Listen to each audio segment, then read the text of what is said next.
they call out to the fight. A skyline hums alive, never still.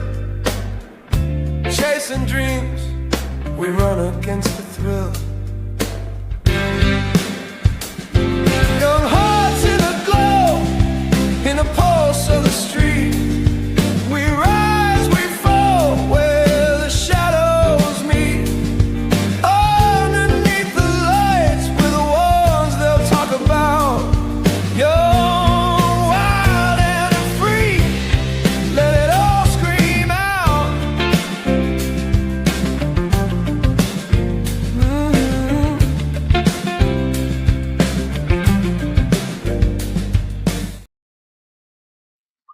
It's been a few days. How you doing? I hope you had a good holiday, good 4th of July.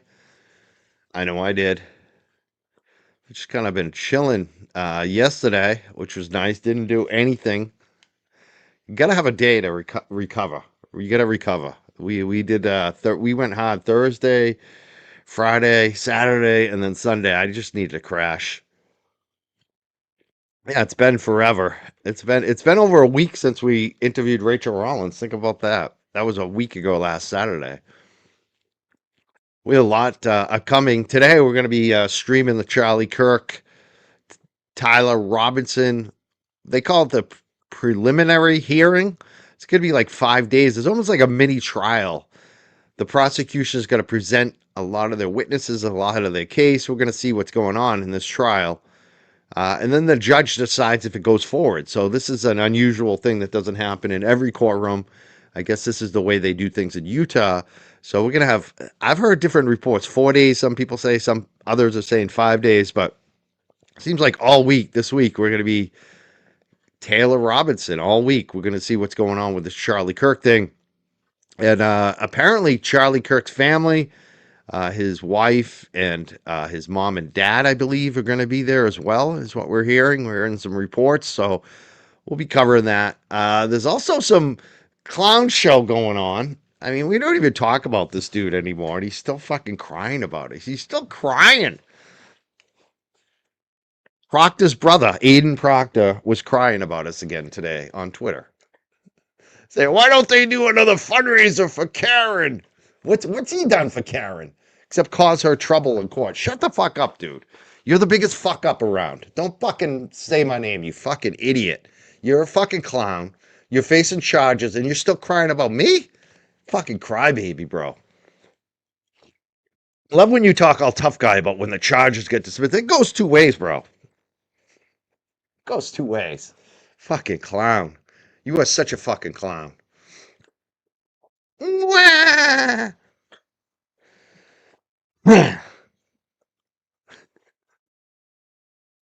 It's just fucking unbelievable, bro. Oh, first thing in the morning, I'm gonna cry.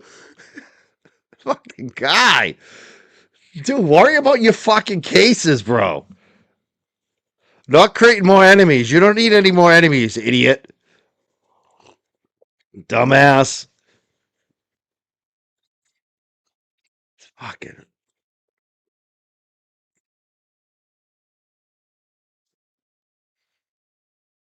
So yeah, we're just chilling. We're waiting to see what happens with this Charlie Kirk, Tyler Robinson today. We'll be streaming this all day. We're just waiting for it to start. Who's here? Who's here? Let's say hello. Tell us where you're from, what you're doing today. How was your 4th of July? Maybe you want to talk about that clown. I don't know. The clown. No, the clown is boring now. It's funny. I heard the clown did a show last night, and for once, I didn't see any clips. I saw nothing. I was like, geez, he must be really. People are getting bored by him, I think. People aren't even. That's why he had to come at us this morning. Fucking people have gotten bored by it. He doesn't want to talk about Jess, apparently, even though that's the only thing he's got, right? Like, it's fucking hilarious. While everyone else in the world is just moving on. We're moving on.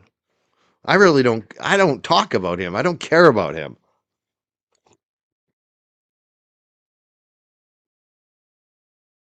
Yeah. Yeah. A lot of people turning. Nobody's afraid of him anymore. That's a thing. Like, that's a thing. He thought he was gonna make an example out of all of us, gonna lose all our followers, and it worked for a little while. But then you have a second and third wave, and people are just like, nobody cares anymore, bro. And the first and second waves encouraged the third and fourth waves. I mean, it just, nobody gives a shit anymore. Nobody's afraid, bro. Nobody is afraid anymore. Yeah. And if it took sinking my channel, and I don't give a shit. Like, that's the thing. People are like, "Oh, you sunk your channel. You lost all your followers. You lost your money." I'm making enough money to survive. If this is my lowest point, I'm totally fine. I'm still putting money in the Roth IRA every month. I mean, I'm fine, and I have a lot of savings. So he's the one who has to worry about money. I mean, I haven't lost anything. I still have my credibility. The people who matter actually still, you know,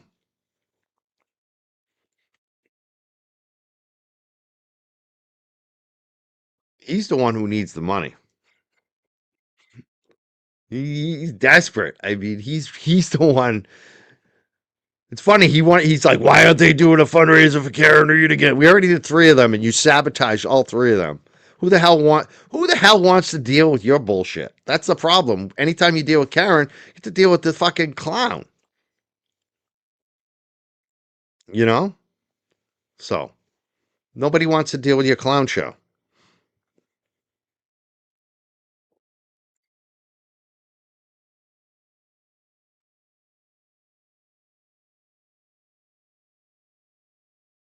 And that's the thing. Nobody is afraid anymore. Nobody's afraid of him. That's what's really freaking him out. Nobody is afraid, bro. We're not afraid. What are you gonna do? Send your geriatric grandmas after us? I mean, are they're gonna call me late at night at 1 a.m.? Is that what they're gonna do? Oh my god, I'm so afraid. I'm so afraid. Yeah. And you're such a victim. Oh, poor turtle boy. He's so that's all it is. Oh, poor me. Poor me. He's crying. He's crying about Judge Gildea. He created that situation. We know he created that.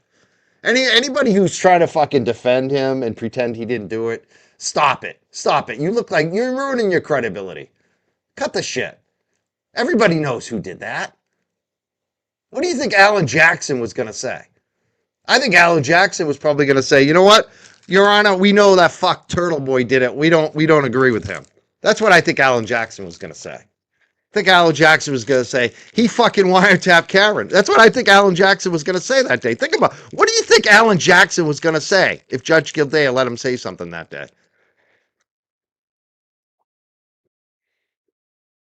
Luck to you, bro. Keep doing all the shit you're doing, bro. It's going to turn out really good. Keep taking advice from the Glera. Keep taking advice from Jess Machado like you were for fucking months. Really working out like gangbusters for you, bro. Don't listen to any of the adults in your life. Drive them out. Push them out. Well, make sure you only have yes people there, bro. It's really working out well for you. Yeah. But I'm asking the chat, what do you think Alan Jackson would have said that day if he was allowed to speak? Huh? Benny. Ask Benny Blanco. Benny, what do you think Alan Jackson was going to say if he was allowed to speak that day in court? What a lot of us think Aiden did. I think he was going to discount Aiden Carney. I think he was going to say we'd have nothing to do with Aiden. That's what I think Alan Jackson wanted to say that day.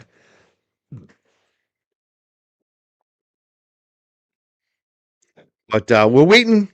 We're waiting. Tyler Robinson is supposed to be in court at 11 a.m. and so far it hasn't started. We're watching the streams. I'm going to check the other streams, make sure nobody else is already up yet. But yeah, it looks like we're all waiting. It still hasn't started yet.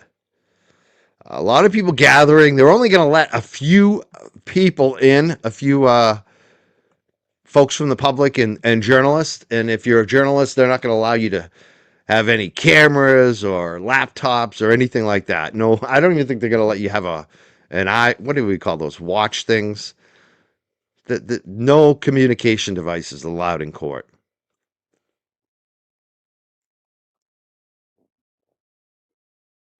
Yeah, I think Jackson would have wanted to know the source. I agree with you. I think Jackson knows the source. That's the thing. I think everybody knows.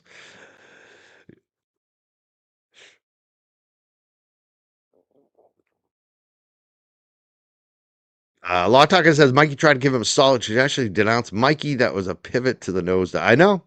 Yep. Yeah. Instead of listening to me, he caught another case in Jersey. I mean, I warned him about that Jersey situation, but he's smarter than me. The smart thing was to take another case in Jersey while you're facing felony charges in Massachusetts. That's clearly. I was an idiot. What was I thinking? What was I thinking telling him to cut the shit and not get another case in Jersey? I mean, I'm sure his attorneys told him, hey, the smart thing is for you to get another case in Jersey. I'm pretty sure that was what his attorneys were probably. No, you don't think they were telling? I'm joking.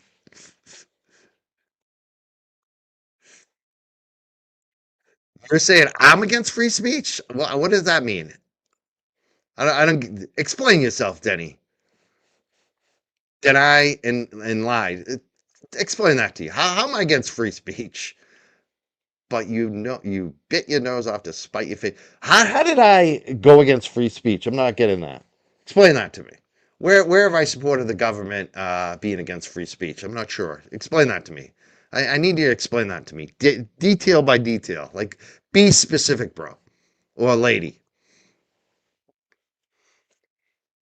Explain. Yeah, it's the problem. You folks throw these allegations down, and you don't actually do any specifics. That's why you're not credible. You obviously didn't go to any journalism school. You're like Turtle Boy, actually. No journalism school. And again, I didn't go to journalism school, but I did have a journalism mentor when I was writing for the college newspaper in college. And I also had an editor at Dig Boston back in the day.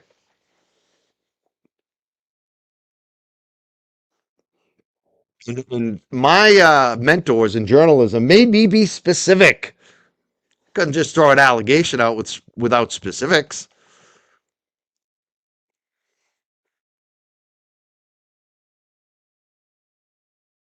Yeah. Yeah, I'm against free speech. Why I spent all my money defending my free speech this last year on a lawsuit.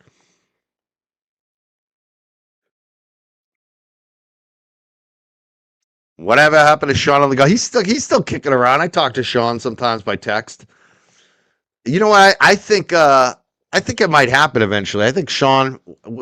I'm not gonna jinx it, but wouldn't you want to see Sean on the show? I think that might be fun. Have Sean back on the show for a day.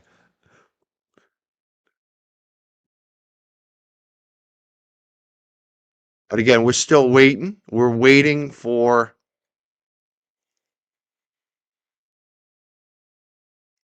court to start. Oh yeah, making changes too. Yes, that's it. You're against free speech because you disagree with Aiden. That's pretty much what it comes down to. If you disagree with Aiden, you are against. You're a communist. You're. That's pretty much what it comes down to. That's the funniest. Oh, I'm hitting my microphone loud. That's the funniest shit of all. This is the logic of the riders, the turtle riders. You're against free speech if you disagree with Aiden. Basically, you have no free speech if you disagree with Aiden. Is basically what it is. Isn't that funny? Isn't that funny? They'll fucking agree with this too. This is how lacking in logic they are. They desperately need a logic 101 course. I gotta say, Bridgewater State College, I had a Logic 101 course, changed my life. Changed everything about the way I think in life. I went in there pro death penalty, left there anti death penalty. And that wasn't the professor like shoving anything down our throat. That was a professor teaching us the rules of logic and how to argue logically and how to back up your points and how to actually weigh things out. And that class was so good that a dude in the back who sat behind me, who was very reactionary, like a kind of a right winger, he got so angry he couldn't deal with it. He couldn't deal with arguing logically. He got so angry the last day of class, he got shit faced and bashed out the window of the door on the way out. And like he like broke the glass. And the cops came in and I like basically we had to be witnesses and shit against this kid. It was fucked up. But that's how good the class was. The kid couldn't handle it. The kid couldn't handle Logic 101. That class changed my life. I swear to God. I think that's what these turtle riders need. Some of them would do that. They would get all violent. They can't handle their beliefs being challenged by themselves. They can't do logic. Logic is not allowed.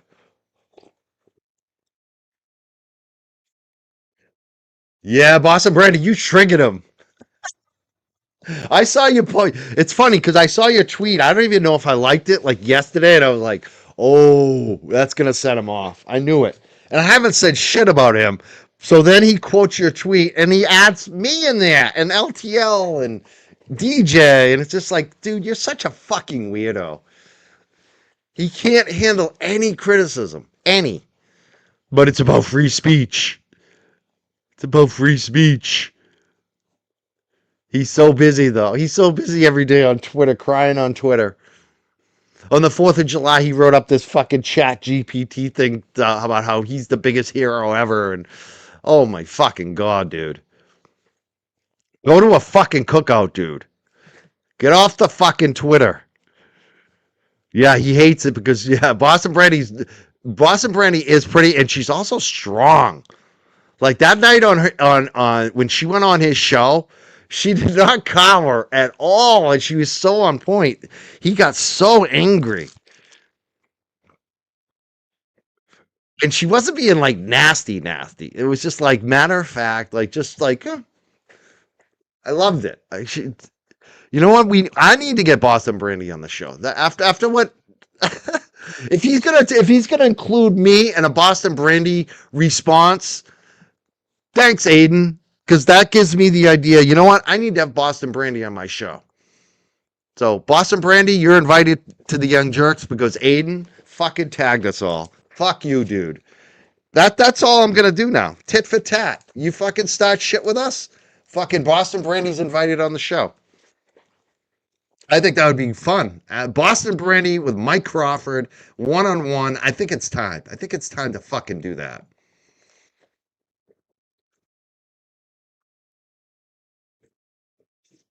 You got to bring Sean on to it. Well, that's the thing, too. I'm laughing my ass off lately. They're all like, you're done, you're over. It's like, well, my numbers are starting to move up, and I haven't even begun to book the show that's going to be happening this year. I mean, it's funny how I love it. They thought I was dead. They thought everything was about Betero, but they discounted that my show was kicking ass even when we didn't have Betero. There were many nights that we didn't have Betero, and we fucking kicked ass. And mostly it's because of the interviews and the guest list. And a lot of the guest list over the last 6 months, I haven't really invited them. I might do one guest every 10 days or so. I've been kind of doing, but I haven't been going all out in my Rolodex because I don't want these people to get harassed. There was a lot of harassment going on. Let's be clear. Anytime I would invite someone on the show, they get a bunch of shit. But that's kind of gone away. And it's time. It's time for me to just go all out. And what you're going to see on the show is a lot more guests. And I don't think they're going to be able to compete. I think a lot of these clown shows who have just staked their whole identity on drama and talked about how my show is dead, we're going to have the fucking last laugh. We are going to have the last laugh. And I'm looking so forward to it.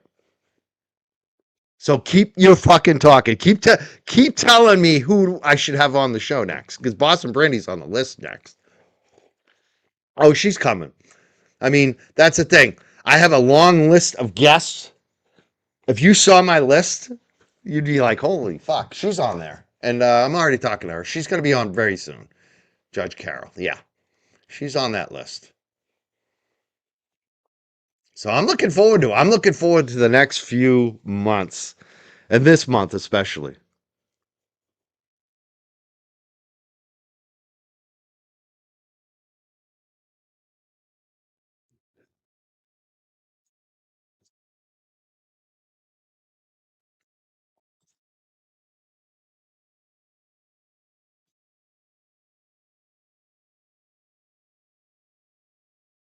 You know who else you might be seeing on the channel very soon again? Juna Perkins.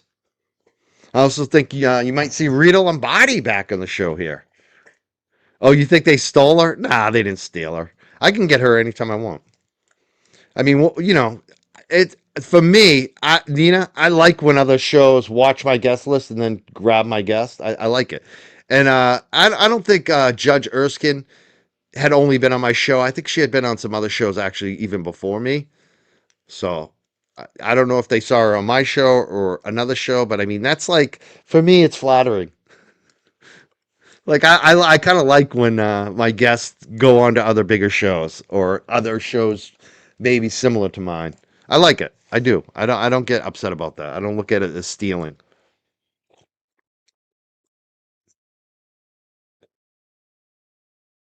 You want Barricade on the show? Yeah, he's on the list. He'll be back. That will happen. He's comparing himself to the Boston Globe now? That's weird. That would be a weird one. You know the Red Sox too. Maybe get together. See that's another thing. We could do that. I'm the guy to do that too. Like, you remember those panel shows we used to do? We haven't done a panel show in a while. I'm gonna do some politic panel shows too that are gonna blow some minds. Like, I have a lot of plans. I've been sketching out what my show is gonna look like over the next few months, and I'm really fucking looking forward to it. I am. I am. I am. It's gonna be good.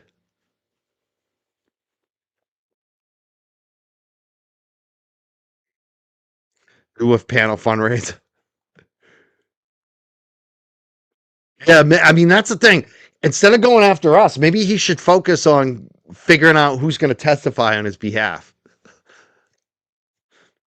and stop making witnesses against you.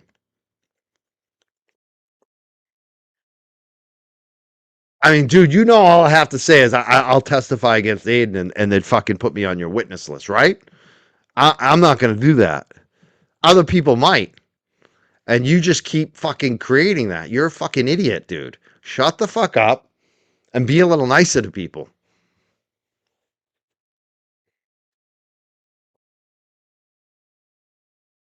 Yeah, and I'm looking forward to some of the next shows too. Like some of these political shows are going to be very interesting because I'm going to have people who are Democrats, Libertarians, Republicans. We're going to have them all on the same panel, and they're all people I like and who are respectable. So it's going to be a respectable conversation without like any of the vitriol, which I like, and we'll talk about issues and local campaigns and the local. That's the thing too. When I do politics and campaigns, especially the local stuff, I know I'm not going to get as many views. I don't give a shit. That's the difference between me and some of these other folks. They don't even want to cover politics anymore because they're like, oh, I'm not going to get as many viewers. I'm like, I don't give a shit. I don't care about that. All I care about is if the content is something I like and I know my diehard audience likes it, that's all I care about. And I know you'll like it.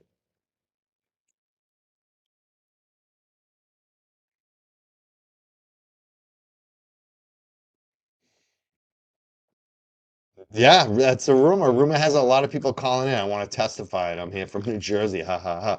I mean, that's the thing, right? This dude, the more he shoots off his mouth, the more people are testifying against him. Shut the hell up, dude. And he's also turning the jury pool against him. He's a moron. I mean, he fucking attacked dog owners the other day. It's like, dude, do you think 50% of your fucking jury pool is dog owners? Your fucking own lawyer goes and walks dogs. You're shitting on your own fucking lawyer. How much of a fucking idiot is this guy? Like, you know Beto has 2 dogs, right, bro? Or at least he did. Dude, do you know the names of his dogs? I know Winnie.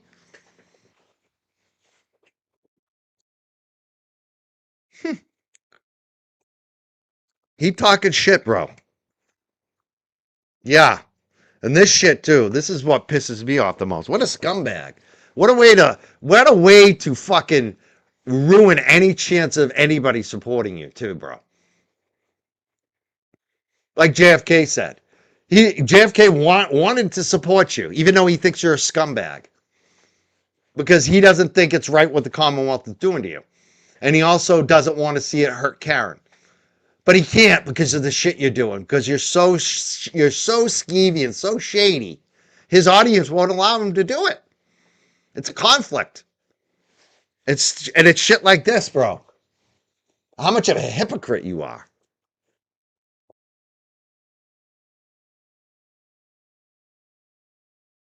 Yeah, Winnie died. Oh, that's right. Winnie did die. I'm sorry about that. That's right. Winnie did die. That was one of the maybe the tweets that I liked from Betero. You know what I mean? It's just like we definitely felt bad on that. I wasn't sure which dog actually died, but it was Winnie. He's a definition of hypocrite. Yeah, you think? We're still waiting. What is going on with this Charlie Kirk thing? Oh wait, we do have some action. Hold on. Am I missing it? Holy fuck. All right, hold on. One channel they've done nothing. Huh. All right, let's check the other channels then. Hold on. How did it all get up? But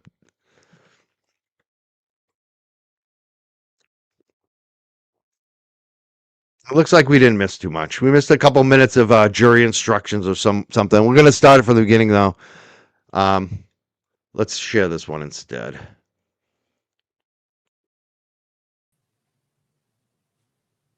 Like it did start, but some of the channels don't have it up, which is weird. All right, hold on. I'm gonna disappear then. This is Tyler James Robinson. Counsel, can you enter your appearances, please? Chad Brunander, Ryan McBride, David Sturgeon, State, Mr. Jeff Gray, County Attorney, Chris Ballard are also present. Good morning. Good morning, Your Honor. Kathy Nestor, Michael Burt, Richard Novak, and Stacy Visser here on behalf of Mr. Robinson, who's seated to my right. Good morning. Mr. Robinson, good morning. For the record, the court also recognizes the presence of Ms. Erica Kirk. Ms. Kirk, good morning. First, with respect to courtroom protocol, to maintain security and decorum, any individual who exits the courtroom during proceedings will not be permitted to re-enter until the recess. All counsel are expected to take reasonable measures to safeguard confidential communication. Such measures may include the use of screen protections on electronic devices to avoid the inadvertent capture of privileged or private discussions by recording equipment or by those present in the courtroom. In addition, the microphones at your tables have been turned off. Again, in an attempt to try to minimize the possibility of any of the communications being captured. I ask that if you are speaking, that you come to the lectern, and that microphone will be live. And so that's the best way that we can hear you, and it is captured on the record. All right, second, the court will address the camera operator, and the court knows there is no still photographer for today's proceedings pursuant to the court's ruling from last week. To our camera operator, would you please approach the lectern?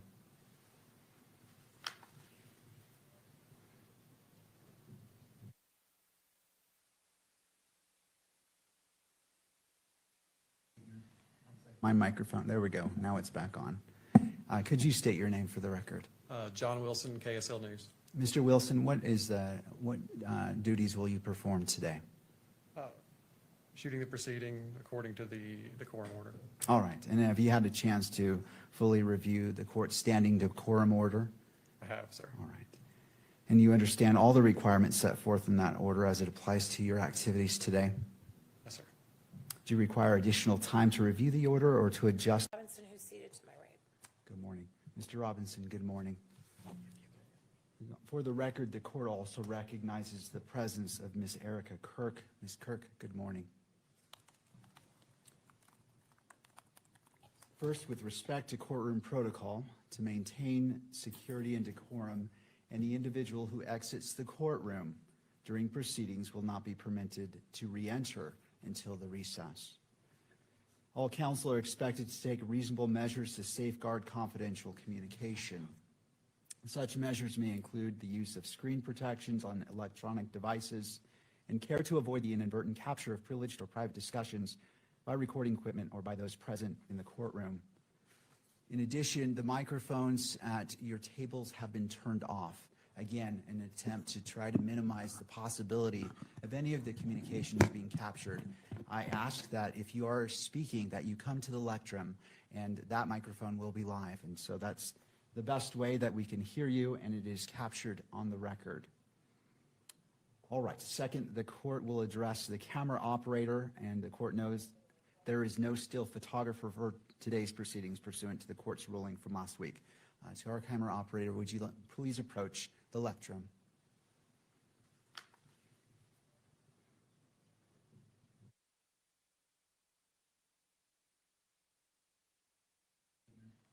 My microphone, there we go. Now it's back on. Could you state your name for the record? John Wilson, KSL News. Mr. Wilson, what duties will you perform today? Shooting the proceeding according to the decorum order. All right, and have you had a chance to fully review the court's standing decorum order? I have, sir. All right. And you understand all the requirements set forth in that order as it applies to your activities today? Yes, sir. Do you require additional time to review the order or to adjust the equipment to ensure compliance? No, sir. Do you anticipate any difficulty complying with today's with the order or with any of the court's instructions? No, sir. All right. Well, thank you, Mr. Wilson. I appreciate you being here.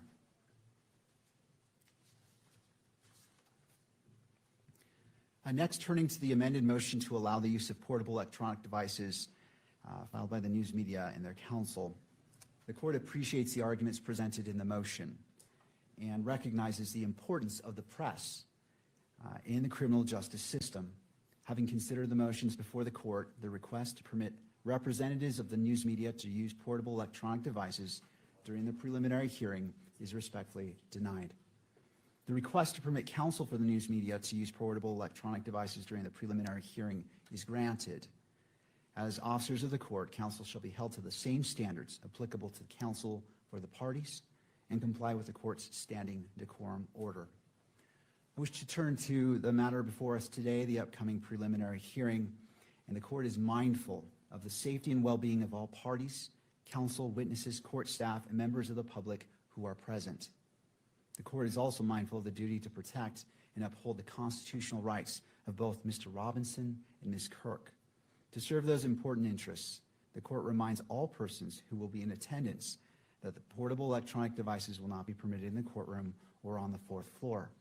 In addition, each person who is in attendance will be afforded the dignity and respect due to them, and pursuant to the standing decorum order, all spectators shall be quiet, civil, and orderly. Spectators shall not engage in any distracting, disruptive, provocative, disrespectful, uncivil, or threatening behavior of any kind. Spectators shall not make any audible comments of any kind, shall not shake or nod their heads, shall not otherwise make any gestures during the hearing. And the court recognizes that this hearing may invoke a motion from everyone, and that the court understands the human nature of that, but also it's important that this courtroom is orderly. Spectators shall not wear or display any pins, buttons, signs, clothing, or photographs expressing support for or against any person related to this case, or the status of this case as a capital offense. Turning to council. Before we begin, I want to acknowledge that over these past 10 months, I've had a chance to observe each of you, and I find that you are all competent, prepared, and that you care deeply about this case. I ask you to continue to conduct yourselves in accordance with the rules governing professional conduct, civility, and ethics. I also ask that you remain mindful of the constitutional rights of all parties, and in every engagement that you treat each person you engage with the dignity and respect they are inherently due, as they are human beings. I want to turn also to objections, the format that I wish to follow if objections are made. When an objection is made, all parties shall pause so that the objection may be heard. Speaking objections are not permitted. If any party believes that an extended argument is necessary, particularly on sensitive matters, that party may request to approach the bench, and all parties will approach the bench. Both sides will be afforded an opportunity to be heard for or against the objection, after which I will issue a ruling either sustaining or overruling the objection. Once the ruling has been made, direct or cross-examination may resume. I anticipate that we will begin each morning at 9 a.m. with the exception of Wednesday, and we will begin at 1 p.m. We will take a 15-minute morning break and a 15-minute afternoon break. If there is a situation that necessitates a break, please approach the bench and we can address that. We will recess for lunch at noon for 1 hour each day, with the exception of Wednesday, and court will resume at 1 p.m. and continue until 5 p.m. each day. Does either party need the benefit of the record? No, Your Honor. Thank you, Ms. Nestor. No, Judge, thank you. Thank you, Mr. Grunander. Do either party wish to invoke the exclusionary rule? Defense invoked, Your Honor. All right. The defense has invoked the exclusionary rule. I ask that all witnesses, if present, be excused from the courtroom, and ask that each party monitor the courtroom to ensure your witnesses aren't present, as I'm not familiar with who they are. Of course, victim representative is excluded from that rule, as is the case manager pursuant to the rules.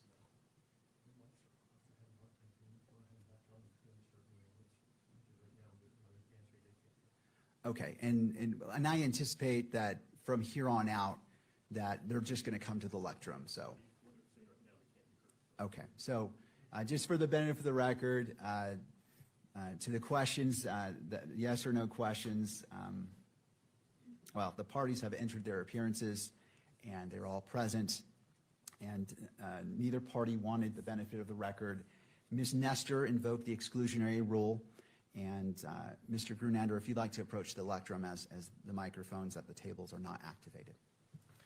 Thank you, Judge. We anticipated that the defense would invoke the exclusionary rule. We consulted with defense for just a couple of minutes prior to the start of this hearing. We essentially have two case agents, Your Honor, David Hull and Brian Davis, both from the state of Utah. The defense has consented that both of them can be present. So one is seated at my table, the front table. This is Brian Davis, Agent Davis, and Agent Hull is seated on the bench just on the other side of the bar. He will be present for this hearing as well. Both of these agents will be testifying as part of the hearing. Thank you. Ms. Nestor, your microphone's dead. If you want to come forward, and it sounds like you've stipulated, but just for the benefit of the record. We have stipulated, Your Honor, for purposes of this hearing only. Thank you. All right, so Agents Davis and Hull are permitted to remain in the courtroom during the duration of the preliminary hearing. Any other business that we need to address before we turn to the business of witnesses?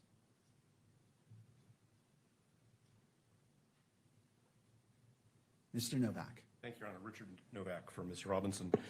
Your Honor, the court had issued an order, maybe it was early last week, asking the parties to meet and confer about the question of whether exhibits will be published.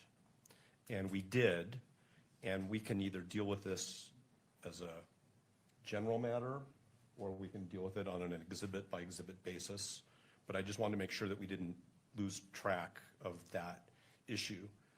The court had earlier entered an order granting in part the defense motion to exclude, I'm just going to say technology in the courtroom because it's a shorthand for video cameras and photography and microphones, because the parties had earlier stipulated that none of the exhibits would be available from the preliminary hearing, would be available for inspection or copying. I understand that publishing the exhibits in the courtroom may technically be different than that, but whenever the court is ready to deal with that issue, we just want to make sure that we do so Thank you, Mr. before it's Novak. too late. That's always the right time to do it. Okay, thank you. Turning to the state in defense, do we anticipate this being a long argument, or is it something that we can handle? There are some stipulations that we can address right now, and then the remainder we can address on an exhibit-by-exhibit basis. Mr. Grunander. Judge, I don't know that we have any stipulations, but with that said, it is correct, Mr. Novak's correct, we did meet and consult on this issue. I wanted to give the court just a brief roadmap, but part of that was exhibits 7, 8, and 9 that we propose introducing will be graphic in nature. And those were the exhibits I was referring to at the last hearing, where we would like to take a short break before they were published, if they are published, whether it be by way of video and or audio. Judge, I don't see any TVs or monitors here in the courtroom today with respect to publishing something that would go beyond counsel table and your honor's bench. So I don't know how much this is of an issue this is going to be anyway, at least with respect to pictures or video. Thank you. That's a great point. And the court's thought about this issue in regards to publication of exhibits. Obviously, the court will entertain all motions before any, but after considering it, here's the 2 points that I wish to address. In regards to the exhibits, there is benefit to publication of certain exhibits, but I also do not, and this is going to the camera operator, do not want them to be displayed on TV. I believe it is important that the parties know that the exhibits are being viewed by the judge in real time and in open court. However, what I will do is have the monitor placed against that wall to reduce the possibility of it being broadcast.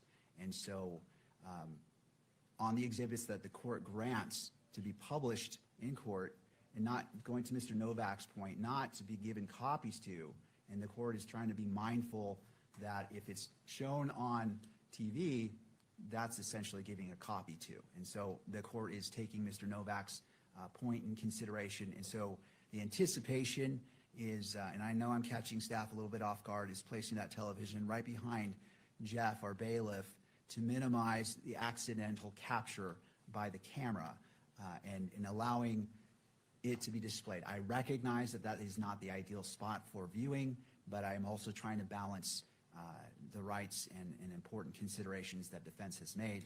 And again, this will be on an exhibit-by-exhibit basis on what is published or what is not. But for the exhibits that the court rules can be published in open court, that is going to be the location of the monitor. And again, the court spent a bit of time weighing what should be done, where the monitor should be placed to accomplish the purposes of publication, at the same time protecting, especially as it may relate to sensitive material if the court deems that to be publishable in the courtroom.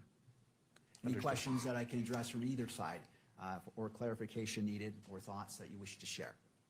No, I think I understand completely. All right. All right. And Mr. Grunander, as it relates to that, are we anticipating the possibility of that coming up very soon in regards to publishing potentially exhibits? Not real soon, but today certainly I would anticipate, Judge. For the court's information, we anticipate presenting 4 witnesses. They're all law enforcement witnesses. Officer Chris Bagley, he's now with Spanish Fork Police Department. He was with Utah Valley University Police Department. He'll be the first witness. The second witness will be Agent David Hull, and those exhibits 7, 8, 9, we anticipate coming in through him. The third witness will be Agent Brian Davis, again with the state of Utah, a case agent who's here presently.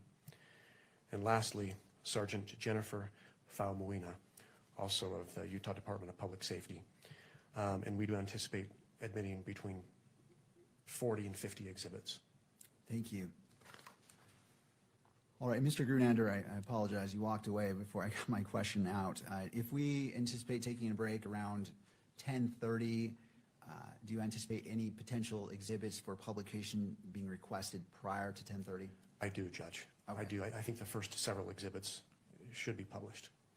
So, All right. Well, let's do this. I want our preliminary hearing to move smoothly and with the least amount of delays as possible. So let's take a brief break to allow the placement of that monitor, a brief test to make sure it's working, and then we can be seamless in moving forward. one quick question, Judge, for council's benefit. Are the monitors at the tables going to be turned on?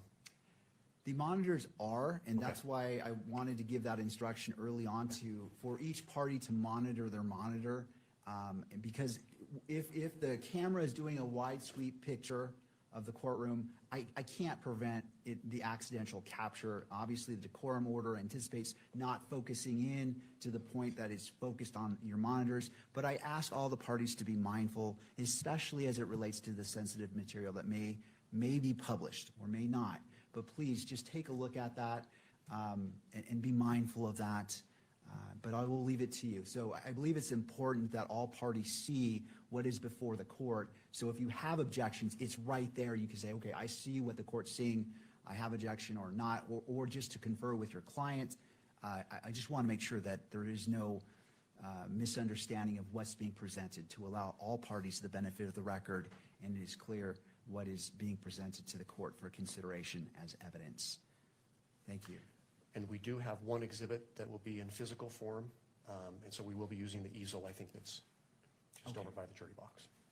All right. Thank you, Mr. Gernander. Before we break, I do wish to remind the parties that this is a preliminary hearing. It is a probable cause standard. And if you could keep that in mind as you're presenting your evidence, this is not intended to chill what you present, but keep in mind that the standard is probable cause, and that is what the court as a magistrate will be looking to. All right, with that, let's, how much time do we need for the placement of the monitor? All right, well, let's break for 6 minutes. Well, let's make it easy on ourselves. Let's just come back at 9:35, and we'll resume court at that time. Thank you. All right.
Please be seated.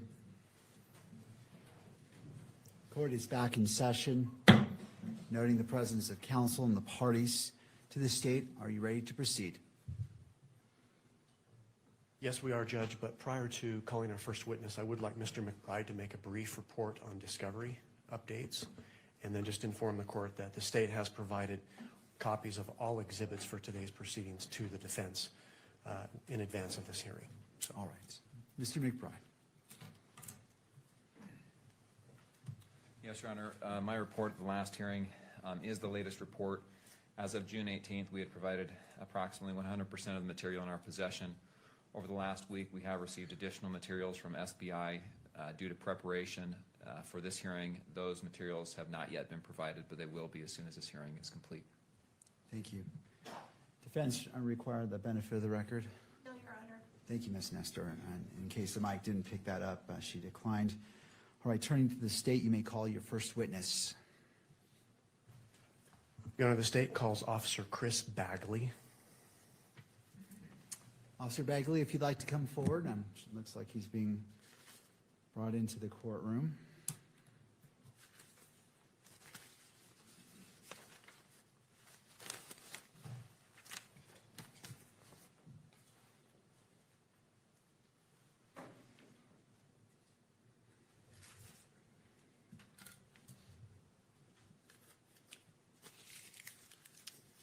All right, Officer Bagley, if you wouldn't mind coming forward past the lectern and being sworn in.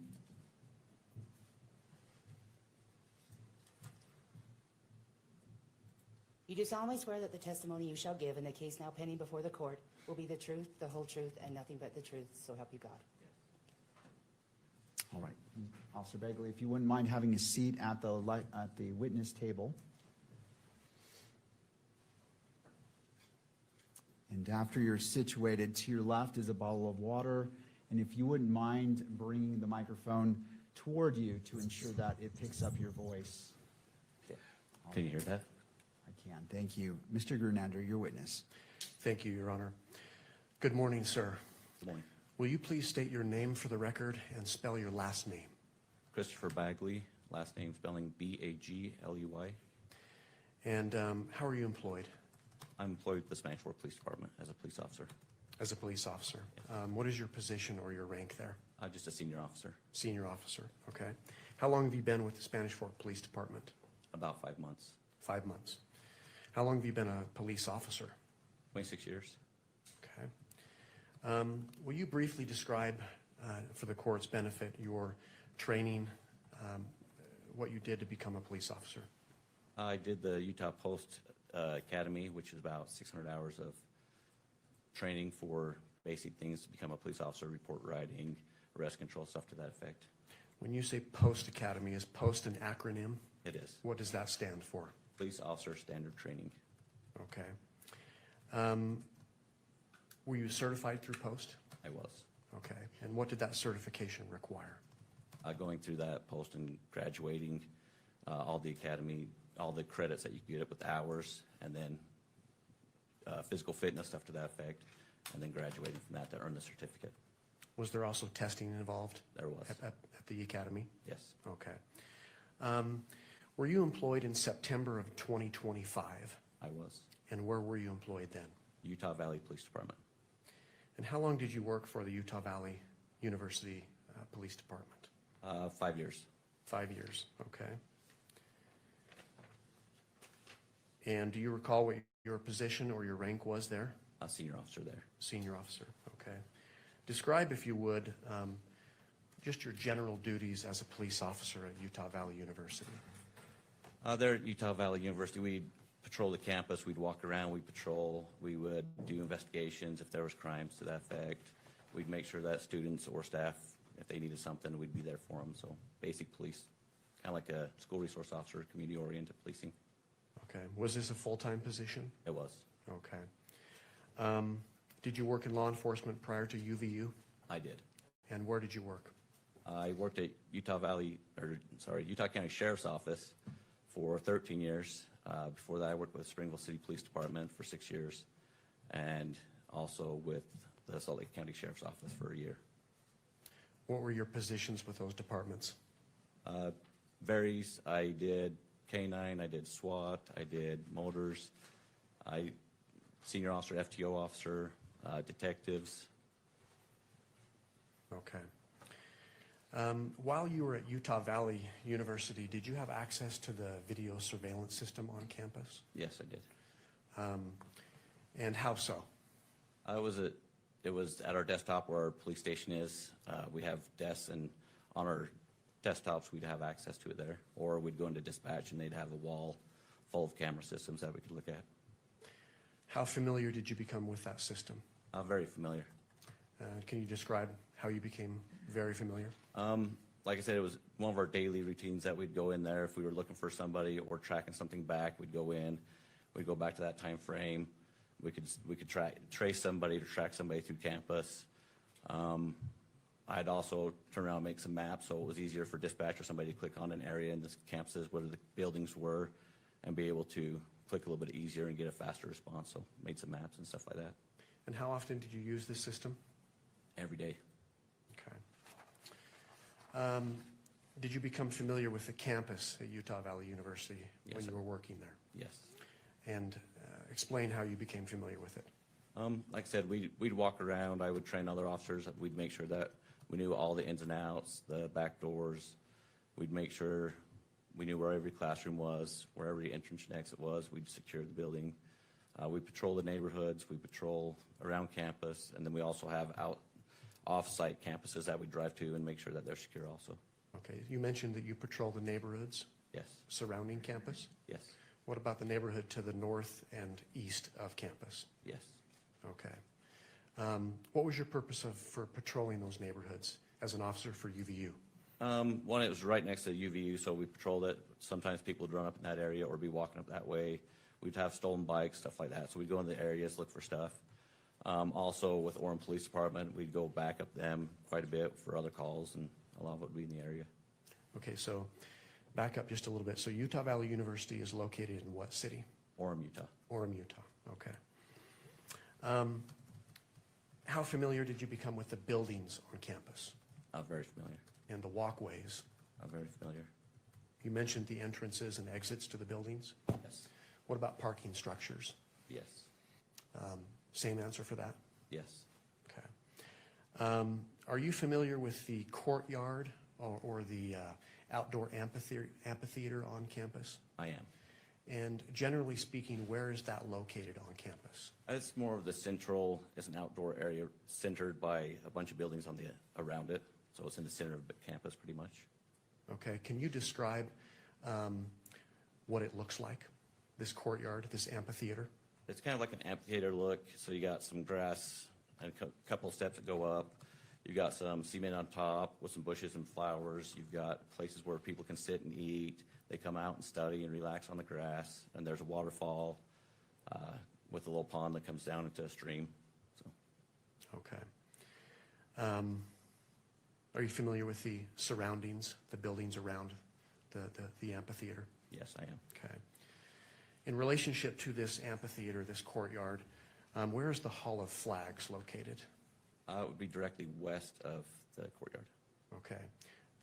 Is it part of the courtyard or is it just off of the courtyard?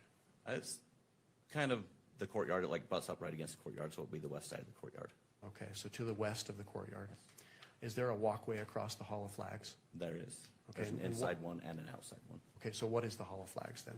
The Hall of Flags is kind of like a bridge between two buildings that all the flags throughout the world are represented in there with some chairs where people sit down and relax with windows so you can see through all the way to the Utah Lake. Okay. What are those two buildings that are connected by this Hall of Flags? The Fugal Building over to like the Science Building area. Okay, so you mentioned the Fugal Building. Yes. Where's the Fugal Building located in relationship to this courtyard? It's to the south of the courtyard. Okay. Does it run up against the courtyard, It does. the building? Okay. What about the Woodbury Business Building? Where's that in relationship to the courtyard? It's kind of southeast and it runs up right against the courtyard also. Okay. And in relationship to the Fugal Building, where's that Sorensen? Or excuse me, that business building, the Woodbury Business Building? Woodbury Business is right directly east of the Fugal. Okay. What about the Sorensen Center? Where is that located with respect to this courtyard? The Sorensen Center is going to be kind of like a northeast of the courtyard. Okay. Does it, again, run up against this courtyard? Yes, it does. Okay. And where is it in relationship to the business building? The Woodbury Business Building is just directly south of the Sorensen. Directly south. Okay. The Losi Center, are you familiar with that building? I am And where is it located on campus? directly east of the courtyard amphitheater area. Okay. Does it run up to the courtyard? The Losi Center? No, not really. Okay, It so, doesn't run right up against it. So the Sorensen Building is kind of like right between those two. okay, in relationship to the Sorensen building, what direction is the Losi building? East. East, okay. Are you familiar with the LDS Institute building on campus? Yes, I am. And where is that located? That is going to be located north of the Losi Building, and just kind of like northeast of the courtyard. Okay. And is there a parking structure next to this Institute building? Yeah, there is. And where is that? That is going to be, so you mentioned the Institute Building is going to be north of the Losi Center. There is a parking structure that has several levels of parking.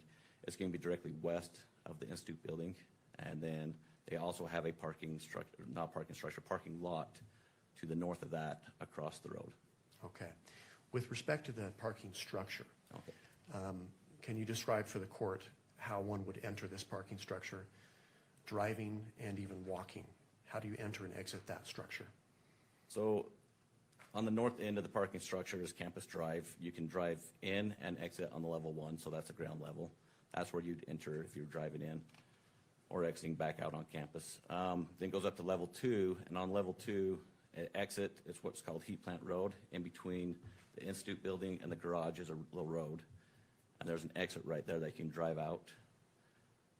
You can also, if you're parking there, you could walk out right there at that exit only where I was talking about on that southeast side. You can walk out there, or on the north end of that garage, there are some stairs that go up all the levels, and it goes down to the bottom level and across the street through a tunnel to the LDS Institute Building. And then when you pop up on level 2, you can walk over to the Institute Building. Okay. Can you describe how long of a walk it would take from that parking structure to get to the courtyard on campus, approximately? A couple of minutes, because when you go to that far southeast exit, you can walk directly almost to the courtyard. You can also walk along the south end of the LDS Institute Building up towards the Losi Building. Okay. Officer, I'm going to turn your attention to State's Exhibit Number 1. It should come up on your monitor there.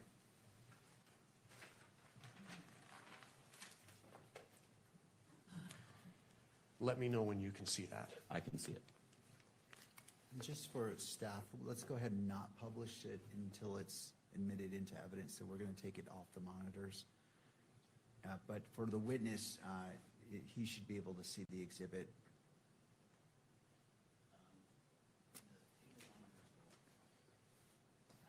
That's fine. So table monitors, witness, but not the main monitor. Thank you.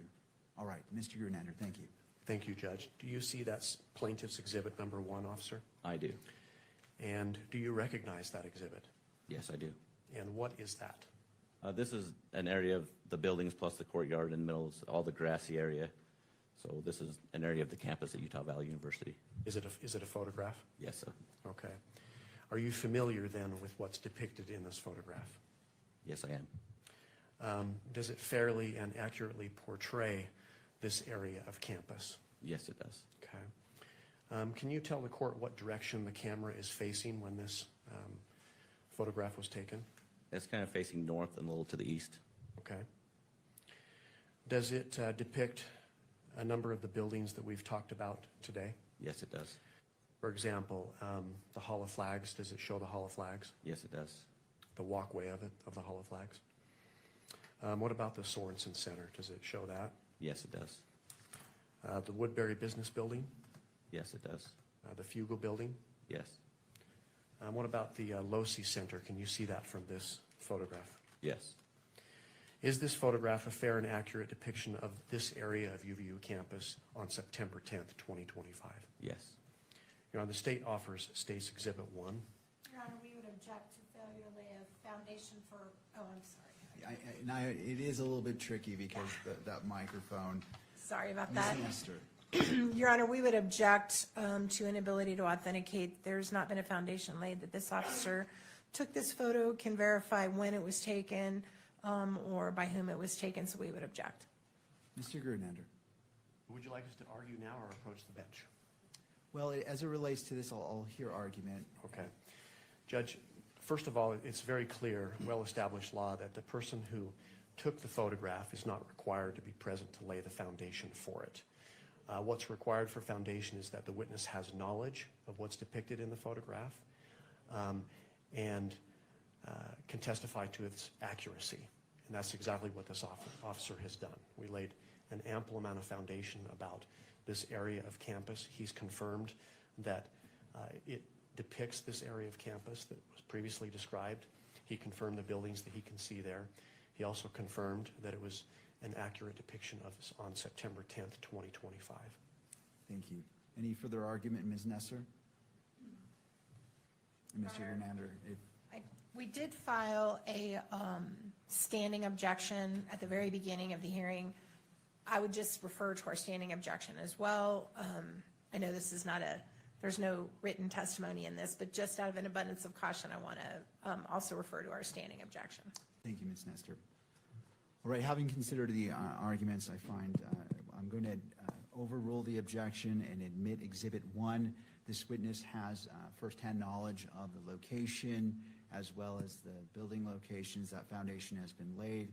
He also stated it was a fair and accurate representation of what's being depicted here, and for those reasons, the defense objection is overruled.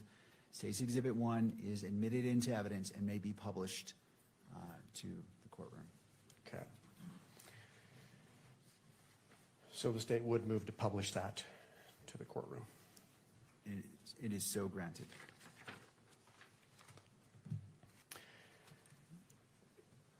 Officer Bagley, are you able to see the monitor that's here in the court that's pointed towards the gallery? Yes.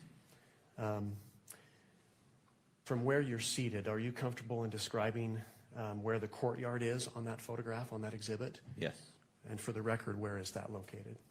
So all the grass that looks like a triangle, the amphitheater look, that is going to be the courtyard amphitheater area.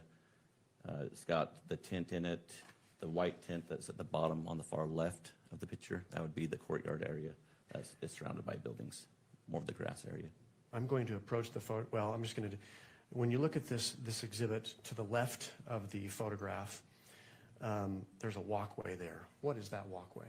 So the red brick walkway that is going north to the top of the picture on the far left is going to be the Hall of Flags, the outside top of it. Okay. On the bottom of this photograph, there's a white roofed building. It's the largest building, at least as far as what's depicted on this exhibit. Yes. What building is that? That would be the Fugel building. Okay, and just to the right of that, so that would be to the east of the Fugel building, what building is that? The other red brick pathway area, that is the Woodbury Business Building. Okay. And if I were to walk north, so left on this photograph with respect to that red brick walkway area, there's another building, sort of triangular in shape, the rooftop. What building is that? With that white rooftop, that would be the Sorensen building. That's the Sorensen building. And what about the Losi building? You've described that. Where's that located on this photograph? If you go to that triangle white roof, if you go directly to the right, so the right side of the picture, that is going to be the Losi building. It's got several levels. Is it to the right and up a little bit as Yes. well? Okay, and that would be east on this photograph, is that And correct? it's got the gravel rooftop. Gravel rooftop, okay. I referred you to the LDS Institute building. Are you able to see that in this photograph? Yes, you are. And where is that located?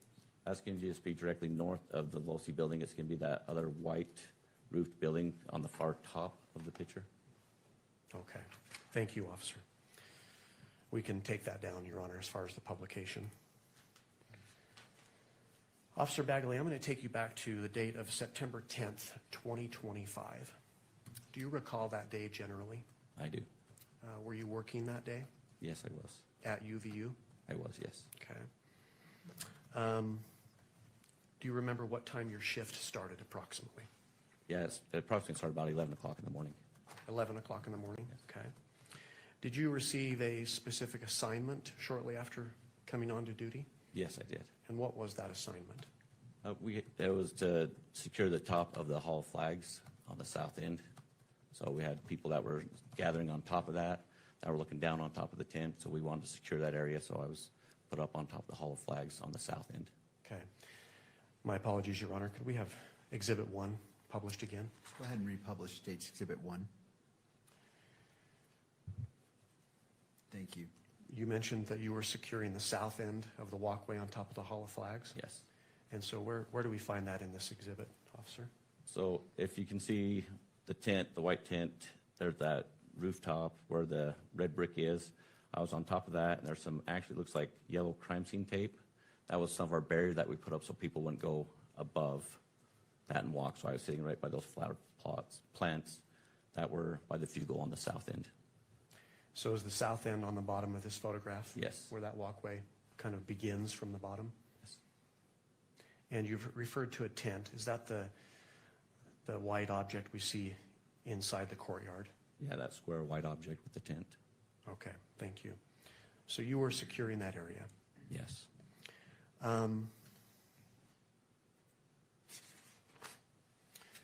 Did you have the opportunity that morning, you mentioned you checked on about 11 o'clock, Yes. that morning and later to walk around campus that day? Yes, Did you walk along the Hall of Flags that day, I did. that walkway? Yes. Did you visit the courtyard that day as well? Down below, yes, on the south end. I was down there. Okay.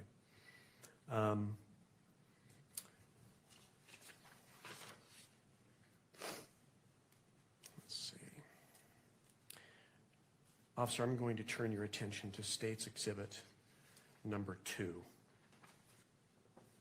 And that should come up on your monitor there.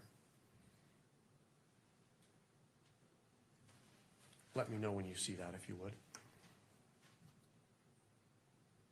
Your Honor, if we could maybe not have it on the lectern screen, we're getting reports that the documents shown on the lectern screen are being live streamed.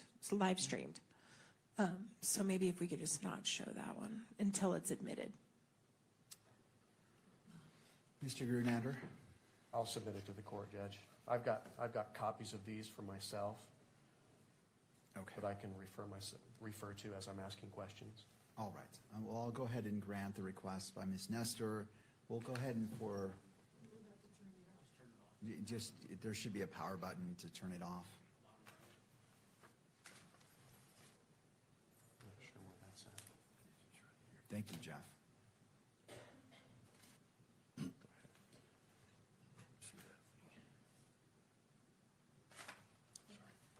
You're good. And if at any point, Mr. Grunander, you do need to use the monitor, let's revisit that. And obviously, Ms. Nestor, you can renew your objection if needs be. But for now, the monitor's turned off. Let's go ahead and proceed. Thank you. Officer, do you see State's Exhibit number 2 on your monitor? Yes, I do. And do you recognize that? I do. And what is that? This is a picture of from the east side looking west of the campus. Okay. Are you familiar with what's depicted in this photograph? Yes, I am. Okay.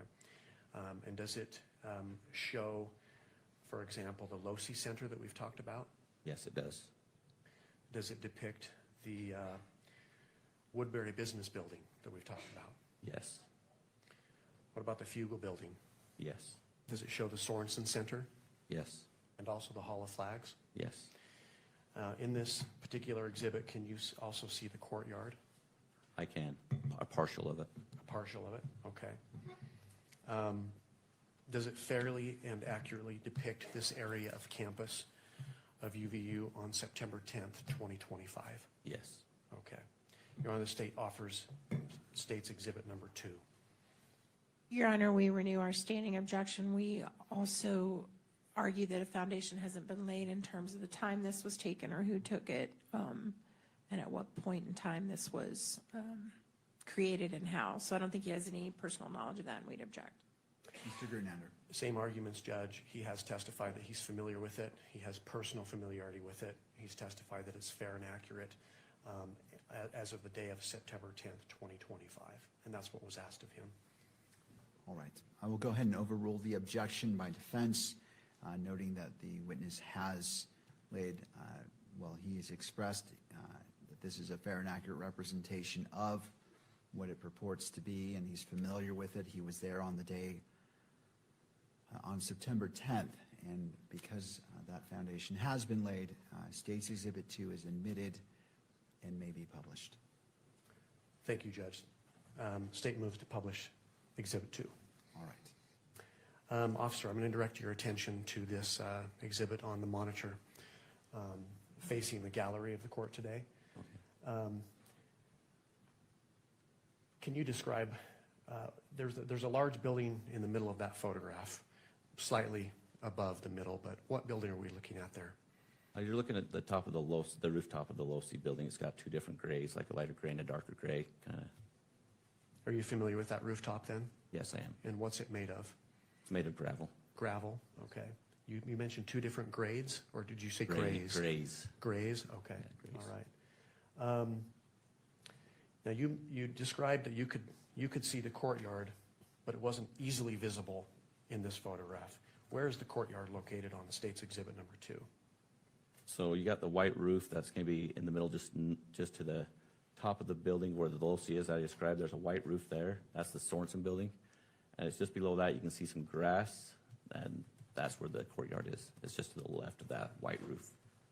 Your Honor, I'm going to ask if the witness could actually come down from the stand and point out where the courtyard is located in this exhibit for the court's benefit. All right, do we have a second microphone so it picks up his voice? Okay, Ms. Nestor, thank you for allowing us. Officer, you may step down, approach the monitor, and I would ask that you speak into the microphone when responding to a question. Okay, can you hear me? I can, thank you. So, officer, for our benefit, would you describe again where the LOSI Center is in this photograph? The LOSI Center is going to be this one with the gray roofs. It's got two different colors of gray. Two different colors of gray, okay. I'm blind, I can't see those two different colors from here, but can you describe where the court, looks like we went blank. There we go. Can you point to where the courtyard is located on that exhibit? Courtyard is going to be here where this grass is in this area right here. Okay. And what about the Fugel building Hugo building is going to be this building right here. and the Woodbury Business Building then? Woodbury is going to be this one right here with this red brick path. And the Sorensen Center? Sorensen Center is going to be this white roofed one that's right here. Okay. Now, on this exhibit, can you see the LDS Institute building and the parking structure that we've talked about? No, not really. You got the back side of the Institute building, which is right here, and the parking structure's over there. So Okay. you can't see the nest. Mr. Gernander, let me stop you just for the benefit of the record, because the record is picking up the audio.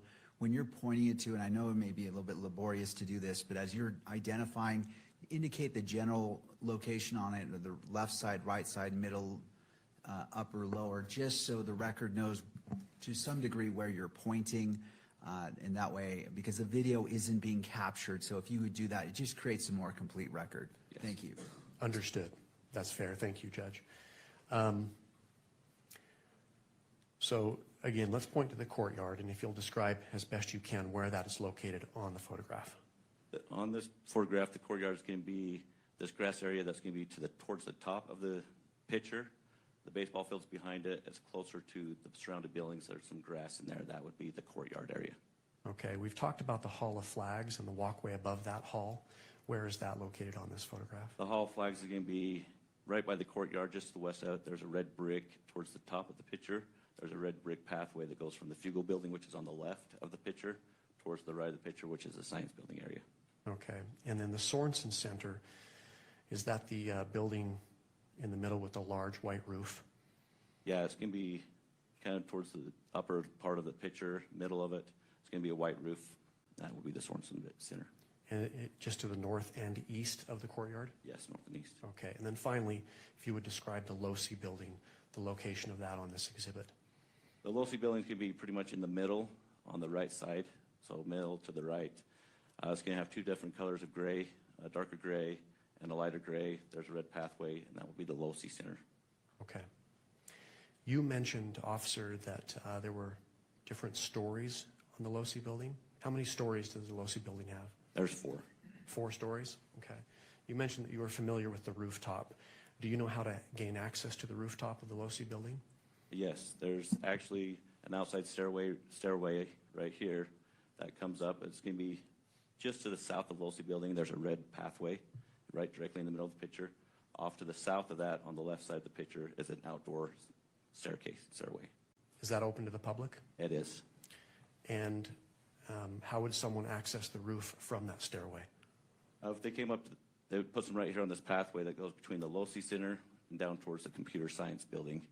There's a red pathway. There's actually a little handrail, like a little guardrail, probably about a couple feet high, that somebody could jump over. Is that area restricted? Is it off limits? Yes, it is. There's kind of like a natural barrier with the guardrail, and from there on, there's no path. It's gravel roof, so it's not paved like everything else. But someone could hop over that railway? Yes. Okay. Thank you, officer. You can take your seat again. Thank you.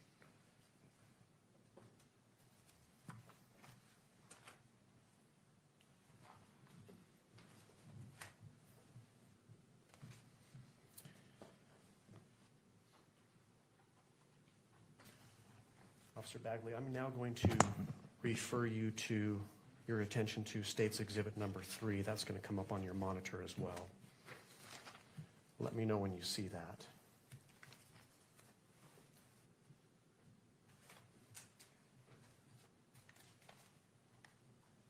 Yes, I do see it. Okay. And do you recognize that? I do. And what is that? This is a drone picture of the campus, more of the courtyard, looking eastward. Okay. I've asked you about several buildings on campus. I'm going to ask you about those same buildings, whether they're depicted in this exhibit, okay? Do you see where the Hall of Flags is located? Yes, I do. It's down towards the bottom. It's a red brick pathway. It would be the Hall of Flags. Okay. What about the Fugal building? Hugo building's going to be to the right of the picture. It's going to be a white roof building off to the right, directly south of the courtyard. And the Woodbury Business Building? Where's that at? Woodbury is going to be another red path. That's going to be just to the east of the Fugal building. It's got a gray roof and some red path. The Sorensen Center? Sorensen Center is going to be on the left of the picture. It's going to have a white roof, different levels, and that would be the Sorensen Center. Okay. The Losi Center, where's that located in relationship to the Sorensen Center that you've described? Of the Sorensen Center, it's going to be just directly east of the Sorensen Center, towards the top of the picture. You can see the two different colors of gray of the gravel that's on the roof. Okay. And can you see the courtyard in this photograph? Yes, you can. Okay. Is this picture a fair and accurate depiction of this area of Utah Valley University's campus on September 10th, 2025? Yes. State offers Exhibit 3, Your Honor. Your Honor, we renew the standing objection. We also object again that this individual can't identify when the picture was made or how it was made or by whom. Mr. Gernander. Same response, Judge. And just for the record, I was also point the court to State v. Purcell, which is a Supreme Court case here in the state of Utah, 1985, which essentially stands for the proposition that if a competent witness with personal knowledge of the facts represented in a photograph can testify that that photograph accurately represents those facts, the exhibit's admissible. He's also spoke about the date being September 10th, 2025. The showing that's required here is essentially a prima facie showing. We're not required to show proof beyond a reasonable doubt, for example, that it was accurate that day or even a preponderance of the evidence. But we'll submit it on that, Judge. All right, I'm just taking a brief glance at the case you cited. I can give the citation if Your Honor would like. If you have that, I'd appreciate that. It's 711 Pacific 2nd, 243. And I'm looking at page number 245.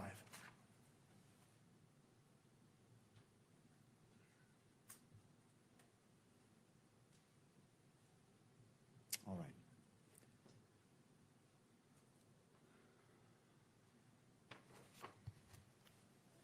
The court finds that the witness is familiar with the scene. He testified that it is a fair and accurate representation of what State's Exhibit 3 purports to be, and the court finds that necessary foundation has been laid and overrules the objection. State's Exhibit 3 may be admitted, is admitted, and may be published. State would move to publish State's Exhibit 3. All right.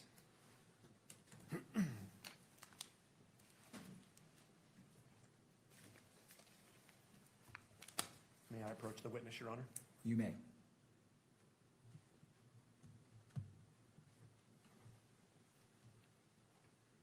Officer, if you would come down into the well of the court, I'm going to ask you a few questions about this Exhibit 3 as well. Okay. Can you point out where the Hall of Flags is located and describe that for the record? The Hall of Flags is going to be down here on the bottom of the picture. It's going to have a red brick pathway with some flowers along the top of it. You mentioned that you were securing an area of that? Yes. That hall, that walkway. Where were you stationed?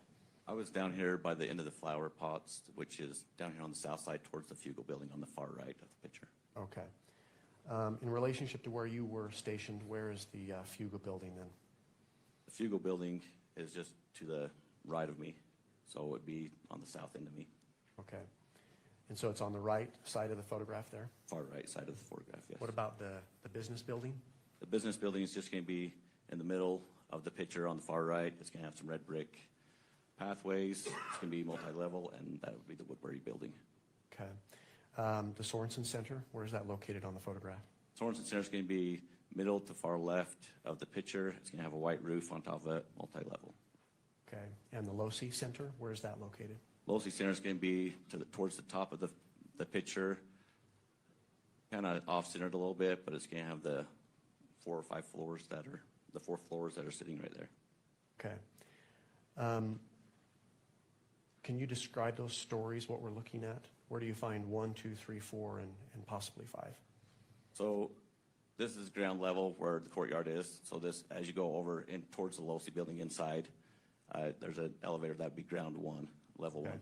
Level 2 would be the second one where these red ATVs are sitting on the grass right there in the middle of the picture. If you go up from that, that would be the 3rd level, and your 4th level, which is the actual top level of the building, is that very top one with the windows that you can see.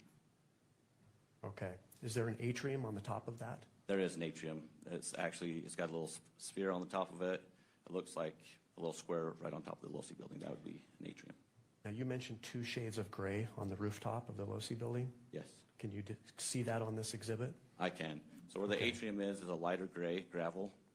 And on the west side, because I'm looking east, on the west side, there's 2 ventilations for the Losi building, 2 vents on top of that. It's in the darker gray Okay. gravel. You mentioned you're familiar with the rooftop of the Losi Center, correct? Yes. When someone is standing on the Losi Center, can they see down into the courtyard? Yes, they can.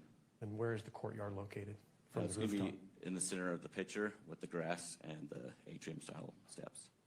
Would that be west of the Losi Center then? Yes, it'd be directly west of the Losi Center. Okay. Now, in a couple of the other exhibits, we saw a tent that was down, set up in the courtyard. Can you see that tent set up in the courtyard in this photograph? You cannot in this picture. You can't. It would be where I explained where the Hall of Flags is. It's directly underneath the Hall of Flags, like just on the grass right there. Okay. Is there a clear line of sight between the tent and the top of the Losi Center, the rooftop? Yes, there is. Okay. Is some of it obstructed? Yes. Obstructed by what? The Sorensen building that's right here, this white roof that's going to be, this kind of obstructs a little bit of the view of the courtyard.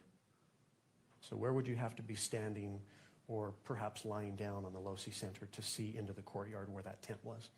On the far south side of the Losi building, you could have a line of sight towards the courtyard. And that's the top roof The top roof, yes. with the darker shade of gray that Yes. you see? Okay. Thank you, officer.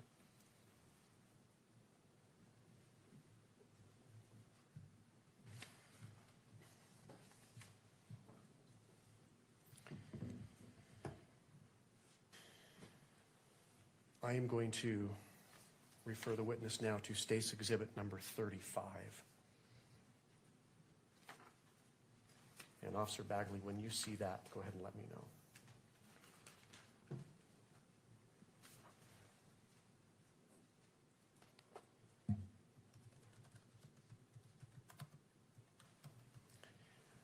Do you recognize what that is, officer? I don't have it yet. Oh, okay.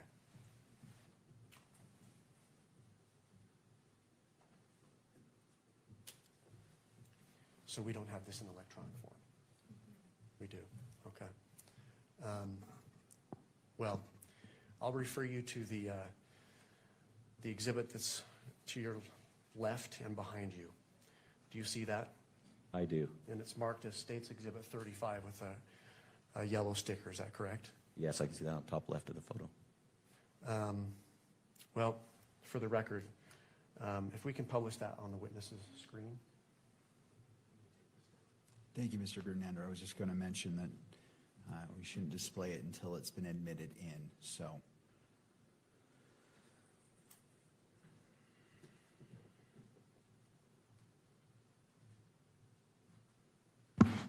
Do you see State's Exhibit 35 in your monitor? Yes, I do.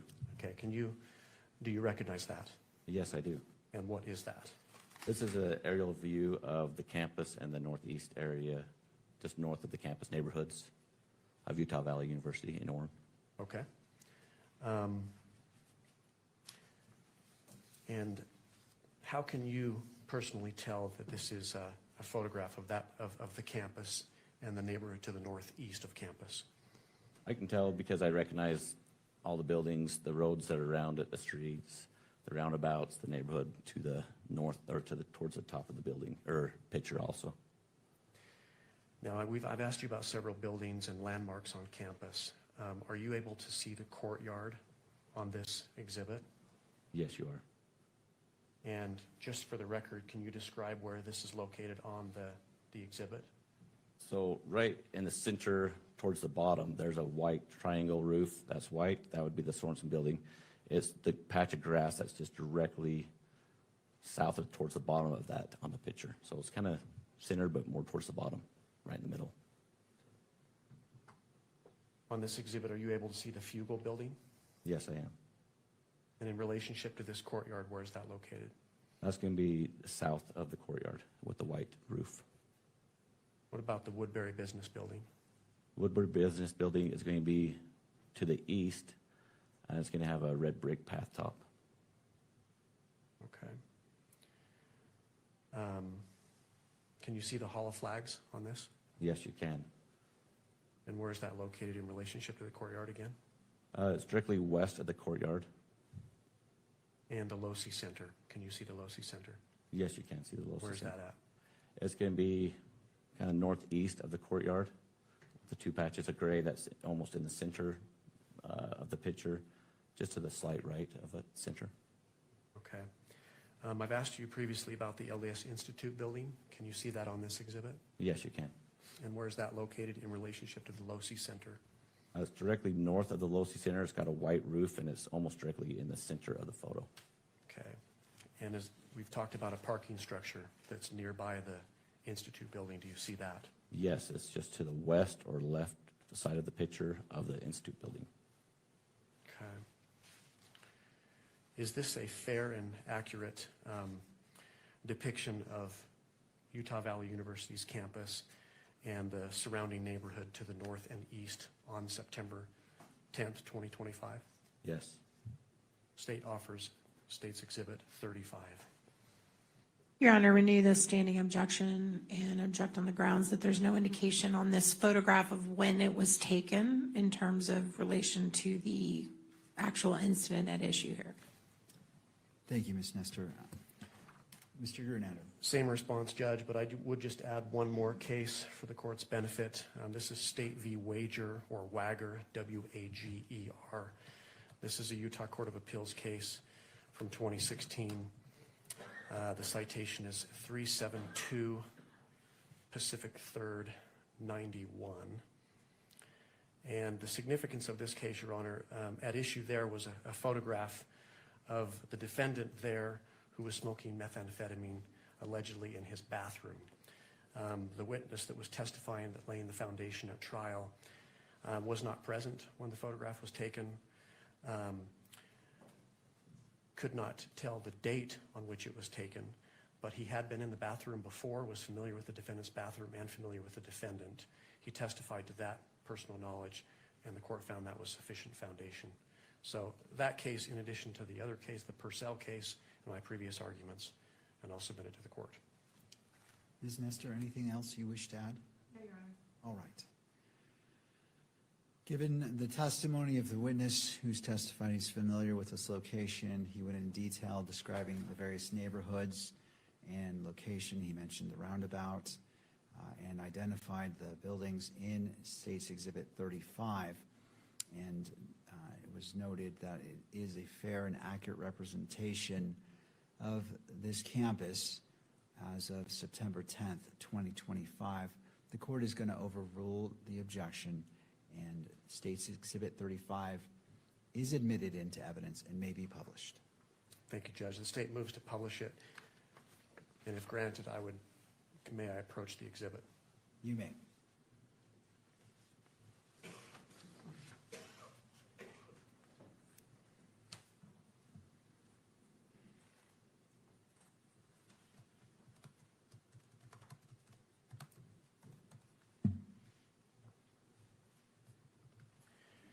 Officer, I've asked you about a number of the buildings located on campus. I'm just going to ask you a couple of questions about those and to help orient the court to what the judge is looking at, and then ask you about some of the streets in the neighborhood, okay? Okay. For the court's benefit, can you point out where the LDS Institute building is? Yes, I can. And I'm going to approach the witness again, if you could describe where it's at on that Exhibit 35. Okay.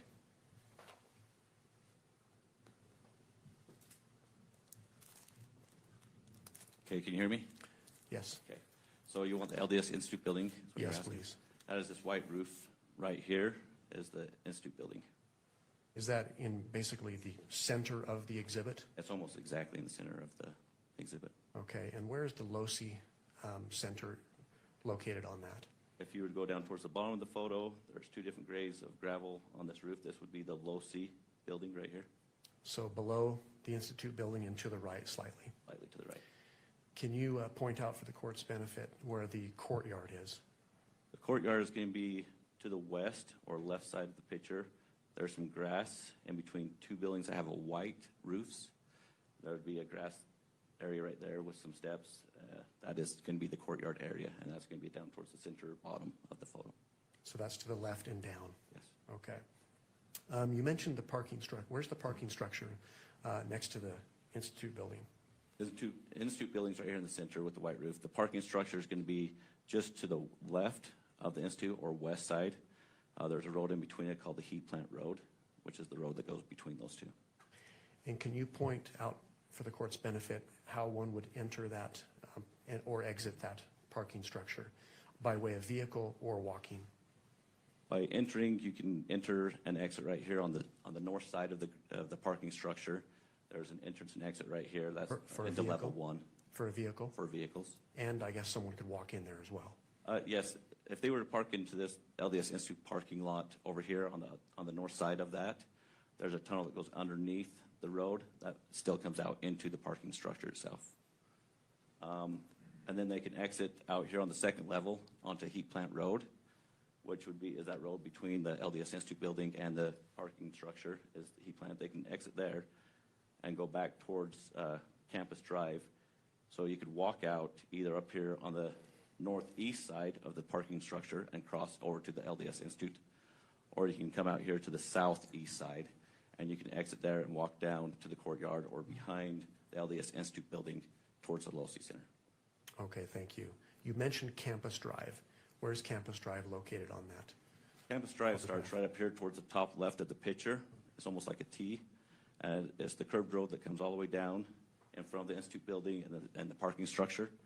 And it goes all the way around campus, comes back down to the bottom of the picture where the roundabout is, and that would be Campus Drive. Okay. Are you familiar with where 800 South is in Orem? Yes. Is that depicted on this exhibit? It is. Where's that at? It's at the top of this photo. It's going to be the long straight road. That's right here at the top of the photo. Okay.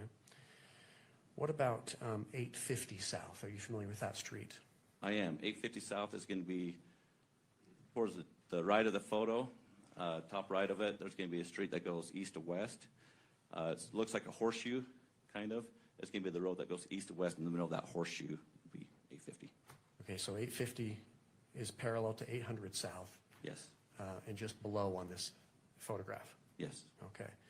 Are you familiar with 600 West? I am. And where's that street in relationship to 850 South? That would be on the far right side of the horseshoe, so towards the right side of the picture, and it's going to be the right side of that horseshoe, And that runs north and south? north and south. Okay. What about 720 West? Are you familiar with that street? Yes, I am. And where's that at? That's going to be to the left side of the horseshoe. That runs north and south, and it comes down towards the bottom. Okay. And finally, 925 South. Is 925 that south, depicted? it's going to be on the bottom of the horseshoe that connects those other two wests. Okay, so just in summary, will you describe the horseshoe and what streets make up that horseshoe? So the horseshoe comes up off of 800 South, and directly south of that, you'll have 850 South, which is going to be running east to west. On the left side is 725 West of the horseshoe, and it comes down into 925 South, which wraps back around to 600 West on the far right side of the horseshoe, on the right side of the picture. Okay, thank you, officer. You can be seated.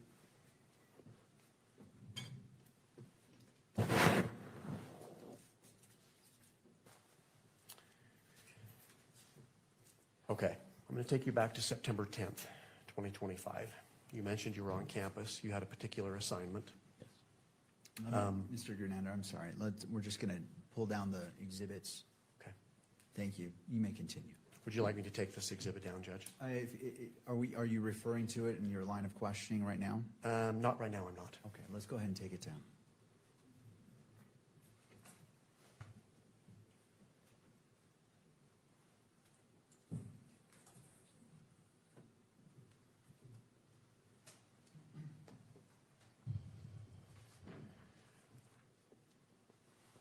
So you were, you were securing the Hall of Flags walkway, correct? Yes. On the south end. Yes. What was happening that morning, that day at campus at UVU? I came in to do a shift for a special event where we had a guest speaker come in and was going to talk to the students and people around the neighborhood. Do you know who the guest speaker was? I do. And who was that? It was Charlie Kirk. Did you see Mr. Kirk that day? I did. When did you first see him? When he arrived on campus, just behind the west side of the Hall of Flags, I saw him pull up.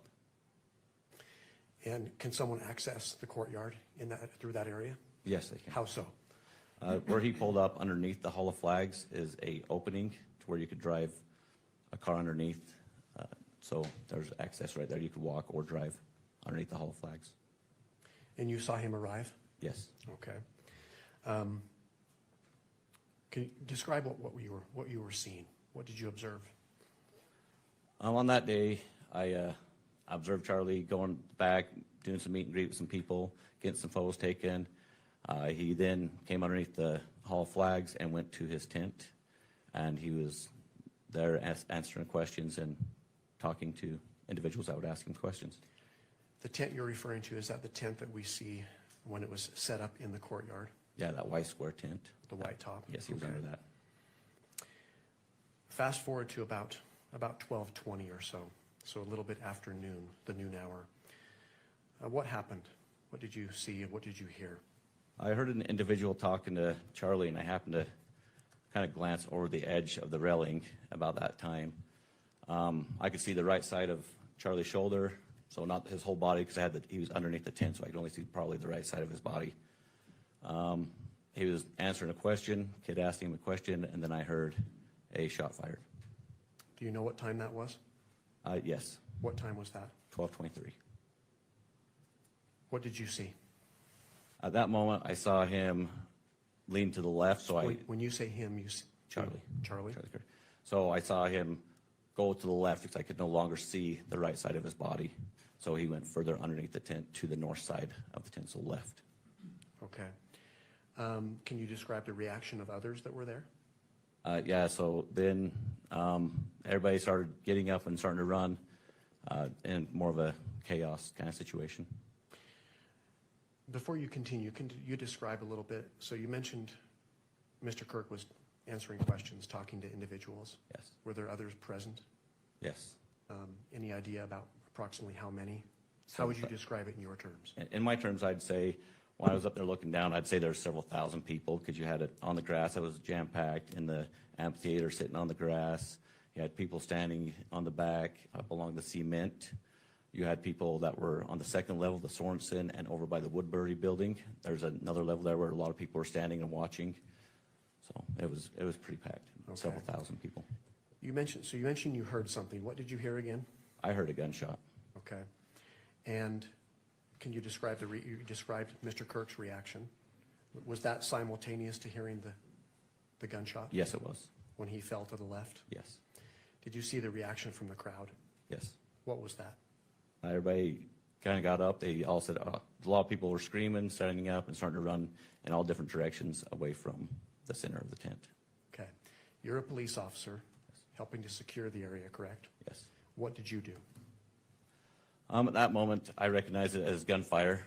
I left my post, which was right there on the south end of the Hall of Flags. I proceeded to right where the Fugle and the Hall of Flags meet. There's some outside stairs that I was starting to run down. As I was trying to get down to the bottom of the stairs, people were running up, people were laying down on the steps. I'm trying to jump over people to get to the bottom of the stairs so I can help stop an individual that's probably shooting. What happened next? By the time I got to the bottom of the stairs, I was informed on the radio that we had a shooter in custody. So I thought, at that moment, I was like, oh, that was kind of fast. Obviously, it was close range probably, because we had an individual in custody. Another officer came on and said we had an individual in custody. So I decided to, since the threat is gone, now I can assess for anybody that's injured and start looking for any medical needs that's needed at that moment. I started canvassing the area. As I canvassed the area, I was looking for anybody that was injured. I saw a kid on the ground that was on about the second or third tier in the grass next to a wheelchair, and he was almost convulsing. I thought he'd maybe been shot. Talked to the dad as I was running over there. He said that he was just having a seizure, that he was fine, he was not injured. So then at that moment, I observed that there was no other injuries that I could see at that moment. Okay. Was your attention drawn to anything else at that time? Yeah, so after we got some people kind of cleared away a little bit, I thought I needed to start preserving the scene because we had a crime scene. And with some of my experience and training to that effect I decided now we need to contain the scene and help preserve as much evidence as we can. So I started pushing people off the grass, out of the courtyard area, because I knew that's where the crime scene was. So as we started pushing those guys out, my Chief Long, that was right next to me, I looked down and saw an empty pistol holder that was sitting just on top of the grass. And at that moment, things had died down just a split second. I realized that the shot I heard was more of a rifle shot and not a pistol shot. And what causes you to say that? Just from being around firearms through all my trainings, the difference is, a handgun is more of a short bang pop sound. With a rifle, you have more of a longer, violent bang or crackle sound. It's more of a violent kind of sound. It's longer, so that's why I recognized it. Okay. Is a rifle sound louder typically? Yes. Okay. Going back to when you heard this gunshot, could you tell where it came from? As far as direction? Yes, I knew it came from the east of me. From the east of you. Okay. So you see this realization comes to your mind. What did you do next? At that moment, when I saw the holster, the empty holster, I turned to my chief and I said, that was a rifle shot. And he said, I agree. And I looked up at that moment, right in the line of sight, I could see the Losi building had a direct line of sight. So I proceeded to go look at that and see what was going on up there. Okay. Can you just briefly describe your route to the Losi Center? So from the courtyard, you can go into the Sorensen Center, and like I said there earlier, there was on level 1, there's some elevators or there's stairs. I ran up 4 flights of stairs, got to the 4th level of the LOSI building, and proceeded to the south of the LOSI building. There's some stairs, which is at breezeway between the computer science building and the LOSI building. There's some stairs that go up to the top of that, and so I went to the top of that. Is that the stairway that you previously described? Yes, on the outside of the LOSI building. Just Okay. And it's a public stairway? yeah, Okay. Did you make it to the rooftop? I did. Do you know about what time you got there? I got there at 12:44. Okay. What did you do when you got on top? When I got on top, I hopped over the guardrail. I noticed that there was an object which was sitting right about 10 or 15 feet in from the other side of the guardrail in the gravel. That looked out of place to me. And in relationship to where you hopped over the guardrail, what direction was that object? To the west of the guardrail. Okay. And did you recognize the object? I did. And what was it? It was a red and black screwdriver. Okay. Did you touch that object? I did not. Okay.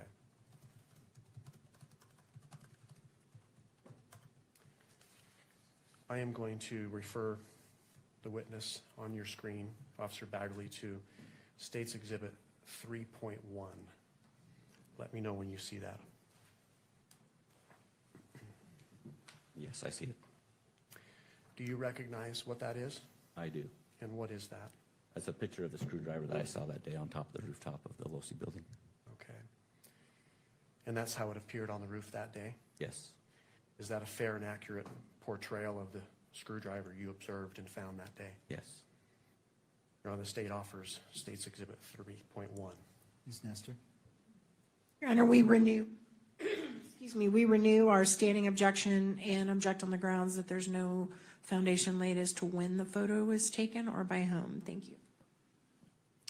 Same response, Judge. My previous arguments. And did you state that this was a fair and accurate representation as of September 10th, 2025? I had said that day. I'll ask it again All right. to the officer. Officer Bagley, you saw this screwdriver you're describing on September 10th, 2025. Is that correct? Yes. Is State's Exhibit 3.1 a fair and accurate depiction of that screwdriver that day, September 10th, 2025? Yes. All right. State moves to admit. I will go ahead and admit, State's Exhibit 3.1 is admitted based off of the first-hand knowledge of this, what this image purports to be, and it is a fair and accurate representation as this item on that date of September 10th, 2025, and this exhibit may be published. Your Honor, before we continue to publish it and ask a few more questions, right now might be a good time to take a break, All right. if that's okay with the court. All right, let's come back at, it's 10:43, let's go ahead and come back, well, 10:44. Let's come back at 11 o'clock, and then we'll resume direct examination. Court is in a brief recess.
set up.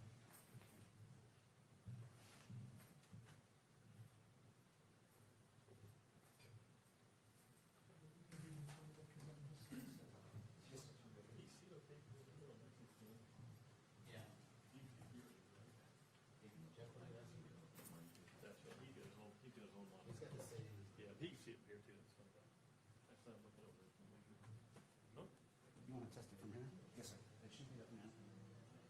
Well, this is turned off right now. Clerk controls it, I just have to publish and they'll decide what monitors it's gonna go on.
Please be seated.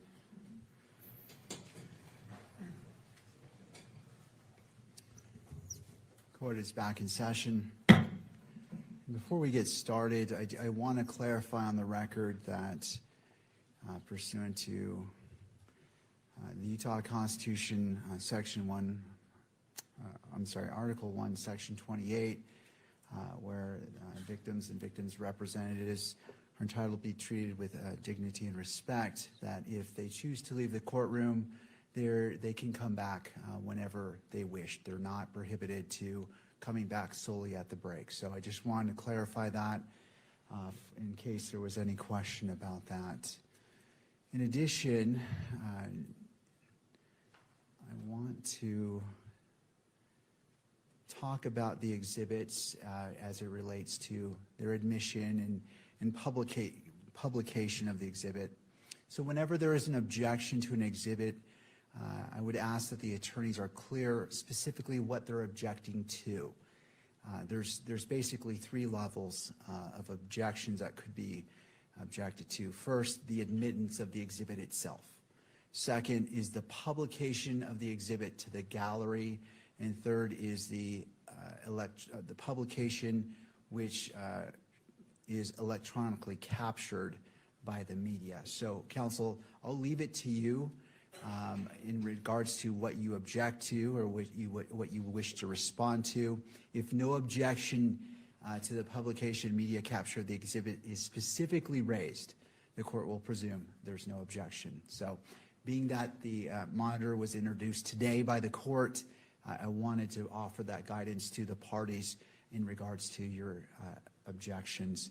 With that, let's go ahead and return to the witnesses. I do note for the record that the counsel is present and all the parties are present, and let's go ahead and proceed. Mr. Gernander. Thank you, Your Honor. We left off Officer Bagley with just having admitted State's Exhibit 3.1. I believe the court also granted our motion to publish 3.1. So we would ask the court to publish that to the gallery, 3.1. Ms. Nestor, any thoughts? No, Your Honor. All right, we'll go ahead and publish Exhibit 3.1.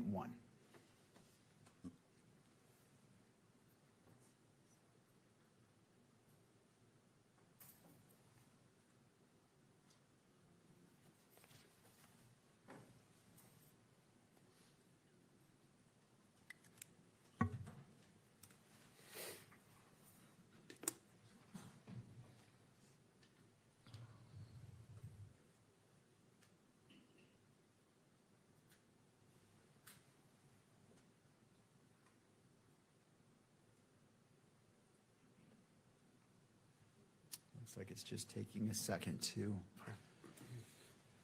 come up on the screen.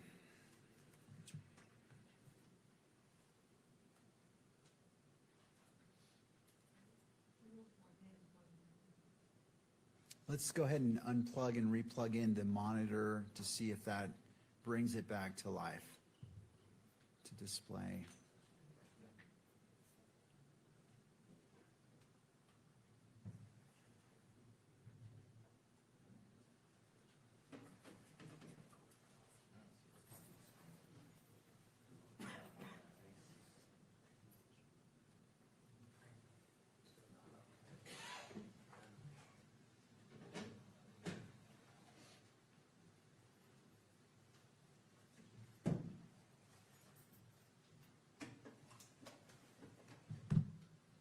Looks like it's noticing a flicker on my screen here. Thumbs up. All right.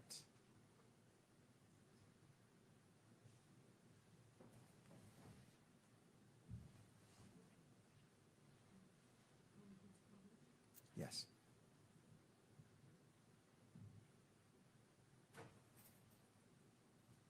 All right, Mr. Gernander.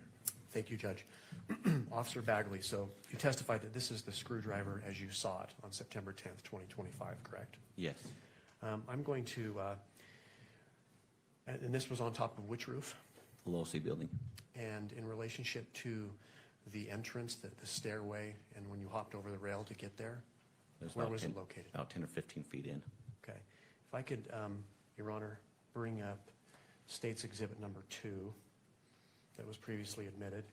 I would like to have Officer Bagley come down from the witness stand and point on that exhibit where, approximately where this screwdriver was located, and describe it for the record. All right, you may step down, and if you have a microphone for him as well. I think there was one up there. Oh, here we go.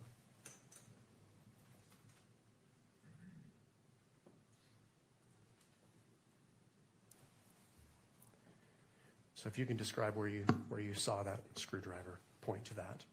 Yeah, so this is the Losi building right here with the light gray. Here's the guardrail in the center of the picture with the red brick. Just over that, about 10, 15 feet in, about right there. About right there, okay. Now on this exhibit, Exhibit 3.1, there's an evidence tag, yellow number 5. Was that present when you found the screwdriver? No, Okay, so that was left there by an evidence tech. yes. Okay, thank you. You can take your seat again.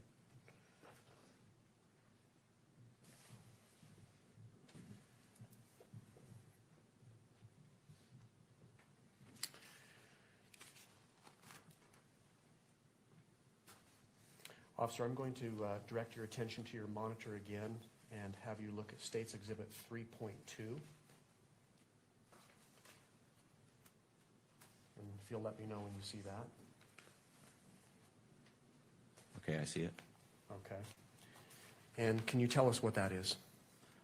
Yes, that's a picture of the top of the Losi building looking west. Okay. And how do you know that that is, in fact, the top of Losi Center, looking west? I can see the landmarks of several buildings, that the Fugel building's on the top left of it. You've got on the right is a white roof, which is the Sorensen building on the right side of the picture. This is also the gravel area on top of the Losi building. Okay. Can you see the courtyard from this exhibit? Yes, a little bit. What about the tent that was set up that Mr. Kirk was underneath? Yes, Okay. What about the Hall of Flags? yes.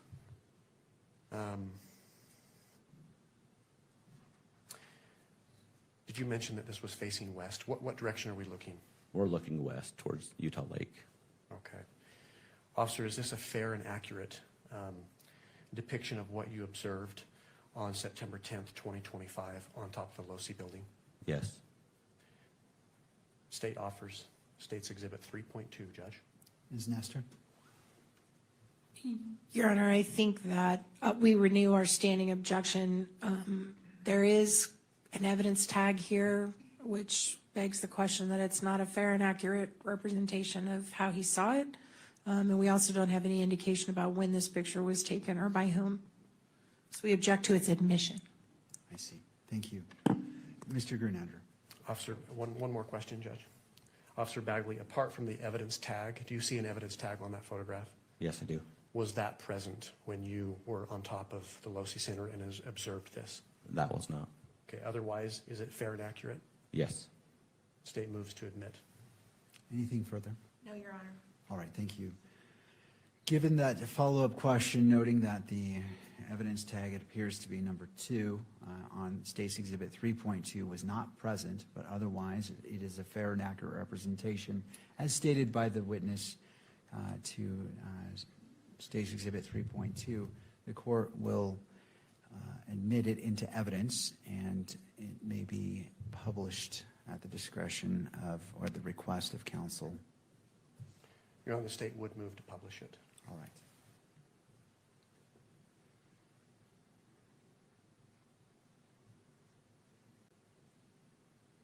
Officer Bagley, will you describe what it is that we're looking at here?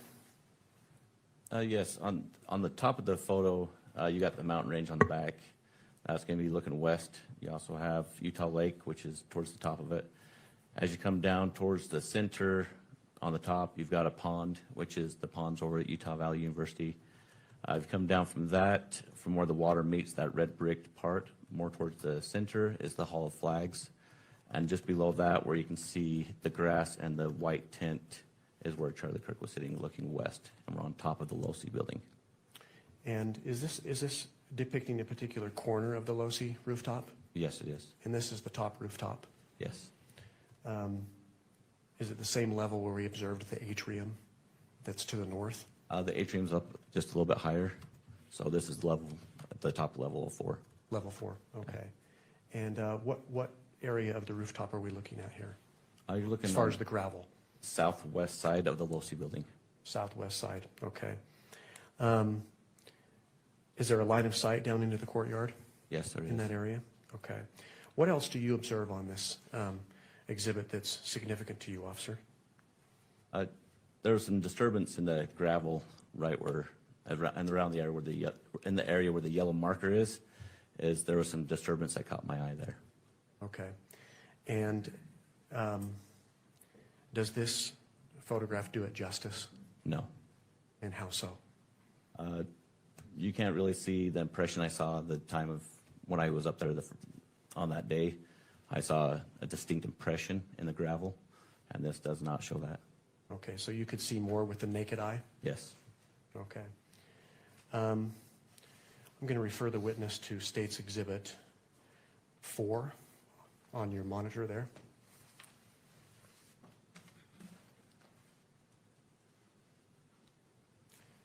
And let me know when you can see that. Okay, I can see it. And do you recognize that exhibit? I do. And what is that? This is a nighttime view of that same photo. That was just same view, looking west, and I can see the disturbance in the gravel. And what tells you that this is the same photograph as the last one, as Exhibit 3.2? You can see the hall flags. That's direct, almost the top of the photo. In the middle, you got the hall flags. You can see the tint in the grass area, the direct line of sight with the Sorensen building, and I'm on top of the gravel of the LoSi building southwest side. Is there also an LDS temple that's depicted in that photograph? There is. It's going to be on the top left of the photo. It's lit up. Okay. Do you know who took this photo? I do. And who took this photo? Melissa Richards. And who is Melissa Richards? She's the lead senior forensic for the state of Utah Okay. examiner. And how do you know that she took this photograph? I spoke to her. Okay. Let's renew the objection to hearsay that's in our standing objection. Thank you. Mr. Grunander, do you want to respond to the objection about hearsay? Yes, Judge. Under Rule 1102, hearsay is admissible to establish the foundation for the authenticity of any exhibit. That's found in 1102 sub B sub 3. I would also point out for the court that under Rule 1101, which is the applicability of the rules, in subsection C1, the determination of questions of fact preliminary to admissibility of evidence when it's determined under Rule 104, which are preliminary questions, the rules of evidence do not apply. 104 speaks directly to laying foundation for an exhibit, so even at trial, hearsay is admissible to establish the foundation of an exhibit. I would also just point the court to State v. Griffin. This is a 2016 Utah Supreme Court case. The citation is 384 Pacific 3rd 186, which stands for hearsay evidence is admissible to establish the foundation of an exhibit even at trial. And we're at a preliminary hearing today, Judge. All right. Anything further, Ms. Nestor, before I issue a ruling? No, Your Honor. All right. I'm going to overrule the objection to hearsay. I note the standing objection by defense. I also note Rule 1102, and I also look to Article 1, Section 12 of the Utah Constitution, which states nothing in this Constitution shall preclude the use of reliable hearsay evidence as defined by statute or rule in whole or in part at any preliminary examination to determine probable cause or at any pretrial proceeding with respect to release of defendant if appropriate discovery is allowed as defined by statute or rule. For those reasons, I'm going to overrule the objection, and as it relates to reliable hearsay, in this instance, you may proceed. Officer Bagley, did you ask Ms. Richards if this was a fair and accurate depiction of this scene on the LoSi building on the night of September 10th, 2025? Yes, And what did she tell you? she said it was. Okay. Your Honor, the state offers State's Exhibit 4. Ms. Nestor? Just object to relying on what Ms. Richards told him in terms of creating the foundation and refer back to our standing objection. The state will submit it. All right, well, as I look at State's Exhibit 4, and again, I'm just looking at it before me, it said it was a fair and accurate representation. There's a notation, I mean, in the previous exhibits, there's a marker, exhibit marker, and I see 2, but it also appears to be other artifacts on this image that I haven't heard any testimony about, and so, I will follow up, Judge. all right. Officer Bagley, do you see an evidence tag in that exhibit? Yes, I do, in number 2. A number 2, and that's yellow and black. Yes. Do you see other evidence markers that are red in color? Yes, to me, they're orange, but they're triangular shaped. Okay. Were those markers, the evidence tag 2, as well as the orange or red markers, present when you observed that scene that day? No, Okay. Were they present, however, when Ms. Richards took this photograph? yes, And she indicated to you that that is a fair and accurate representation of what she observed that night? yes. State would move to admit Exhibit 4, Judge. Ms. Nestor? Objections, Your Honor. Thank you, Ms. Nestor. I'm going to go ahead and overrule the objection, noting that the marker, evidence marker, as well as the red or orange markers, I can't tell which color it is, was not present originally. With those included information, State's Exhibit 4 is admitted into evidence and may be published. Thank you. The state would move to publish that. All right. And I would ask for the witness to come down to explain the exhibit. All right, officer, if you'd like to step down, use the microphone, and as previously noted, describe, when you're describing something on the image, where it is located on the image for the benefit of our recording. So, officer, will you describe for the court what it is that you're looking at? So what I'm looking at is, I'm on top of the Losi building, which is where the gravel is towards the bottom center. I'm looking west towards the tent, which is in the upper center, that you got a white tent. You can see the grass down there in the amphitheater. You got the Hall of Flags that's more towards the top center, and behind that you've got I-15. But what I'm looking at is in the disturbance of the gravel is what I saw that day. Okay, and what can you describe for the record that disturbance? To me, when I got up there and I could see this disturbance of the gravel, to me it looks like a sniper pad, a person that has been laying in a prone position, and you've got markings of elbows, knees, and feet to where somebody was in the line of sight of where Charlie's tent was. Thank you. And if we could, again, take the, if we could publish State's Exhibit number 2.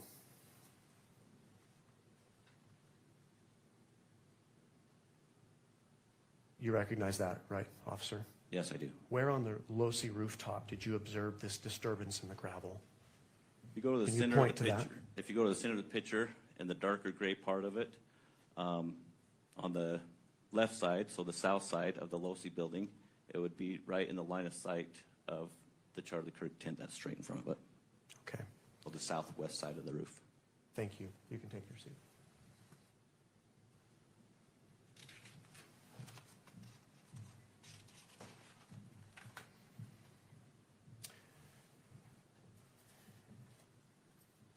And finally, I would direct the witness's attention to State's Exhibit number 5 on the monitor.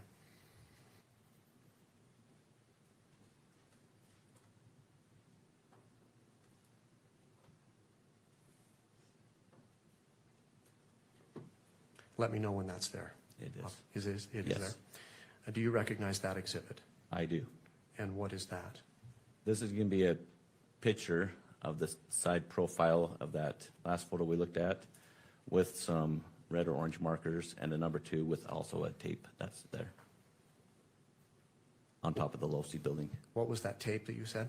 There's a measuring tape, it looks like. Okay. Are you able to tell which direction the photograph is, the photographer was facing? Yes, And what direction is that? it's facing south.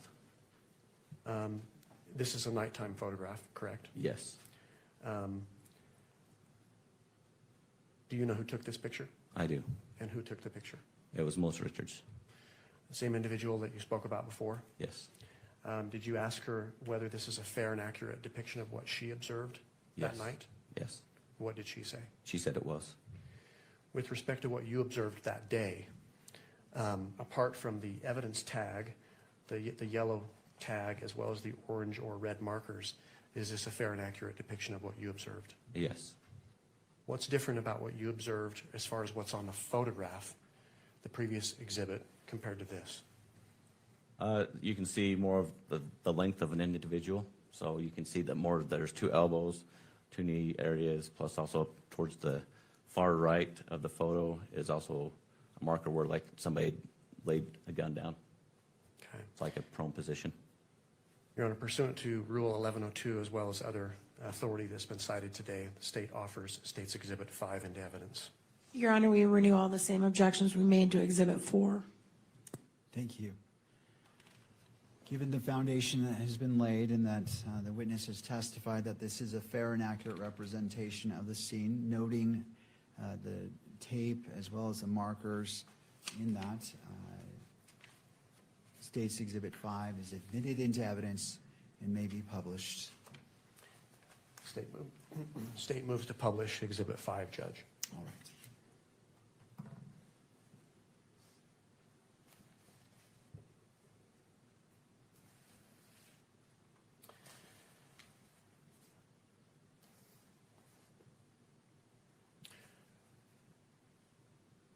Before turning to what you did next on that day, taking you to back to the daytime of September 10th, 2025, did you secure the rooftop of the Losi building that day? Yes, I did. And how did you do that? I put yellow police crime scene tape around the portion where, so nobody else would disturb that area. And when you say that area, what areas are you talking about? I'm talking about the roof where it was the southwest side of the roof where I found the disturbed gravel, where it looked like somebody had been proned out in the line of sight of the tent. So right there. Did you secure the area as far as any of the entrance area up onto the rooftop with police tape? Yeah, so then where that natural guardrail is, that was the other barrier where they were advised not to go any further from there other than police officers. Okay.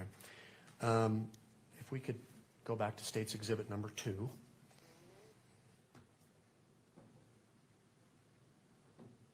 If we were to zoom in on this photograph, are you able to see the police tape that you put up on the rooftop of the Losi Center, officer? Yes, you would be able to. Kimberly, if we can zoom in.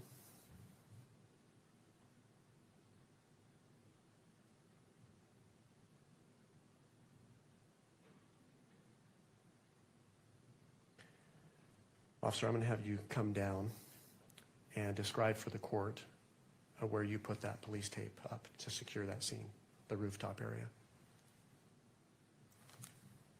On the southwest corner of the rooftop.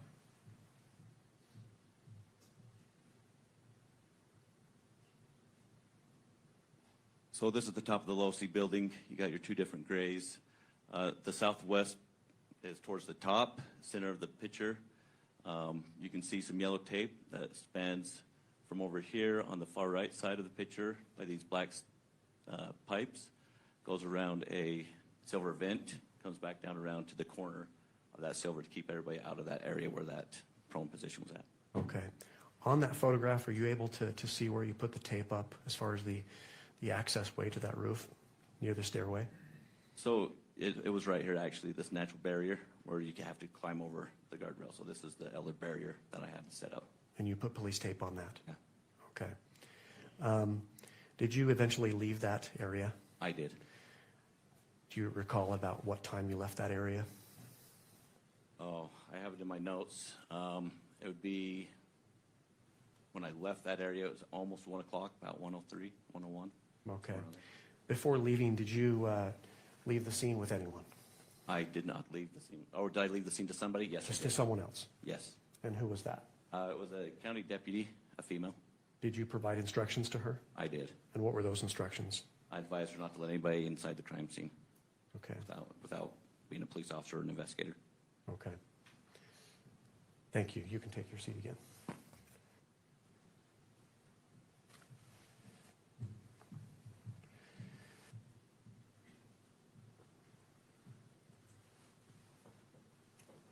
Officer, upon seeing this disturbance in the gravel, you've described what it looked like to you?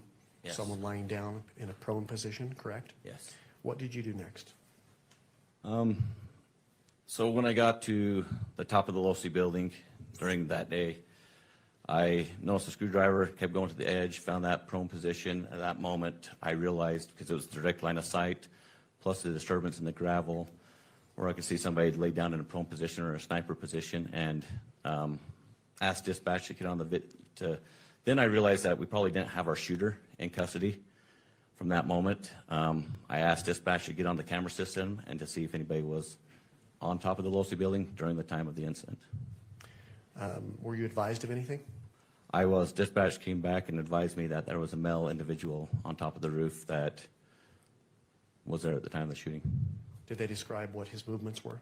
They did. They stated that he ran to the edge, dropped down, crawled, got in a prone position. I'm going to stop you right there. Ran to the edge. What direction and what edge? Running west and southwest of the Losi building, so ran towards the tent of where Charlie Kirk was, so they could get a line of sight. And then the individual stood up after the shooting and ran northeast on the top of the Losi building. Okay. You mentioned that this individual on the video dropped off the edge. Did you get that? I haven't far? mentioned that. Oh, what happened? What else was described to you?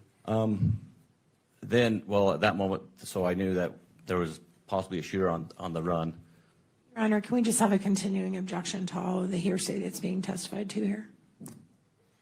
And Judge, my response to that was I'm not actually offering this for the truth of the matter asserted at this point, simply for the effect on the hearer. So I'm not offering what's been described in the video as substantive evidence.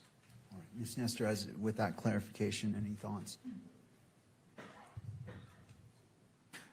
I'll just stand on the objection. I don't think, I mean, he's clearly offering it for the truth because he's asking him to describe the route of the individual, and it's based on what other people told him. So if he wants to circle back to it after he's put the video in, I mean, we could do that, but right now I still think it's inappropriate hearsay, Your Honor. All right. Anything further, Mr. Greenberg? I'll submit it to the court. All right, so as the magistrate, as this is not to a jury, it's to myself as a magistrate, I am not accepting that statement for the truth of the matter asserted, simply for what has been stated. So I'm specifically making that finding as I'm receiving this evidence, and I'm not accepting it for the truth of the matter asserted, only as represented by Mr. Grunander. And with that, the objection is overruled. Mr. Grunander, you may proceed. Thank you, Judge. So you mentioned you were provided with information that an individual was running north on the Losi rooftop, correct? Yes. What else was described to you? At that moment, I knew I had responding units coming into the scene. I advised other officers that I needed the Losi building secured, searched, because I didn't know exactly what way other than he ran north. That moment, I went down to the police department, which is just down the stairwell, and looked at the video myself. And Where is the police department located? it's in the Gunther Trade Building, just directly to the south of the Losi building. Okay. So where I described those outside stairs, the building to the left of that or south would be the Gunther Trade Building. Okay. On what level is the police department? It's level 3. Level 3, okay. Upon arriving at the police department, what did you do next then? I then look at the footage to verify for myself exactly what expired on that moment, where I could see an individual run to the edge, get up, and then run off, and then drop off the northeast side of the building, of the Losi building. Okay. Having viewed that, what did you do next? At that moment, I realized I had more crimes, a bigger crime scene that I needed to contain and preserve for evidence. At that moment, I went and grabbed some more crime scene tape, and I responded to the northeast side of the building and secured an area where I saw impressions of the shoe print inside the grass, and also up above on that northeast side of the building, I could see on the cement where someone had scuffed there and then dropped down to the shoe imprint and then finished going northeast. Okay. I can take the witness back to State's Exhibit 2.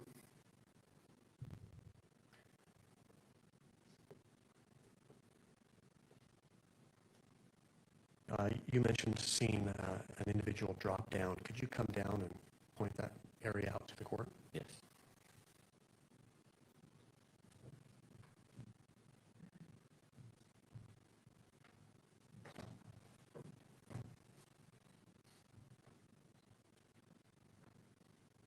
Okay, this is the Losi building again on the top right center of the photo.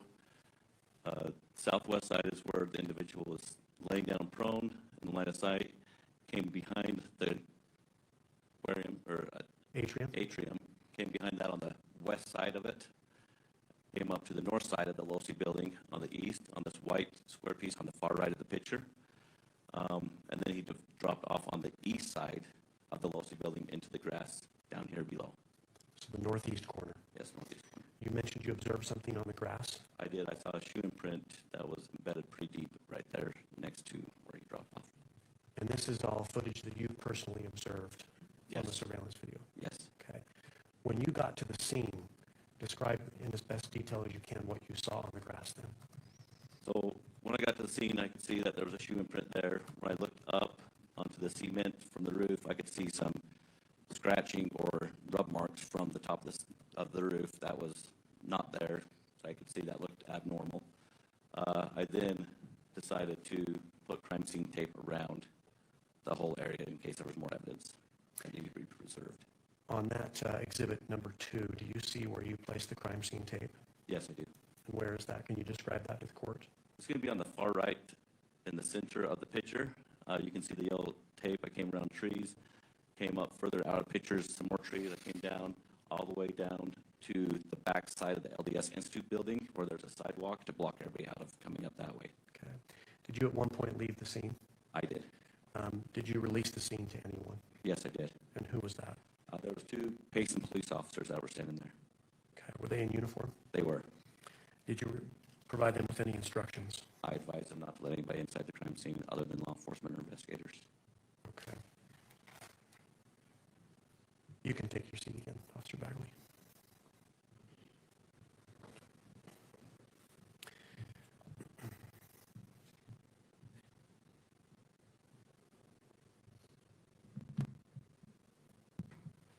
You've talked about the disturbance in the gravel that was observed on the Losi building. Yes. Did you walk through that disturbance in the gravel? I did not. Did you otherwise touch it in any way? No. With respect to the shoe print that you observed on the grass on the northeast lawn area below the Losi building, did you walk through that? I did not. Did you otherwise disturb that? No.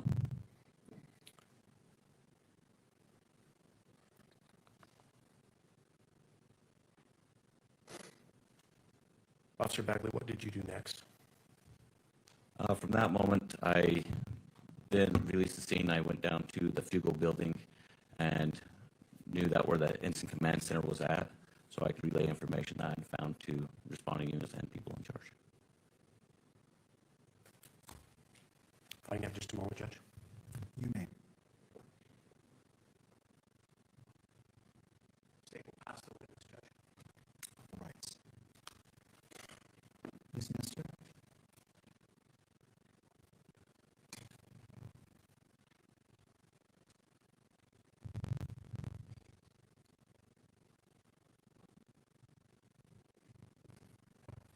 Ms. Nestor, before you begin, what time would you like to break for lunch? I don't want to interrupt a line of questioning, and so I just want to make sure that we're just taking a look at the clock and when you feel it's a good time to break, roughly in that 12:10 range. Totally, that, Your Honor, that shouldn't be a problem.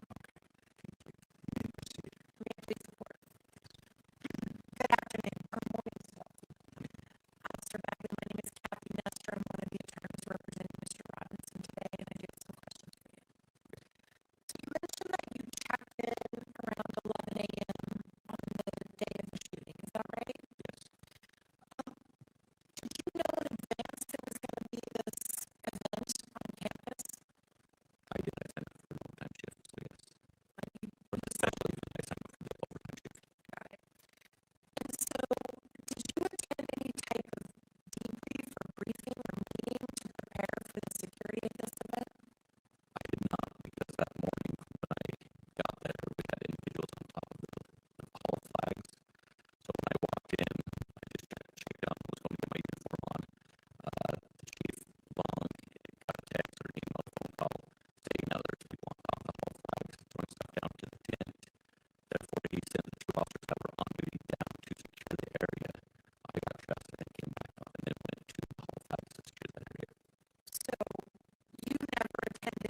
Anybody on the walkway? Nope. Okay. And in the state of Utah, is a campus a gun-free zone? Are students allowed to have guns on campus? It's an open carry state, so yes. And did you see anybody that was armed that day other than law enforcement? I did not see.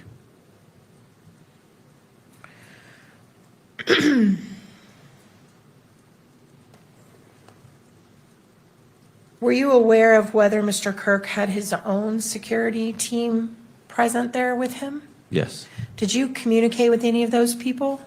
I saw one individual that was on top of the hall flags right next to me, yes. Okay, and that was before the shooting? Yes, and then I saw several down in the crowds and down by him, yes.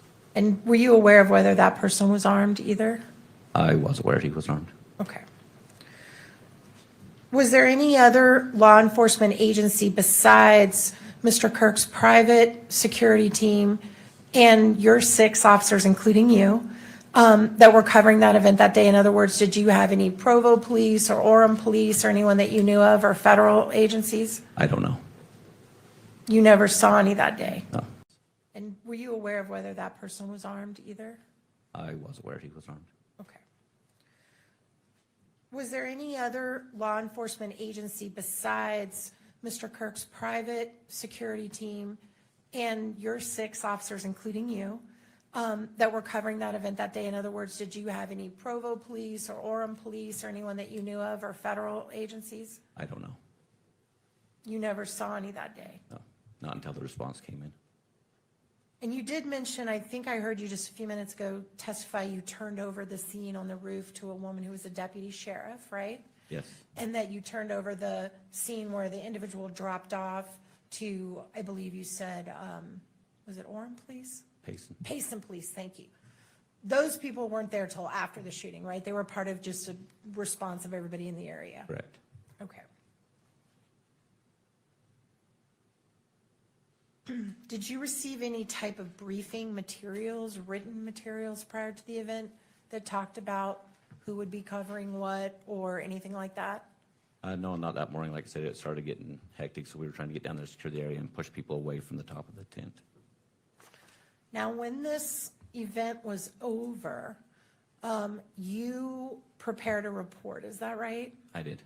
And in the report, it covers a lot of what you testified to with Mr. Grunander, doesn't it? Yes. And I think you said you attended, what, 600 hours of post-training? It's around 600 hours, yes. And I'm sure somewhere in that training, you were taught the importance of your police report Yes. and how it will be relied on years later to recreate events like it's being done right now. And so you know it's really important to be as accurate as possible in your report. Yep. Can we put up Bagley 1? Can we switch it over to the defense table, please? Thank you so much. And show it only to the witness. This is.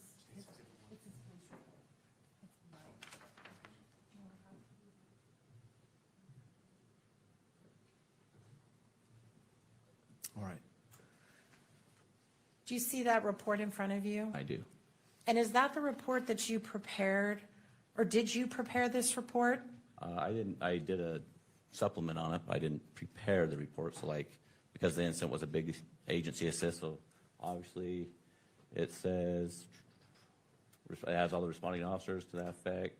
Oh, we need to go to the page. Thank you for pointing that out. Can we please move to page 3 or 5 maybe?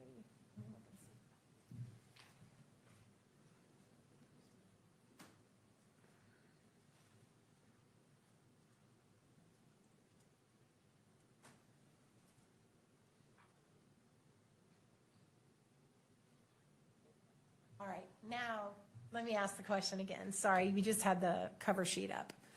Is that your report? Yes, this is. All right, and did you prepare that? I did. When did you prepare this report? It looks like it was done the next day, either that day or the next day, because I wanted to make sure that I had it done, where everything was fresh on my mind. And do you have a copy of it in front of you? I do, as a matter of fact. May I just step in and just make sure that it's the same one? May I approach, Your Honor? You may. you're good.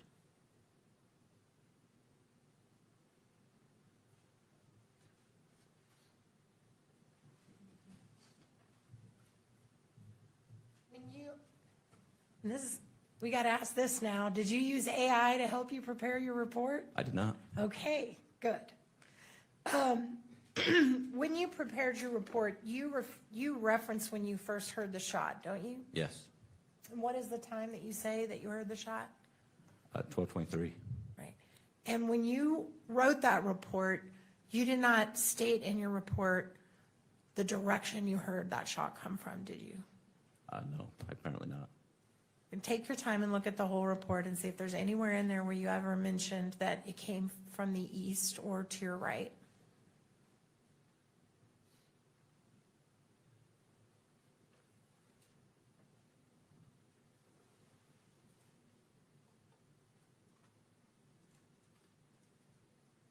I don't see his direction. Okay.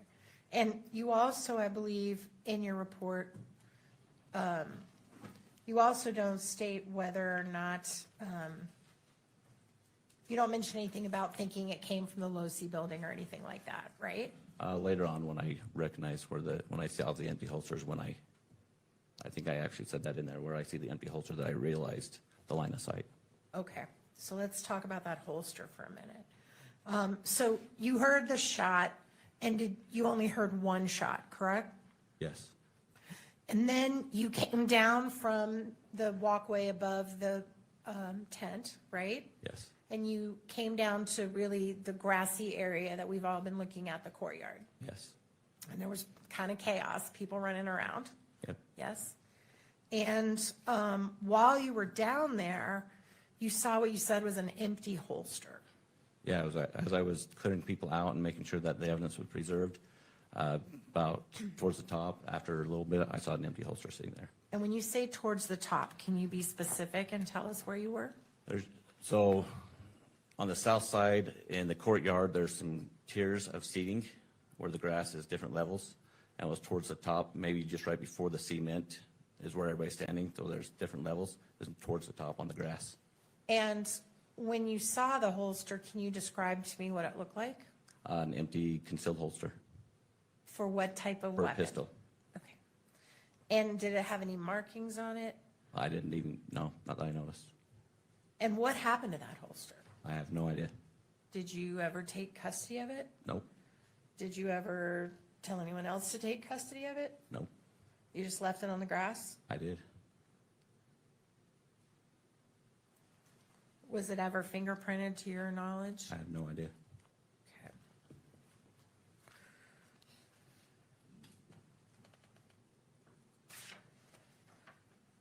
At some point, there were drones in the air, is that right? Did you become aware of that? Yes, I was made aware of that. Right. Do you know who put the drones in the air? Sergeant Cam Nelson with the Provo Police Department. So it wasn't UVU? No, Did you guys even have drone capability? Did you have a drone on campus that you used? no, All right.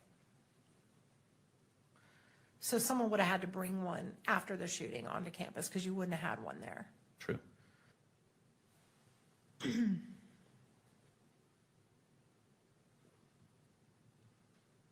Right.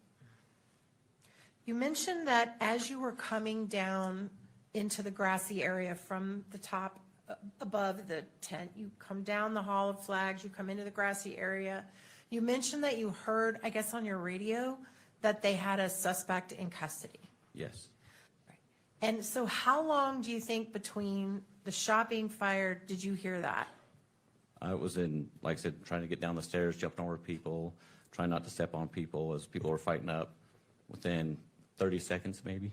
Right, so they pretty much instantly had someone in custody. Yes, and that's why I was quite surprised. Were you aware of where the person was taken into custody? Right down by where Charlie Kirk was sitting by his tent, somewhere down there. So in the courtyard area, the person would have been in the courtyard area at the time of the shooting. Yes. Was that person in or near or around the holster in any way? No. You don't know? No, he wasn't. Where the holster was up on the top level up there, and it was where when the incident happened, when Charlie got shot. Within seconds, the other officer that was down by him said that he was in custody with a prisoner of the shooter, so. They have been So within, right there. you didn't, at that time, it was your understanding the person they took into custody was close by Mr. Kirk, is that right? Yep. But it didn't occur to you that, well, that's not where I heard the shot come from. They must have the wrong person. I should talk to somebody. During the chaos moment, no. That they said they had a person in custody. I figured those guys saw something I didn't see. They took the person in custody, and I thought that was him. Okay.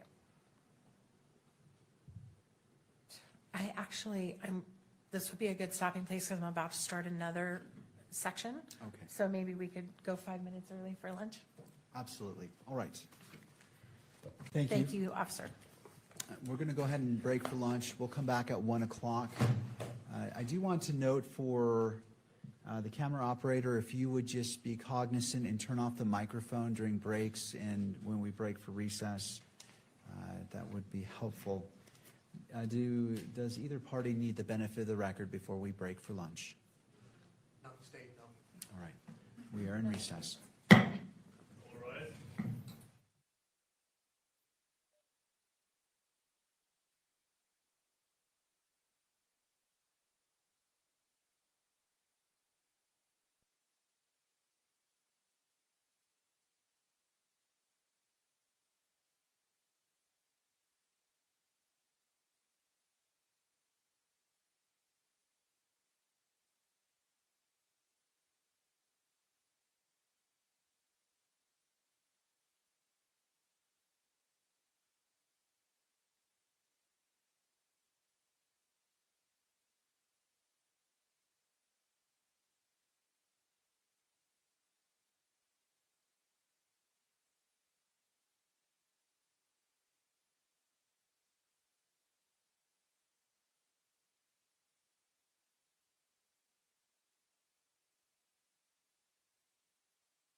think any of them were gonna leave, but maybe I'll be wrong.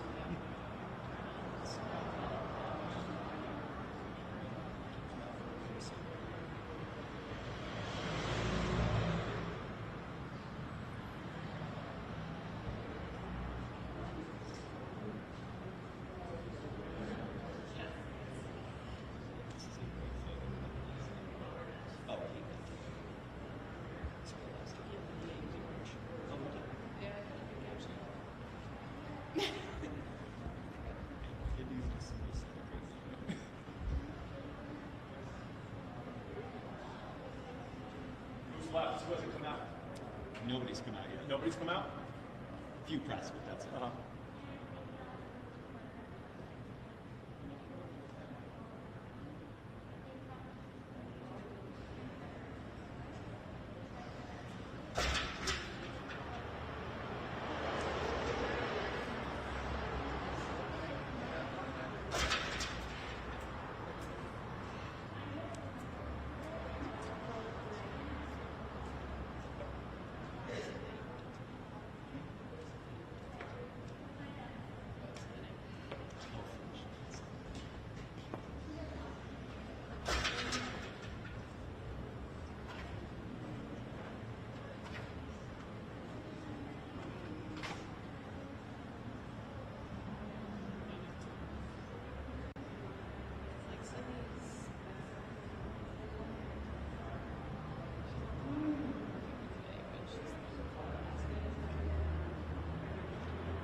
I filed this to them, so they'll post it. Okay, all right, so I'll just slack this over to them? Yeah, slack it over. Okay, Yeah, cool. Cody should be. All right, got it.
Yo, jerks. Let me know if you can hear me. Can you hear me?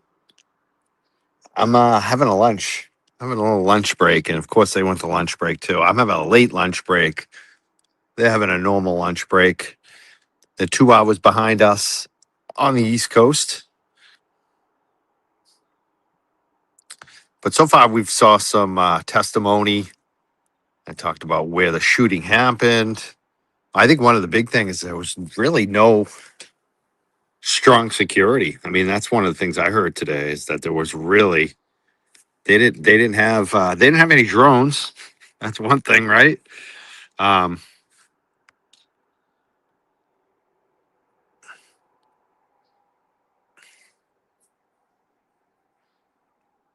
yeah, I'm remote right now. I'm gonna be home in a few minutes, and I'll get on the video.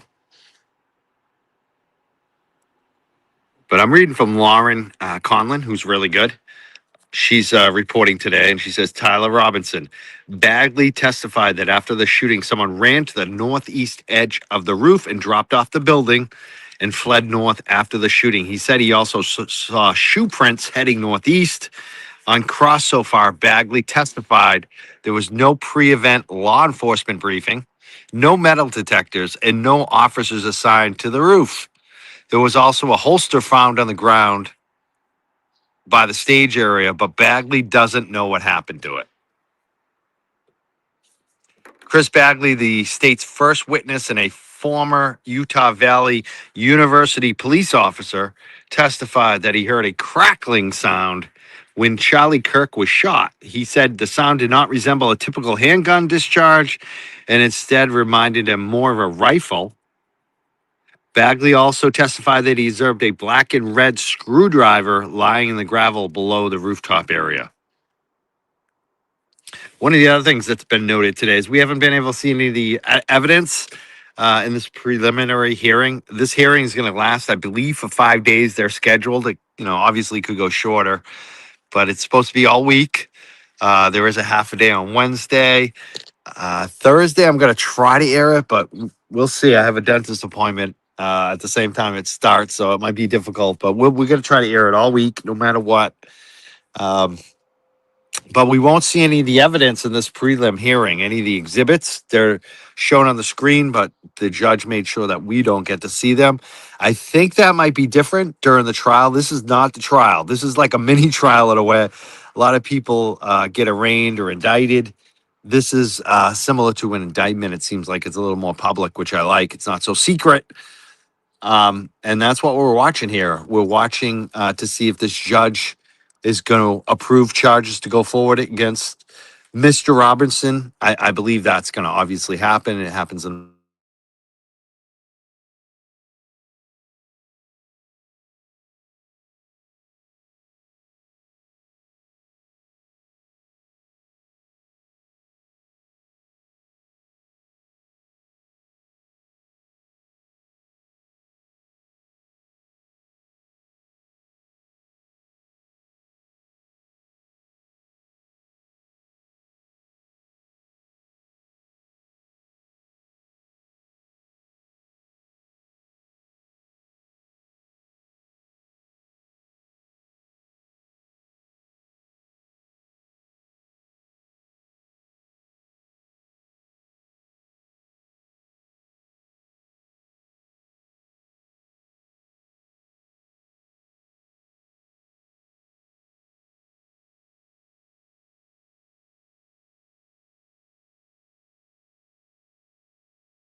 can we bring those up?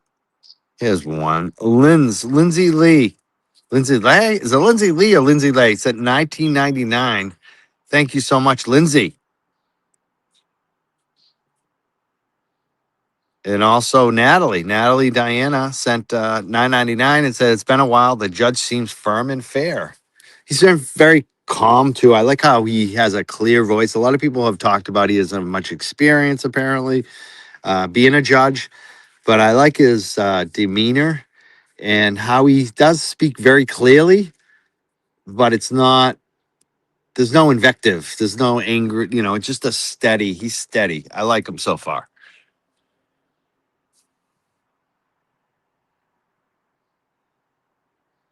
He seems to want to educate too.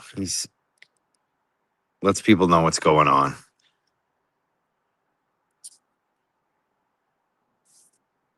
Yeah, I could drop in and out too on this remote because I don't have the best reception either. That's the other reason I'm not on camera right now.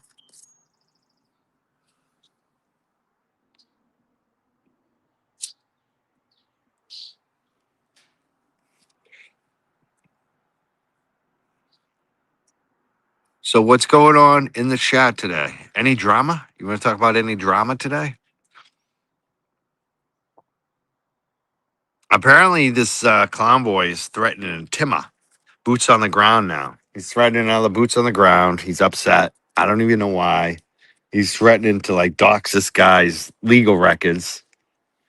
It's funny how he acts like such a tough guy, but in real life, he's not a tough guy. And most of us who have met him know that he's not a tough guy at all. He's actually a guy who'll cry. He'll cry to you on the phone. I wish I wiretapped people. If I had wiretapped him, I would have had him crying on the phone about Karen Reed. Karen's so mean to me.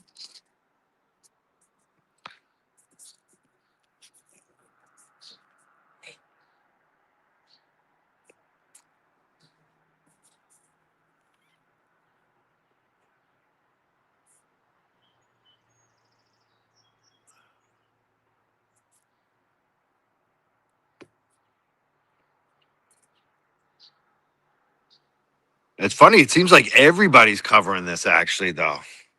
Like I'm noticing a lot of the big political channels are covering this. So I saw quite a few people streaming today. Maybe not as much LawTube, but some of the bigger radio shows and political TV shows and things like that, they were all covering it today. A lot of competition, actually. Thank you for being here, Brenda.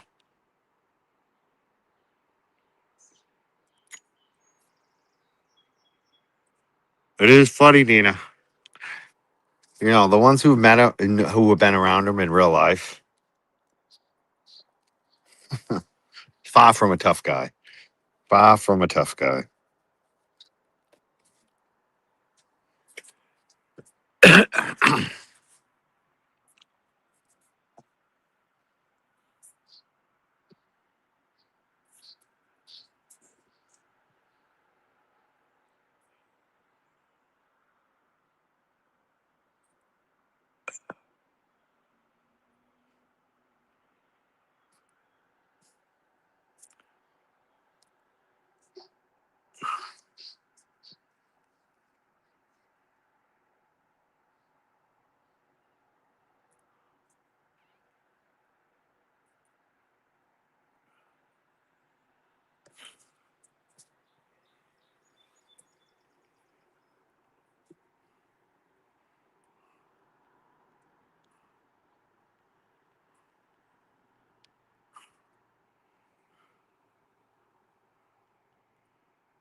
I'm looking at some tweets right now, which is hilarious.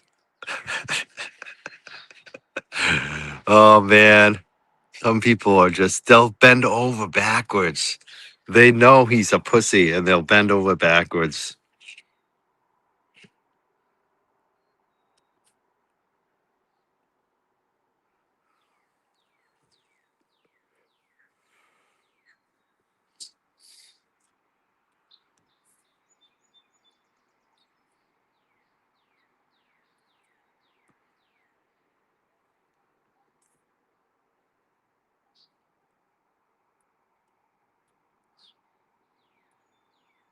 Yeah, no metal detectors used, no drones available. There wasn't really much security for Charlie Kirk. That's really what we found out this morning.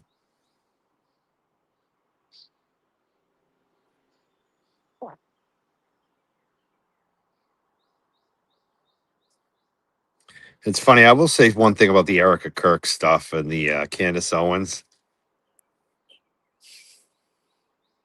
Candace Owens is a wacko. She is. Like some of the stuff she says might be true in terms of the influence of the country of Israel with Turning Point, but a lot of stuff she's just out to lunch. I'm sorry. I'm sorry. People can not like Erica Kirk, but if you believe all the stuff she's saying,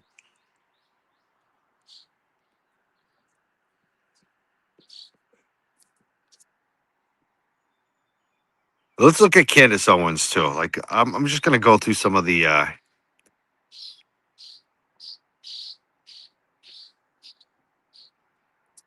history on Candace Owens.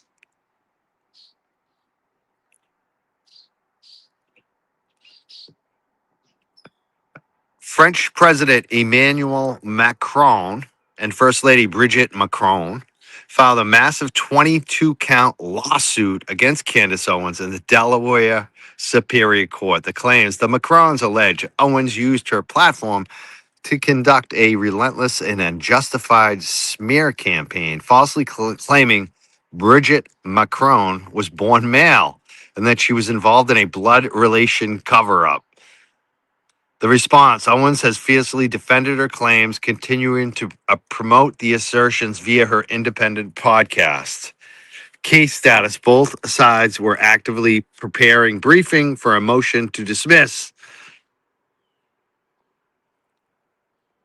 There's also this is more recent, the Charlie Kirk security guard lawsuit. Charlie Kirk's former head of security, George Harpole, filed a separate defamation lawsuit against Owens in federal court. This just happened. Harpole sued Owens for spreading conspiracy theories on her show that he was involved in an assassination plot against Charlie Kirk. He is seeking damages. Owens and her companies requested an extension to file an answer to the complaint, with further motion delays set through mid-2026.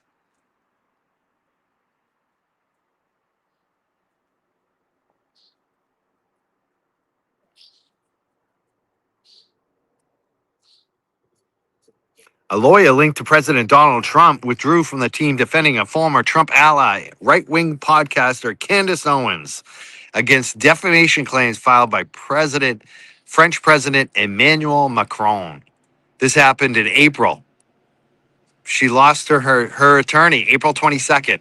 News story. Mark Kasowitz didn't offer any reason for leaving the case in a court filing Tuesday.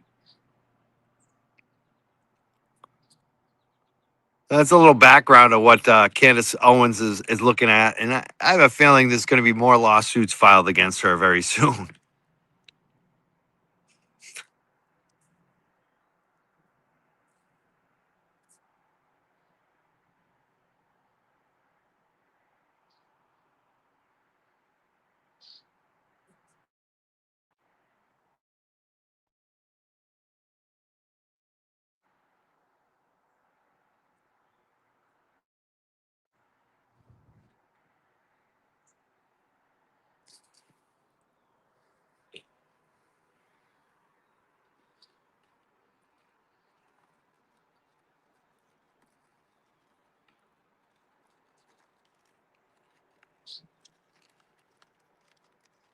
All right. I'm done with my dog walks. I'm back home.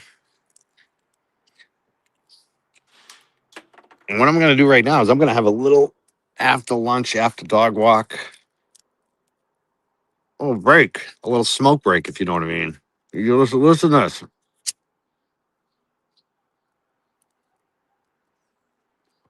I don't have to go anywhere. I don't have to drive anywhere. I'm home for the night. You might hear me cough a little bit here.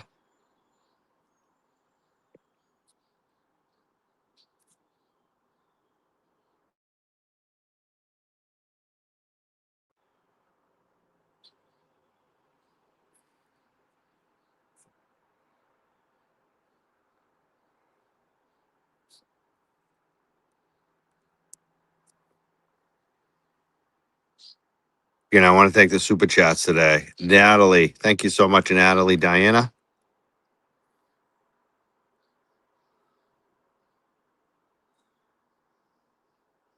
and Lindsay Lee. Or is it Lindsay Lay? How do you say that? I always wonder when it's Leigh. Is it Lindsay Leah? Lindsay Lay? Lindsay Lee? I don't know. Thank you, Lindsay.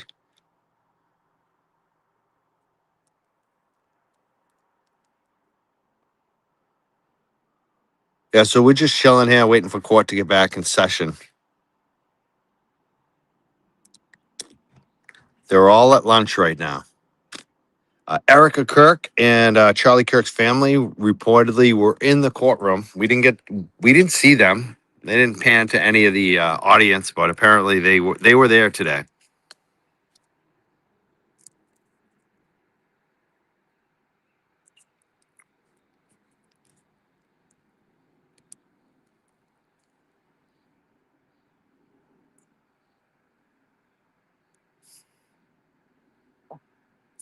So right now there's cross examination going of the witness who is Officer Bagley, and he's gonna.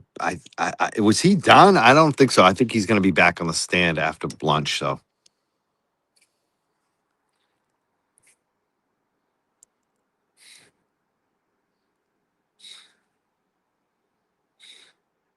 Yeah, one of the other things besides not having any drones, they didn't have a pre law enforcement briefing before the event,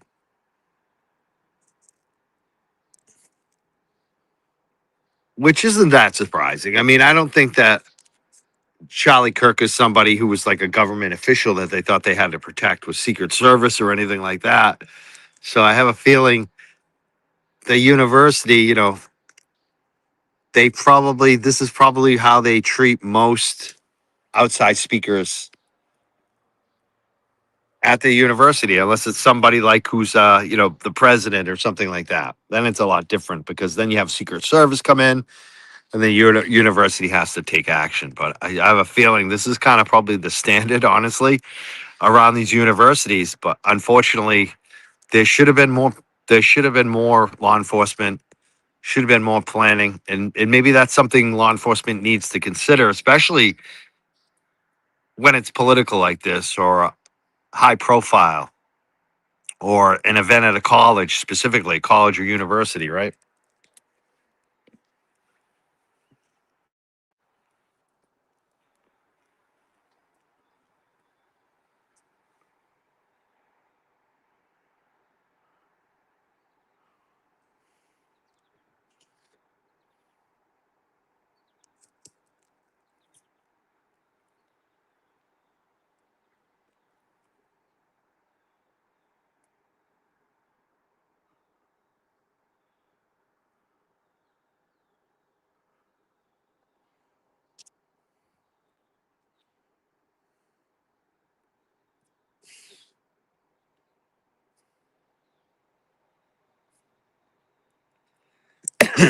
Oh, there you go. You got me coughing.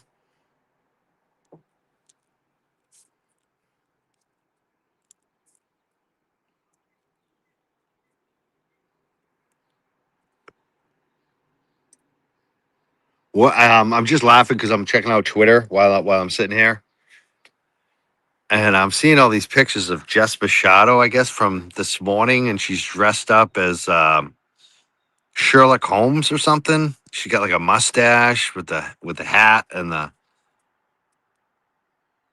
pipe. I'm just like, what the hell is going on here? Really?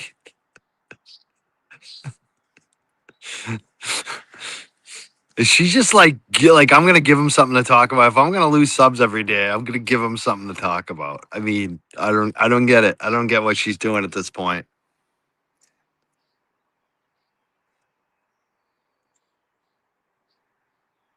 It's funny because for months our subs were going down, and this month our subs are up for like the first time in a while. It's like a net positive. It shows a net positive. I'm like, holy shit! It turned positive. We're moving up. We're moving up in the world again.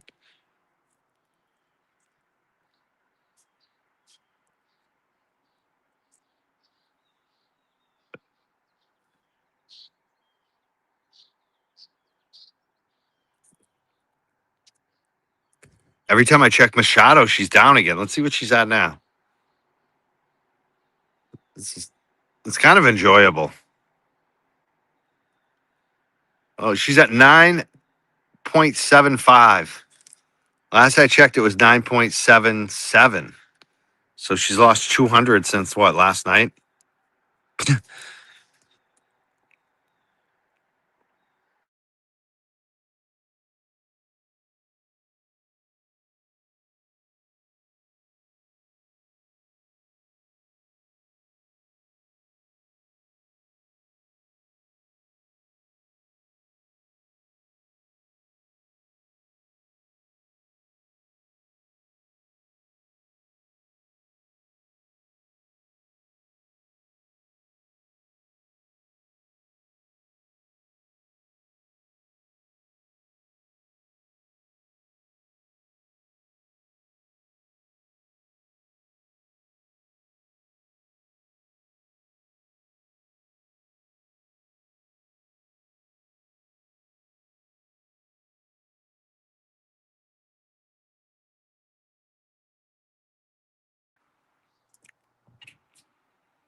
And I don't see how she's going to turn it around if she doesn't start doing real content.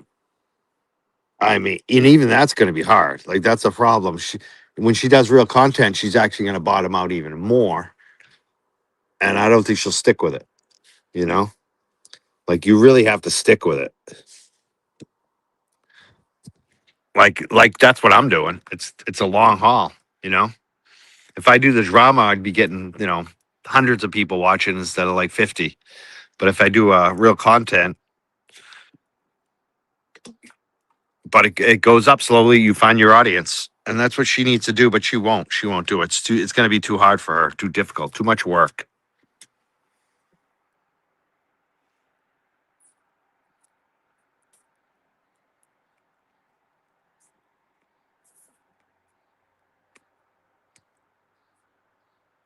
I think that's part of the reason why LTL and I, and probably JFK too, really in the end don't give a F. Because we know we have content. We know that we'll always continue. Doesn't really matter who we lose. A lot of those people will come back if the content is hot and good. I'm not worried about not having content in a year or next month or this month. My whole thing is, how am I scheduling all of it? That's my thing. Do I have enough time for my life?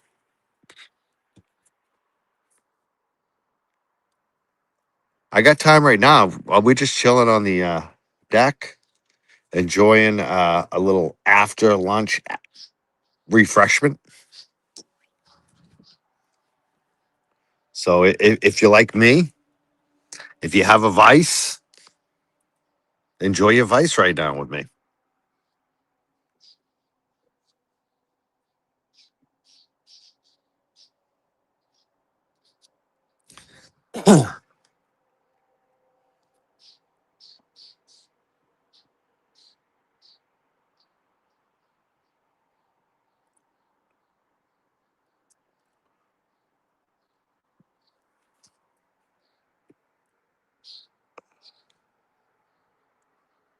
All right, I just saw something on Twitter. Unpopular opinion: Mudhoney. I can't even say it. Mudhoney should be remembered as grunge real originators over Nirvana. Discuss. Well, I'm going to say they're both wrong because I think like Skid Row was probably the first grunge band. Think about it. Skid Row, first grunge band. Well, maybe like trying to think of some other bands like that, like back in the day that were Jane's Addiction. No, not really, but maybe I don't know. I could think of some bands. I'm gonna say Skid Row though. Let's stick with Skid Row. Was Skid Row actually the first grunge band? Was it Mudhoney or was it Nirvana? Or maybe it was Pearl Jam. Pearl Jam's album came out a year before Nirvana, actually, but no one knew about it. I did. Me and my friends were listening to it for a good year before anyone discovered it. the record label basically got behind Pearl Jam's album that had been sitting released for about a year right after Nirvana hit. Nirvana became really popular, and Pearl Jam's record label got MTV to stop playing them. But I'm saying Skid Row, first grunge band. What do you think? Skid Row? No, no. I don't think. I mean, Youth Gone Wild. Come on. 18 in Life. That like that changed the whole thing. Like if you look at like hair metal, it was all like girls, good times, drugs, rock and roll. And then Skid Row came in and they like told some stories. 18 in Life. And they weren't wearing the makeup. Skid Row was more real, I feel like, than that glam stuff. The Chickies want us to stop it.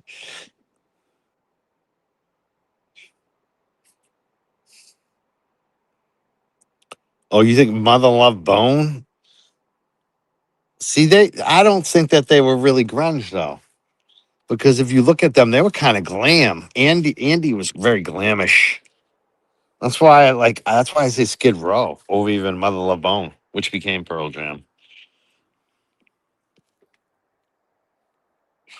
Oh, how about Soundgarden? Actually, Soundgarden should probably be the one. They were signed first before all the rest of them.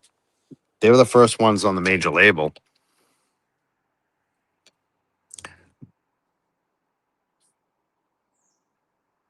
Check out Sebastian and Madam X. Isn't he the lead singer now in Twisted Sister? I think that's hilarious.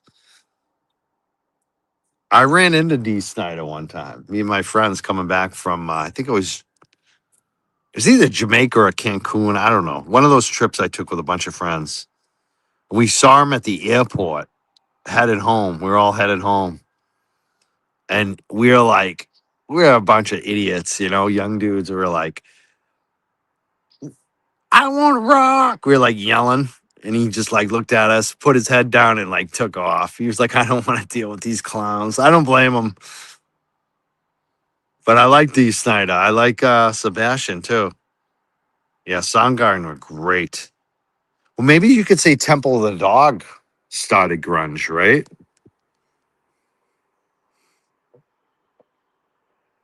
You're all caught up? What do you think, Cam? Who started grunge? I'm saying Skid Row. I like the poke. I'm taking Skid Row. Or even Guns. You could even say Guns N' Roses. Those two bands changed it up. It got a little more like the hair metal went, because hair metal was getting really like soft, and like you had like Vixen and you had like Winger and Warrant. I like Warrant. Warrant was good. Unfortunately, that song ruined their career. Warrant was pretty good, especially the hard songs. But yeah, but Twisted Sister was great. They were phenomenal. Twisted Sister and Rat. I really think that they started the whole hair metal thing. Twisted Sister and Rat. There was Def Leppard and Quiet Riot too, but yeah, Twisted Sister. Oh, they were phenomenal. And Rat. Both those bands are, I agree, underrated. Yeah, he did tease it up, but you never saw Axl wearing that like full like makeup shit. You know what I mean? And even their songs, like that's the thing. Guns N' Roses changed it up. So I mean, some of the songs were so controversial. Some of the stuff he said, it was called racist and stuff. Some of it maybe was, but he was dealing with issues, like even social issues like Civil War, and definitely a different vibe.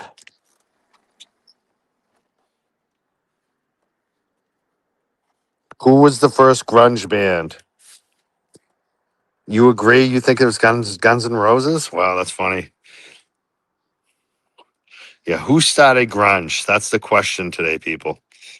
I'm gonna say Skid Row. I'm still gonna stick with Skid Row though.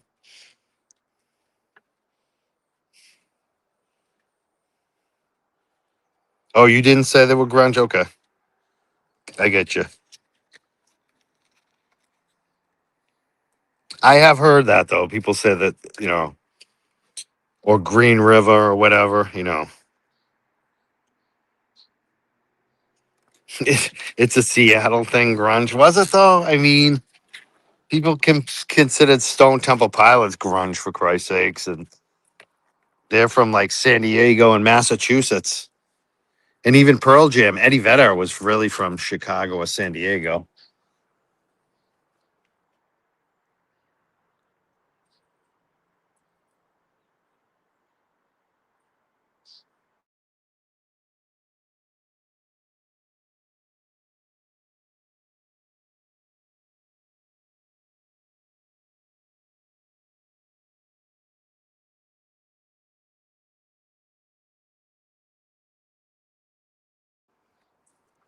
All right, I'm back. Took a second there. We're waiting for court to start. We're talking about music again, of course.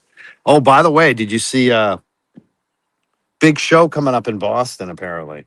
We're gonna have to check and see where it's at, but I just saw the news that one of our guests that have come on our show recently, he's actually been on a couple times, but most recently he did a full interview with us. And he's a phenomenal musician, songwriter, award-winning, friends with Eddie Vedder. Met Bruce Springsteen recently. Will Daly, he's opening up for Elvis Costello. He's wicked excited, apparently. I saw his post on Facebook. You might want to check that out. Will Daly doing more big things. Yeah, Nirvana did. Yeah, absolutely, Nirvana made it famous, but were they the first grunge band, though, really? You know what I mean? I felt like it was starting to turn towards the end of the 80s, like even before Nirvana came out. And you have to think too, like if you're gonna look at Nirvana, you should look at them from their first album. Like their first album was probably, but it didn't make grunge with that. You know what I mean? Like the second album was the one that made that term famous. Yeah, Google says Green River started grunge. I did you ever buy a Green River CD? I bought a few compilation. Remember like Deep Six? Green River featured Stone from Pearl Jam and Jeff from Pearl Jam, the bassist and guitarist, with I think Mark Arm from Mudhoney was the lead singer. And I think that band broke up because Stone and Jeff wanted to be professionals and make money on it, and Mark Arm didn't. That's what Google will tell you. It's funny, I always research like people I like to kind of know their backgrounds, especially some of my still idols. Probably like to try to knock them down so I'm not their idols anymore because I just don't. I don't know. I don't like fan culture that much, honestly, but I still am a fan of music, obviously. And so I looked up Stone Gossett because I always thought this guy seems like he's a rich guy. Like he was born. I always thought he was like born to like a billionaire or something. You know what I mean? And I looked him up, and he did go to some good schools. And it's funny, his father was a big time Seattle criminal defense attorney, like covered major cases in Seattle. And I think he was even involved in the Green River killer, like the defending somebody accused. I don't even know, like something about the Green River. There was a serial killer. So it's just wild to find out that Stone Gossett's father was a criminal defense attorney. I was right. He came from money. Kurt Cobain, he did not come from money. Eddie Vedder is an interesting story too. His father was basically a struggling musician his whole life that he never got to know. He met him a couple times when he was younger, but didn't know he was his father. And he thought another guy was his father, or stepdad. I think his stepdad was also, I believe, a lawyer. I think he was like an estate attorney or something like that. But he was a money guy. But Eddie didn't get along with him. And that's when they were living in San Diego. And his mother ended up getting divorced, and he stayed in San Diego on his own as a kid, like 16-year-old. And that's, he just made his own. And later on, he got some music from his father, some music that wasn't quite finished that didn't get put out, and Eddie recorded and finished the songs with his dad and put it out on his recent solo album. It made me cry. Like it was just like because he never got to meet his dad, but he got to do a song with his dad after his dad died and put it out, and people loved it. Just a pretty amazing story there.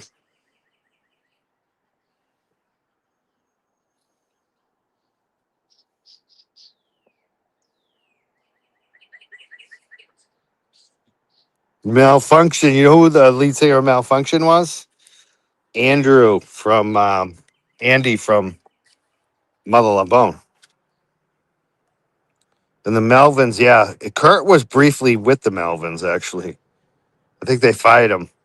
Yeah, I love Mike McCready too. He's a good dude. I like all the guys in Pearl Jam. There's a phenomenal interview somebody just did with Jeff Ament talking about music. And this guy has like headphones or a Walkman or something, and he just plays a song for Jeff Ament and says like, "What band is this?" And within 2 seconds, every band Jeff knows, and he tells a story about it. And two of the bands were Boston bands. One was actually a few more than even two. Well, two of the songs were Boston bands, but he talks about a few other Boston bands too. One of them was SSD, which was awesome because Al Baril from SSD System, he recently died. And Springer is a guy who's still kicking around. He's actually on the new Tree CD, Boy Tree. And I've met Springer. It's just Springer's a character. So Jeff talks about SSD, and he also talks about Dinosaur Jr. Yeah, I believe it is. Gotta look back. Maybe it's not Dinosaur Jr. What is he Lou Barlow, he talks about. I'd have to look. Now I'm getting confused. But he definitely does talk about SSD, which was cool. But watching that interview with Jeff Ament was so cool because you could see how much of a fan of music he really is and how much they really do support people. He even talked about how they treat their openers. Yes, Chris did live with Andrew. That's right. That's why they did Temple of the Dog.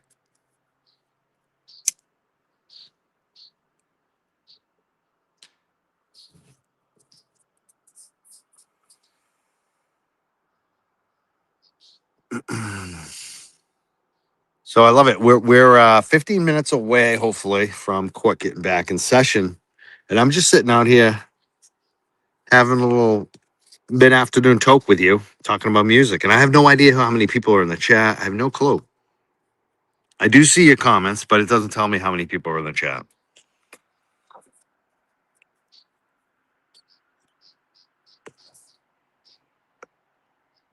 When you're on the phone on StreamYard running it like this, it's a different thing than when you're on the computer.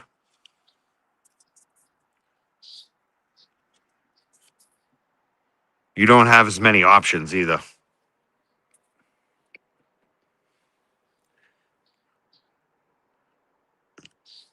See, this is where I'm gonna, for once, probably agree with Google on something music. The top four grunge bands are Nirvana, Pearl Jam, Soundgarden, and Alice in Chains. I would agree with that. Like in terms of success and influence, absolutely. And those are like my top four bands in the grunge, world. I love them. Nirvana, Soundgarden, Pearl Jam, Alice in Chains. I can't say anything bad about any of them. They are all awesome, and they're all different, which is cool. And I can't say really my favorite. For a long time, I might say Pearl Jam. For a period of time, I would definitely say Nirvana. And even now, I might say Soundgarden just because of how much I like Chris Cornell. And Alice in Chains were phenomenal, too. I mean, some of their songs are just so good. But who started it? I'd say Skid Row started it.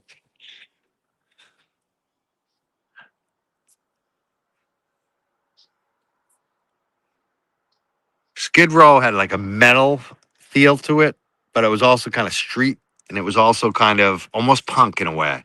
And that's really what grunge is. It's like punk and metal, right? and different styles. Definitely wasn't glam. Skid Row was not glam. 18 in Life is not a glam song. Youth Gone Wild. There's another good song too. Oh man, you shitting me? Wow. He sang "Happy Birthday" to you. Wow, that must have been amazing. Chris probably had. I mean, a lot of people will say Lane had the best voice out of the four bands there, but I think Chris. I mean, think how distinctive Eddie Vedder's voice and Kurt's voices, and how much people love those voices and Lane. But you could definitely argue that Chris was the best singer out of all of them. Phenomenal. That's what's so good about those bands. All four of them had good singers, every single one of them.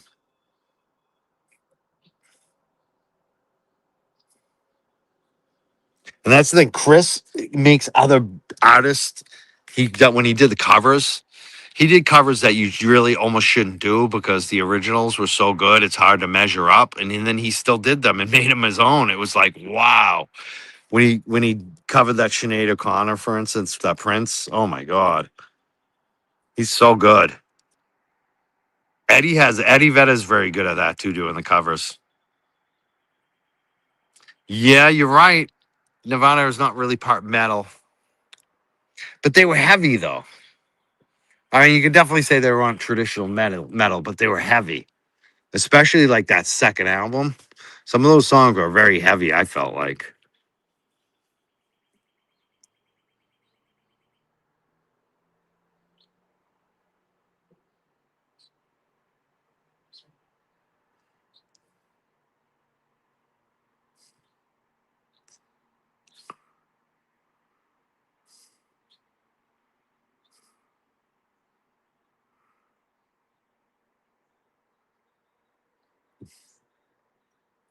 Wow, wow, holy shit,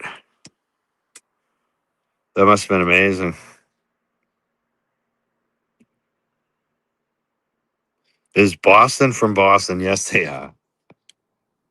Yeah, it's funny. The lead singer, Brad, he went to school with my parents, same high school.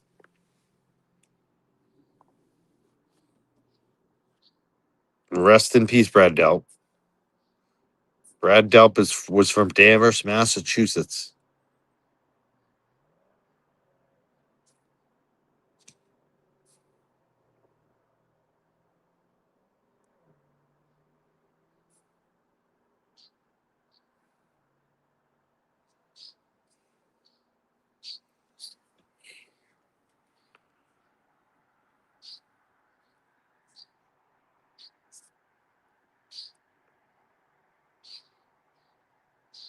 Yeah, we're just chilling. We're just trying to wait for court to come back. It should be any minute now. I'm gonna I'll take off the cover photo. We'll see what this does now. The hell's the cover?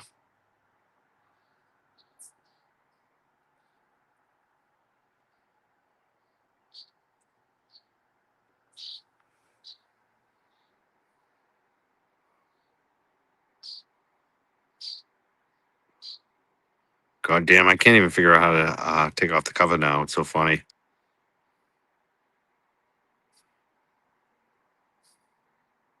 Oh, here we go. All right. So they're still looking outside court. It looks like this feed we have. Nothing's going on. We're like 8 minutes away. Now you can see me on the screen.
I was also watching a great interview.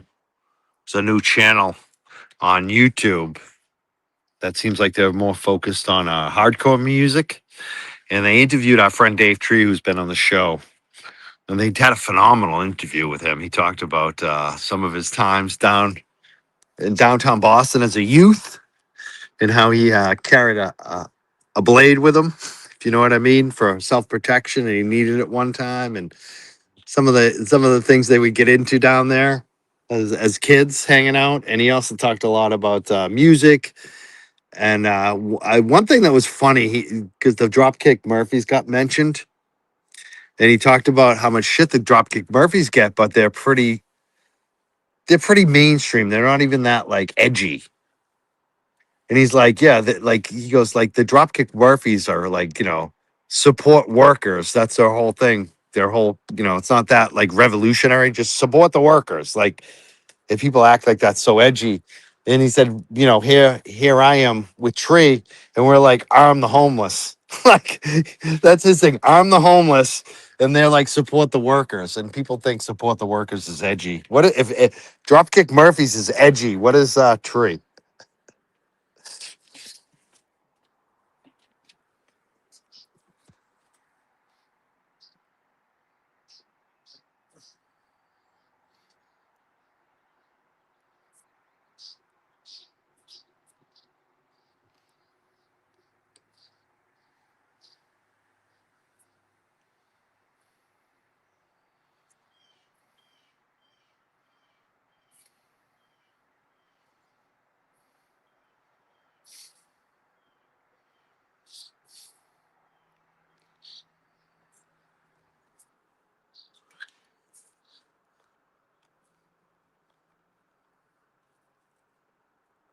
Maybe I need to play some question abuse from Tree right now. So, we got 5 minutes left. Does anybody want to hear it? This is a song I believe they wrote about being on tour in a van and getting pulled over. And it became like a DA investigation because they smoked weed or some shit. Like it was like,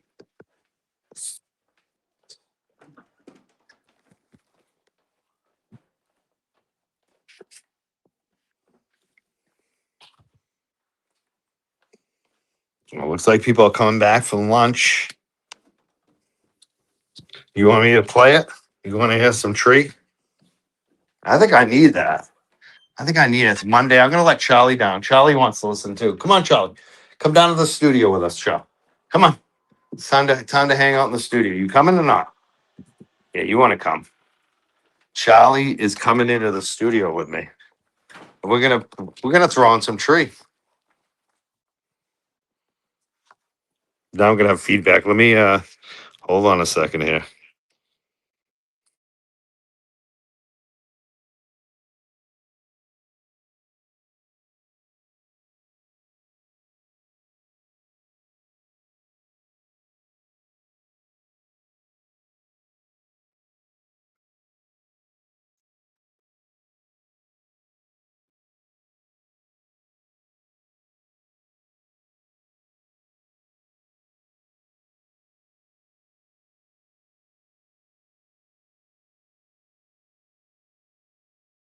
Some Tree. You ready for some Tree?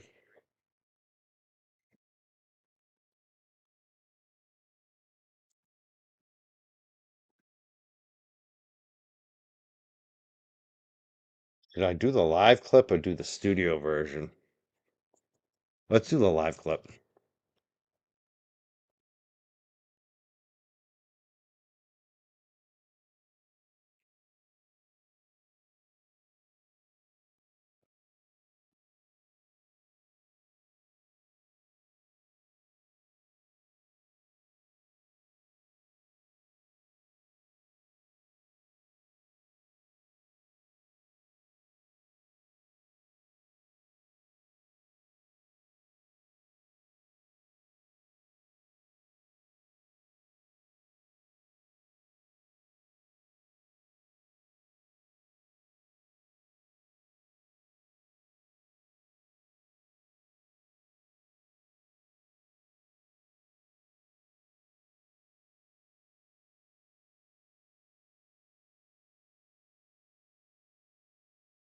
Oh, you can't hear it. Hold on a second. I get it. Why is my phone still on? It's so funny. Let me just Charlie, what are you getting into? I'm gonna start it over. You can't hear anything. All right. God damn. Hold on. God damn.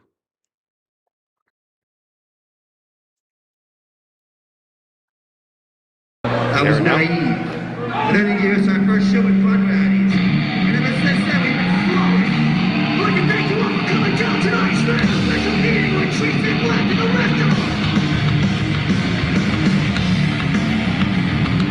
What they tried to make to look at all your eyes.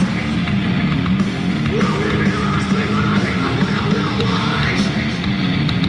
But they couldn't be true to their choice. So what's a different from the championship was? Was it up yours? Was it up yours? Was it even a dynamite? Was it up yours? Was it up yours? Was it even a dynamite? What you see on watching me is the reality. In addition, fantasies is in the immortality.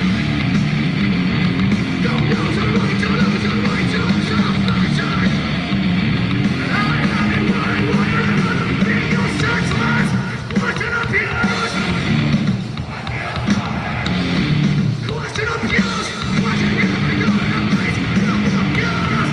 Question of yours. Question of yours.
Let's leave our wings in USA.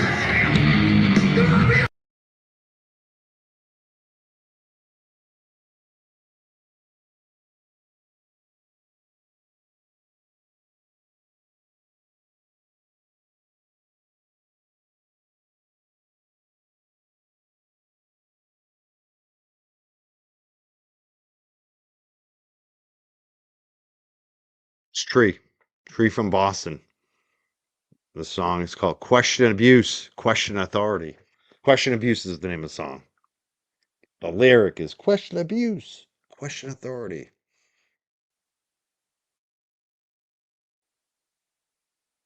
Yeah, so the court stream is back up. They're still on lunch break apparently, but it looks like it's about to kick back up.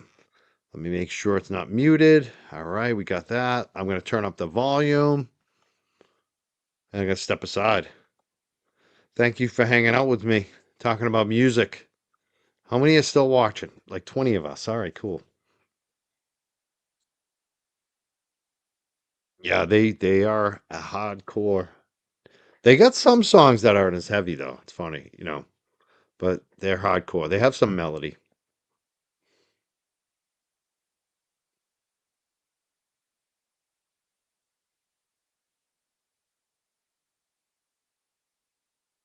Ah, Godsmack. I used to buy beer for his half brother. For his brother, yeah. His brother went to Bridgewater State, was friends with my best friend's younger brother, and they used to knock on my door when I was 21.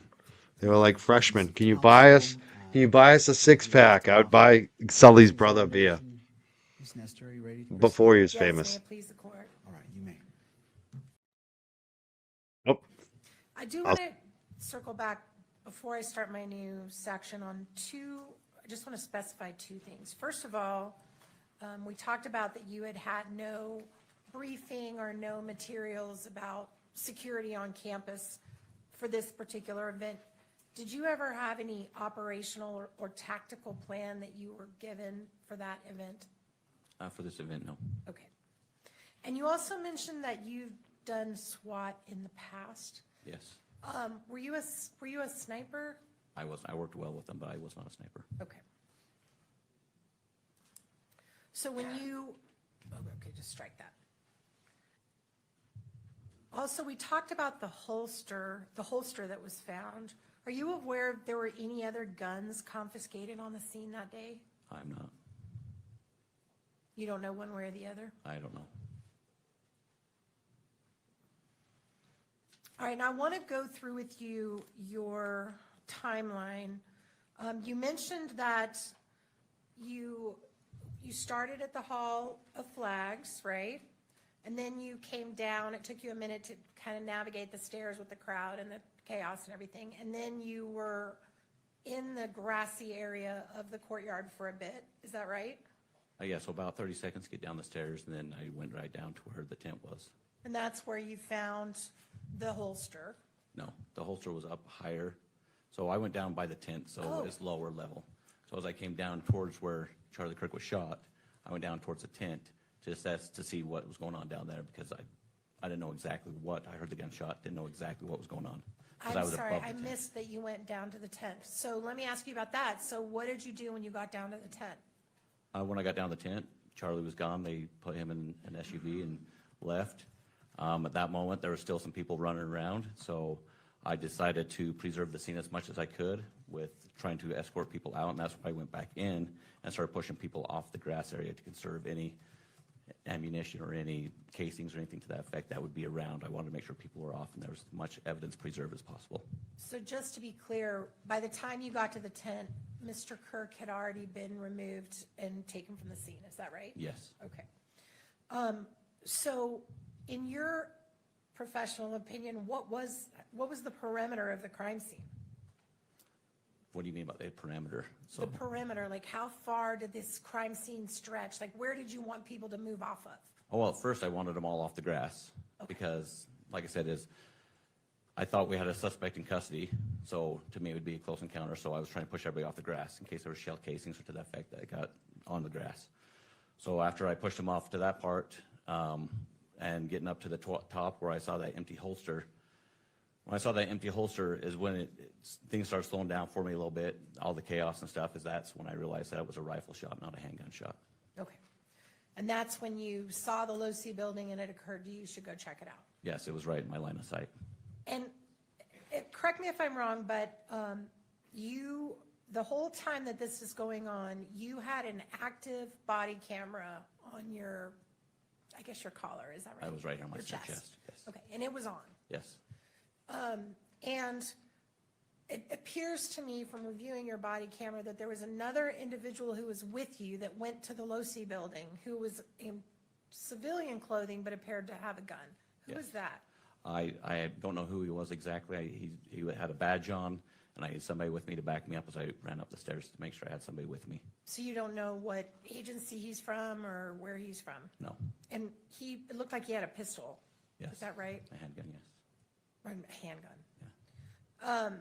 And so the two of you go to the Losi building. Yes. When you reviewed the videotape at the police department later, did you check to see if anyone had been on the Losi building after the shooting, after this individual had jumped off that you've already talked about? Was there anybody else on the roof? Did you check and see in that gap of time? In that gap of time, no. So once I put up the barrier, I only walked up to about that point, then I went down and reviewed the video from that moment on. So are you able to say for one way or the other if anyone else had been on that roof in between when the person jumped off the building and when you came on the roof? Are you able to say one way or the other? There was people up there looking for an individual that ran that way because when I first got told the individual ran, heading north, that we didn't know where the shooter was, so we started climbing up and looking, clearing the building. And then it wasn't until I went to the PD and actually saw him jump off of the building that I knew he was off the building. Let me rephrase that, because I think I either asked it badly or you misunderstood me. So let me go back again. So from the time that the individual that you spotted on the video jumped off the roof, right? The individual that you thought was in the prone position. Okay. Between that and when you got on the roof, did you ever check to see if anybody else had been on the roof in that period of time? Yeah, and I didn't see anybody. So you I did didn't watch? notice anybody. You didn't, did you look on the video to see that entire, okay, that's what I'm asking. So you did not review the video to see if there was someone between you, that individual jumping off and you coming on, if anybody had been on or disturbed that scene in any way? Okay. But once you put the tape up, then we're confident from that point on the scene was preserved, right? By the way, where did you get that tape? Officers responded on the scene that he was down on the bottom and threw it up to me, so, Okay. So you didn't have it on you? no, And you didn't leave the scene to go get it? no, Someone threw it up? yes. Great.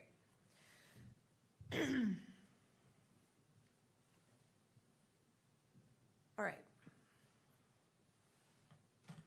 While you were on the roof, did you encounter any spent casings?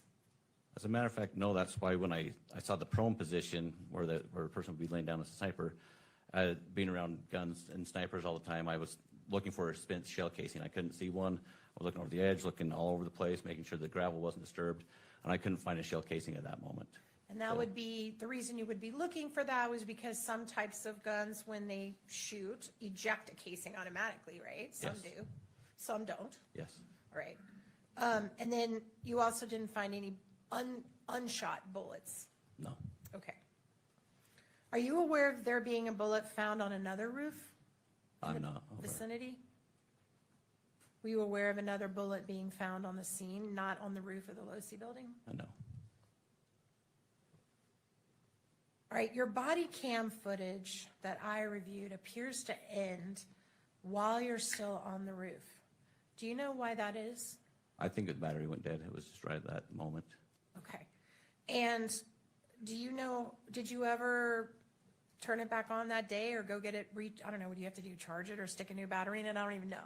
Usually dock it, but no, I didn't go back. It was too chaotic running around. So that 27-minute and 35-second body cam that starts when you're at the Hall of Flags and ends while you're still on the roof, but haven't put the crime tape up yet, that's the only body cam you have that day? Yes, All right. You mentioned when you went to the police department, you watched the video where you saw an individual up on the roof, Yes. right? And that individual was in the vicinity where you saw the disturbance in the gravel. yes.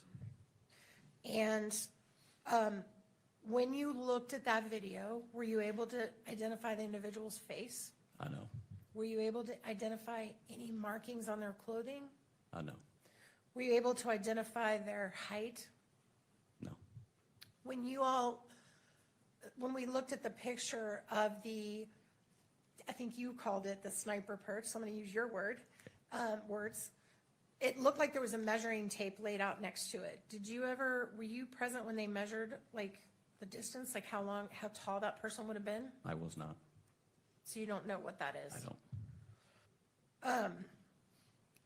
Were you able to tell the person's weight from the video that you saw? I can tell he wasn't heavy set. So Okay. I'm more of a skinnier person. Could you identify what shoes they were wearing? I could not. Could you identify anything about a hat or what was on their head? At the moment, no, I couldn't. Okay. And did you see a gun in the video?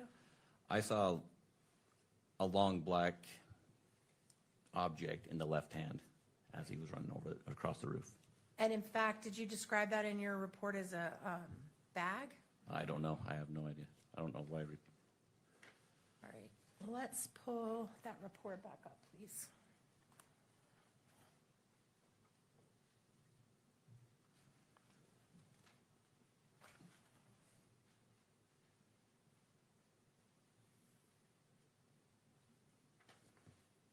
Oh, never mind. I don't think you mentioned what you saw. So in your report, let's pull that back up, please, page 5 on the Bagley 1. So looking at the second page, you're actually going to have to go to page 6, I think. You talk about what you saw in the video where they jumped off the roof. And again, I'm going to remind you of our conversation we had before about you understand how important these reports are. Yep. And do you mention anywhere in this report that you saw a gun? I did not. I just had an object. Did you mention that you saw that object? Is that on here? Nope. Okay, so you left that out. Now, have you looked at that over and over again? The video? No, Yeah. I've only seen it twice. Oh, really? Yep. When's the last time you saw it? It's been months. Okay. The last time you saw it, were you able to tell what that object was in his hand? Yes, Now- well, not tell what it is. I could see there's an object in that left hand, yes. And could you, knowing what you know about the case today, do you have an idea about what that object was? It looks like a rifle or something to that effect, a long object, It looks like a rifle? like a long object, like skinny and long. You can see it's like, almost like it's covered over something. So you saw the cover, which was the towel, right? Yes, and the shape of it is long. Okay. you know. So you can see a towel, but you can't see an actual I don't know if it gun. was a towel or a blanket. I don't know what it was. But you can't see an actual gun. No, video. like an object, like a form of a gun, like a long object. Okay.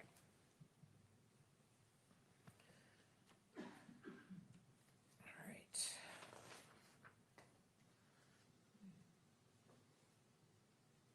At the end of that day, what time did you leave the campus? It was probably like 9 o'clock that night, maybe, somewhere around there. And did you come back the next morning and work some more? I came back the next morning, yes. And you worked all day the next day? On and off. When you left at 9 PM, did you or anyone else know who the shooter was on that day? I know, not that I know of. And when you came back the next morning and worked that afternoon, all that day, did you or anybody on that campus know who the shooter was? Not that I know of. Okay. So nothing that you found that day, or anyone else to your knowledge, on campus was able to identify who the shooter was? And that they know. Right. Well, during the time I was there, no, that I knew of. I also want to talk to you about that giant picture that was showed to you.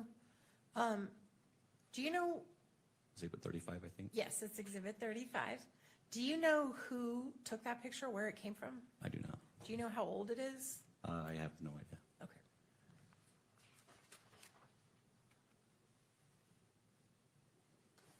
And the pictures you were shown, Exhibits 1, 2, and 3, that you got up and kind of talked about and showed all the buildings and everything. Do you have any knowledge about where those pictures came from? Or who Yes, took they them? were drone footage, just taken from a drone. Do you know who was operating the drone? Like Sergeant Cam Nielsen from Provo Police Department. Provo Police Department. Had you seen those pictures before today? Before today, yes. When did you see them? A couple weeks ago. And then that was just in preparation for testifying? Yes. Prior to that, had you ever seen those pictures?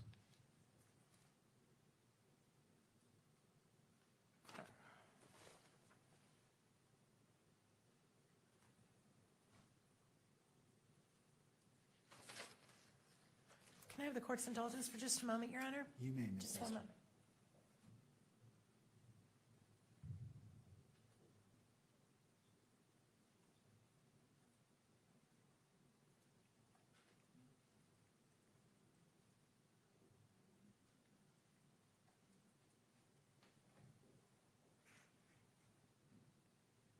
One last thing I want to clarify.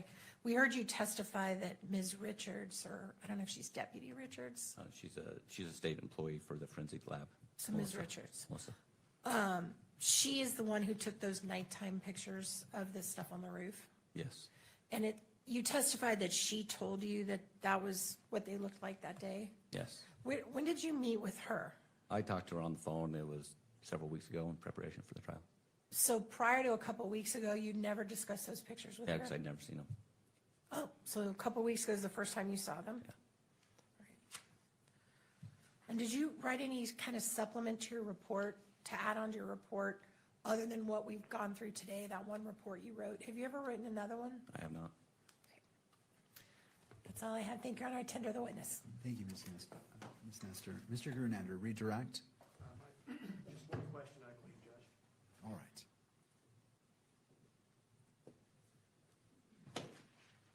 Officer Bagley, if we could pull up State's Exhibit 1. All right, let's do that.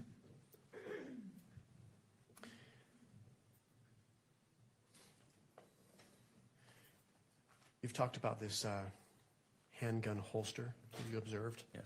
on the grass in the courtyard. Yes. I'm going to ask you if you would approach the monitor when it comes up and point out as best you can where you observed that holster, okay?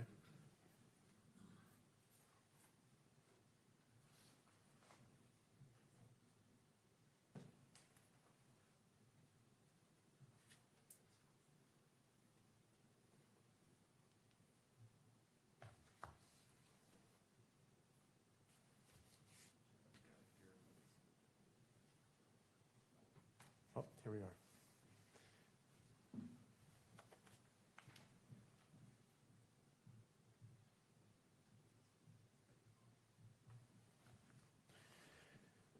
So again, the question is where was that holster lying when you observed it?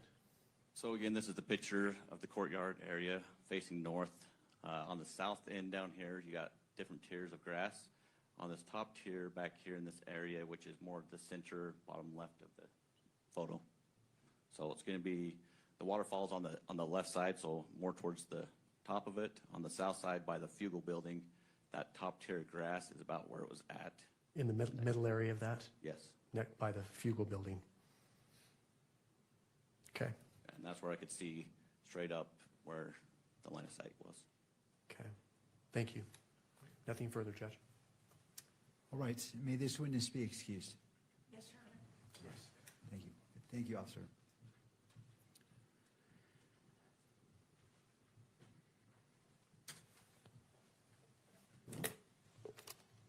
Just for the benefit of those in attendance, that you may have noticed that I drink some water. Please, if you have water in what's been previously approved, don't hesitate. You can drink, just don't spill it. And let's go to the state. Ready to proceed with your next witness? Thank you, Judge. The state calls David Hull. All right. Would you like to come forward and be sworn in? You do solemnly swear that the testimony you shall give in the case now pending before the court will be the truth, the whole truth, and nothing but the truth, so help you God. All right, if you'd like to be seated right here at the witness, in the witness seat, and once you're situated, there's a bottle of water to your left. And if you wouldn't mind, after you're seated, bringing that microphone closer to you so it picks up your voice. All right, counsel? Thank you, Judge. You're ready. Good afternoon. Afternoon. Would you please state your full name and spell your last? David Hull, Hull. And are you employed? I am, yes. Who are you employed by? I'm employed by the Department of Public Safety. And how long have you worked for the Department of Public Safety? I'm in my 12th year. Are you a peace officer? I am, yes. Are you post-certified? I am, yes. When did you receive your certification? 2015. And since that time, has your certification remained intact? In other words, has it lapsed or been taken away or anything like that?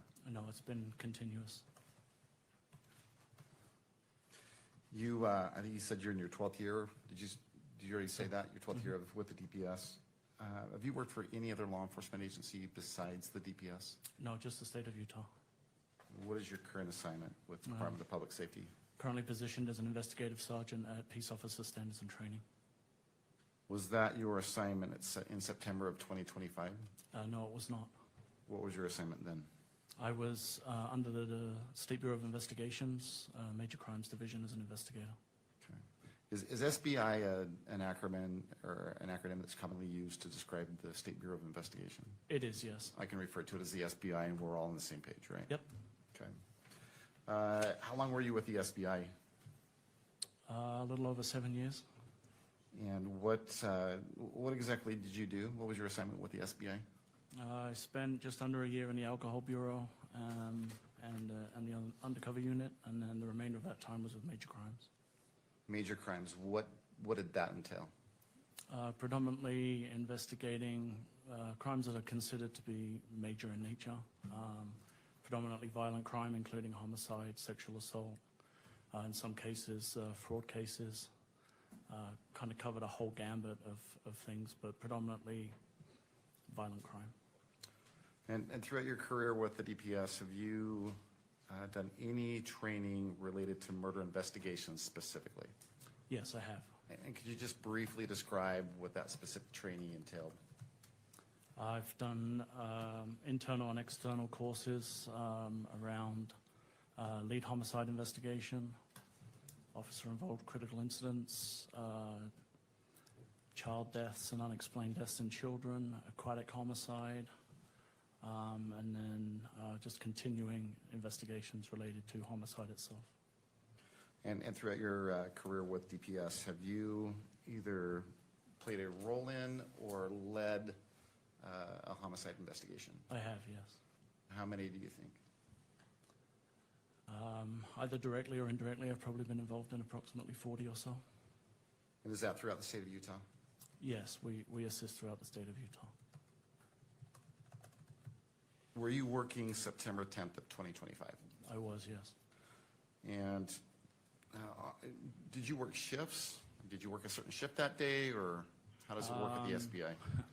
Kind of work 24/7, 365, but predominantly Monday through Thursday, office hours. On that date, were you asked to respond to the campus of Utah Valley University?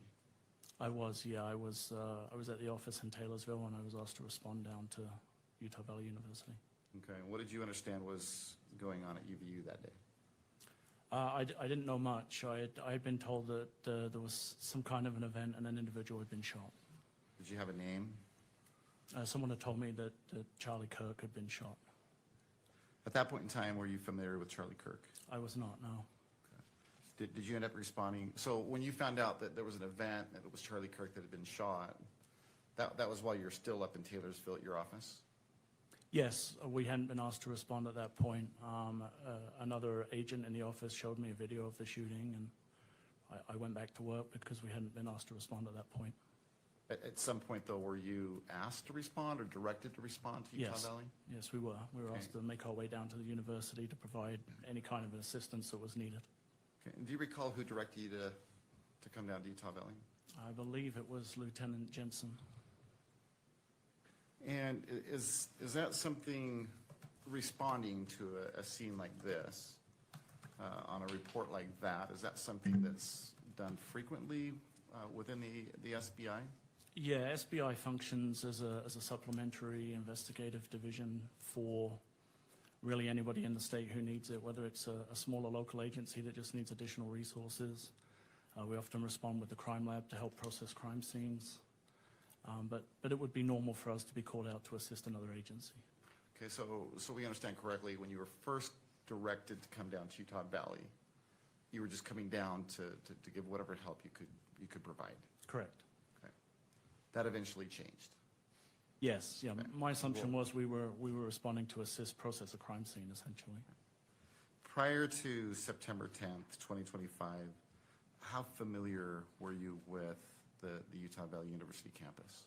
Not very. I think I maybe had been there once before. How about from September 10th onward? Did you become more familiar with the campus? Became a lot more familiar with the campus, yes. And in what way or how?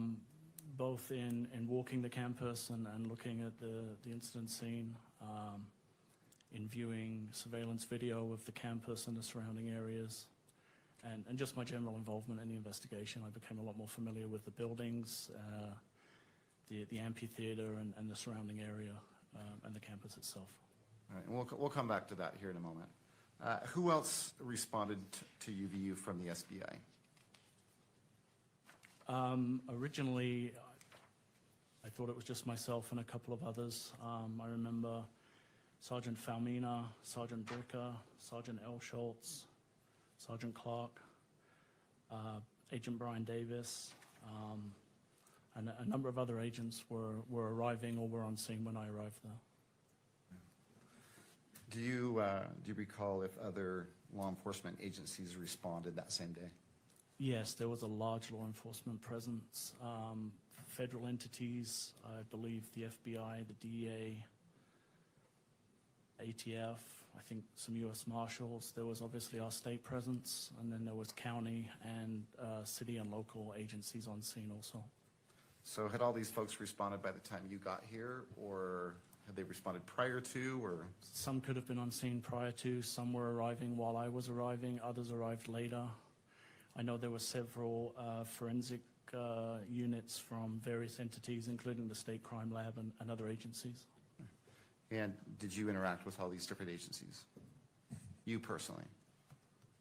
Throughout the course of the following few days, probably the majority of them, yes.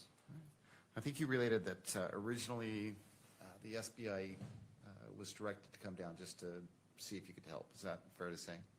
Yeah, that was all I knew when I left the office, was that go down and see what services, what can you do to help. And I asked you earlier if that role changed, and I believe you said it did. Mm-hmm. So let's talk about that. How did your role change from what you initially came down to do to whatever it evolved into? Having been on scene for a little while, there were some conversations and discussions that took place.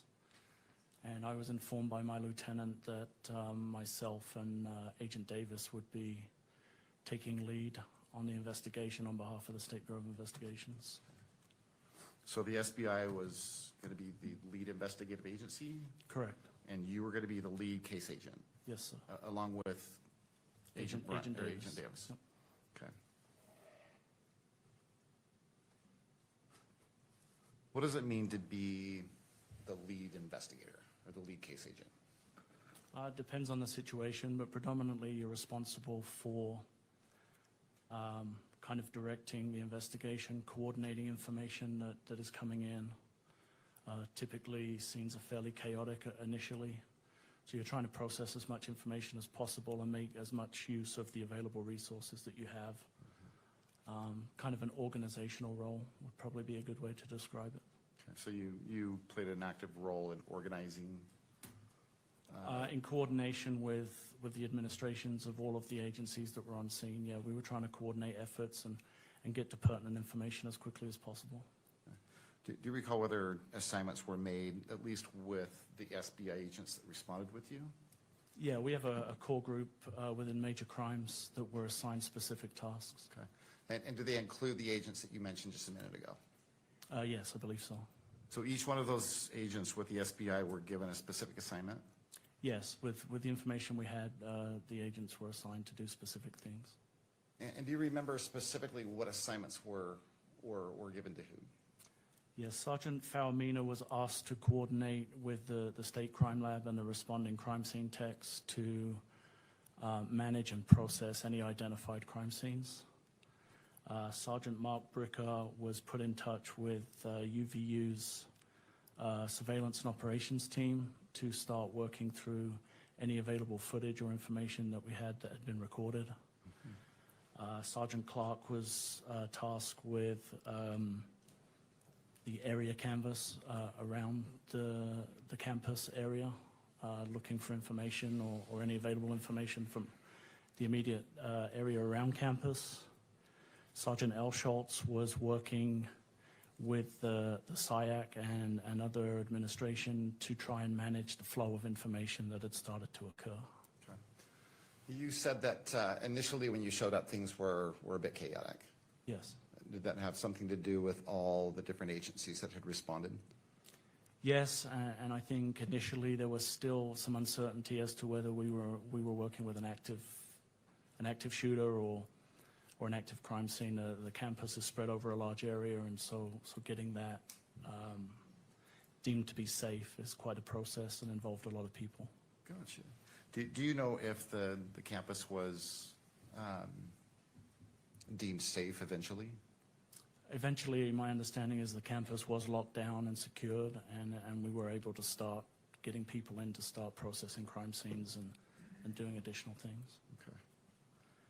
You said it sounds like that chaos eventually subsided. You got organized and assignments were made. What was the first thing that you did as lead investigator? It kind of became organized chaos, but we did have a plan, and our priority was determining whether we had an ability or a way to be able to identify who had been involved in the shooting. That was our primary focus at that time. Did that include collecting information that was becoming available?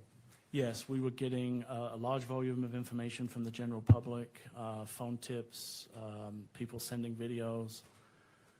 Analysts were scrolling through social media and social sites as people were posting information onto the internet. So there was a lot of information coming in, a lot of things that needed to be processed through and worked. Okay, were videos coming in? Yes, cell phone videos were coming in. If you imagine there's 3,000 people at an event and everybody has a cell phone, there was a lot of information that people were willing to share with us. Right. Do you know whether you or someone else with the SBI collected or received a video from an Amanda Wright? Yes, yeah, I know a cell phone video was collected from Amanda Wright. Okay, and do you know Or Amber who? Wright. I'm Is it sorry? Amber Wright? Oh, I'm sorry, Amber. Well, you tell me, Amanda or Amber? Amber. Okay, I apologize for that wrong first name. Do you know who or how that video was collected? Yeah, I spoke with Miss Wright directly on the phone to arrange a time to go and collect that video. Unfortunately, she wasn't available that day, but Agent Davis was able to go meet with her directly and collect the video. Do you recall what date you actually spoke to Miss Wright? If I can refresh my recollection, Well- I specifically, Sure, let me ask you this before you do that. Yes, sir. So you have in front of you what, your police report? I have some notes and a timeline from my Okay. investigation that was part of Discovery. And referencing that timeline or those notes, will they help you recall the date that you called Miss Wright? They will, yes. Okay. Why don't you go ahead and refer to that? Don't read from it out loud. Just take a minute. Let me know when you've come across that information and once you've refreshed your memory. Your Honor, when he's done, may I take a look at the materials as well, please? You may. Ms. Wright was contacted on April 7th. Did you want? All right. Go ahead. Ms. Nestor, if you'd like to come forward, May you I may. approach, Your Honor?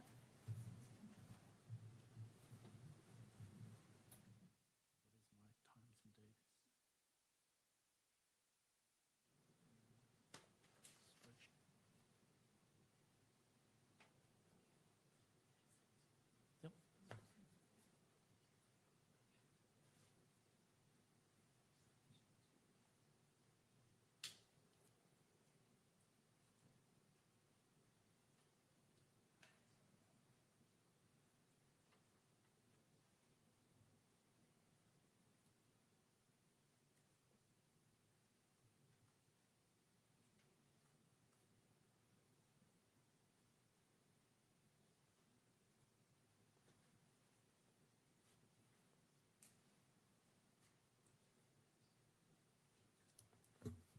Mr. Sturgill, when you go back, if you wouldn't mind shifting the lectrum to my right. You're right. Yes, it just appears when the camera's focused on you, just the way it's positioned, you're in front of the witness and Oh. we just want to make sure that. Yeah, it's only gonna go that far, Judge. All right, Is that gonna be far that's- enough? I think that is sufficient.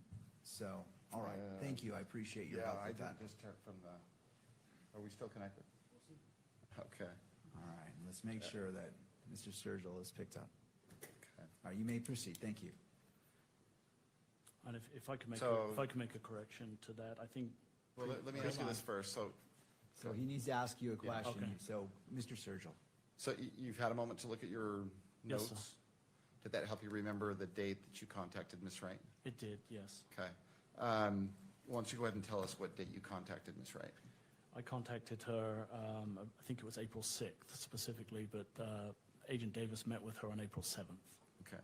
Well, that was gonna be my next question. So you actually talked to her was it on the phone? It was, yes. And did you arrange a time for either you or Agent Davis to go get the video from Miss Wright? Is Yes, that how it happened? yes, And then you didn't go, it was Agent Davis that went? correct.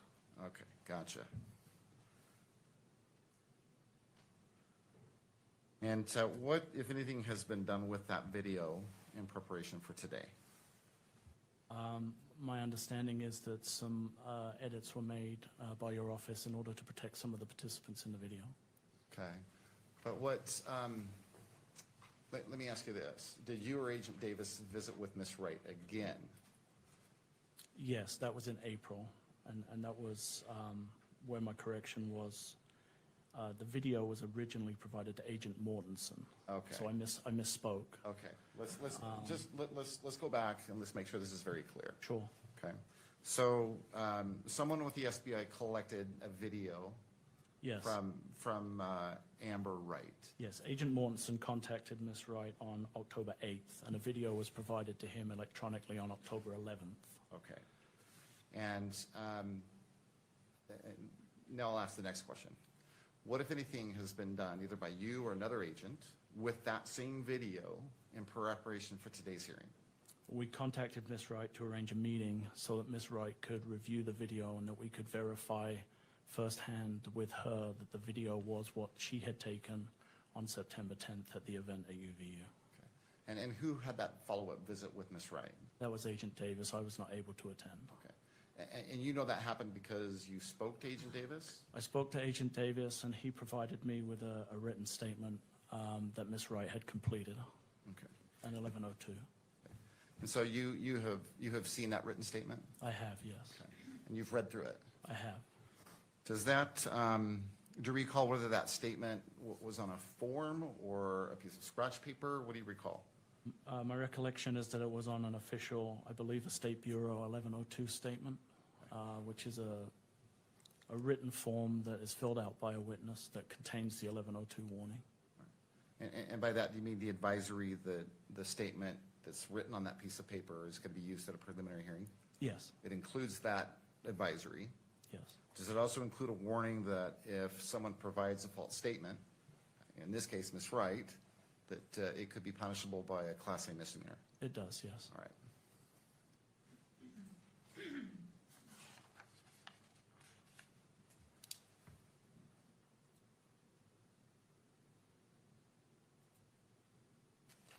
And what do you recall is the essence of that written statement from Ms. Wright? I mean, what does it basically say? Object, Your Honor. At this point, we want to assert our standing objection to the constitutionality of allowing in Ms. Wright's statement when she is not here present in court to be cross-examined.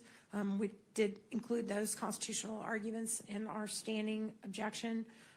Also, this does fall under the type of document that should be safeguarded under Rule 4-202.02, Parent 8, Parent F as in Frank, and/or should be classified as protected under subsection 5(o) as in orange, because the disclosure could jeopardize the life, safety, or property of the witness. It's also technically a victim's.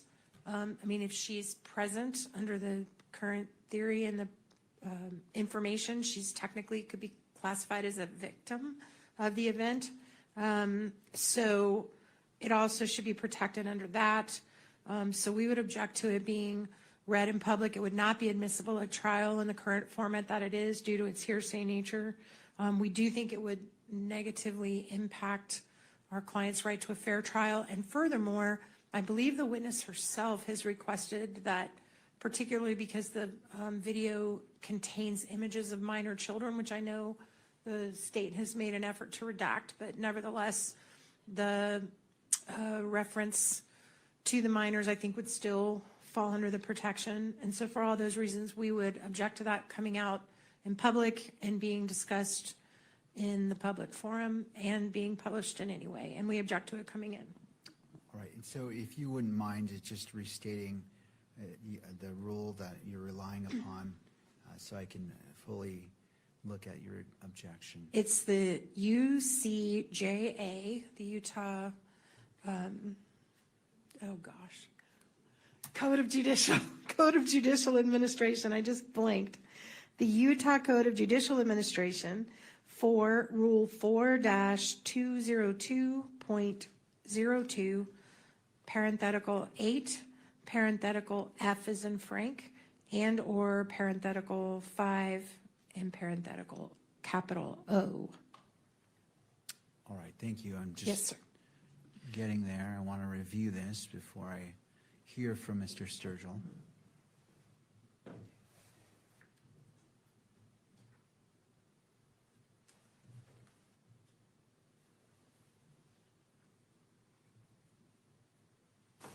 All right, I've reviewed that. Mr. Sturgill.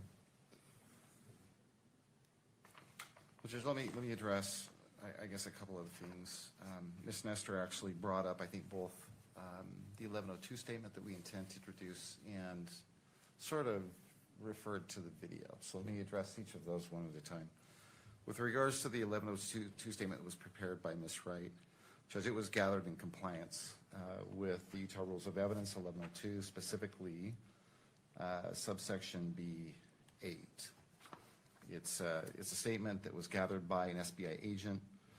It was prepared with knowledge of the advisory that it was going to be used at the preliminary hearing, and it also included the warning that if a false statement is given, it's going to be a Class A misdemeanor.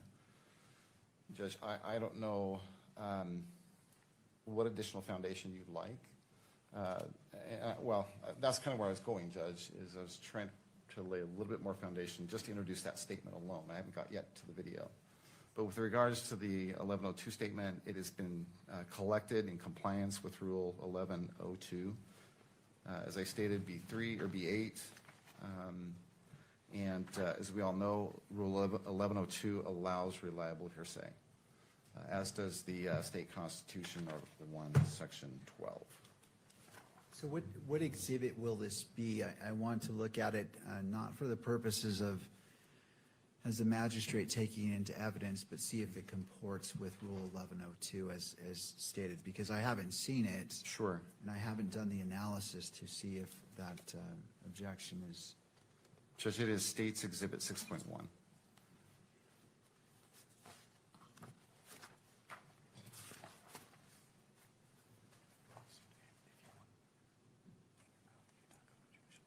And Your Honor, just for the record, we just want to make a record too that it's difficult for the court to make a reliability finding when the individual is not here to be tested and cross-examined. And for those same reasons that we list in our standing objection, we just want to reiterate to the court that we think it really hampers you from making that reliability determination. Thank you. Anything further, Mr. Sturgill? Well, just that 1102 doesn't require that, Judge. It doesn't require that the witness be here to corroborate the statement that they've already prepared. All right.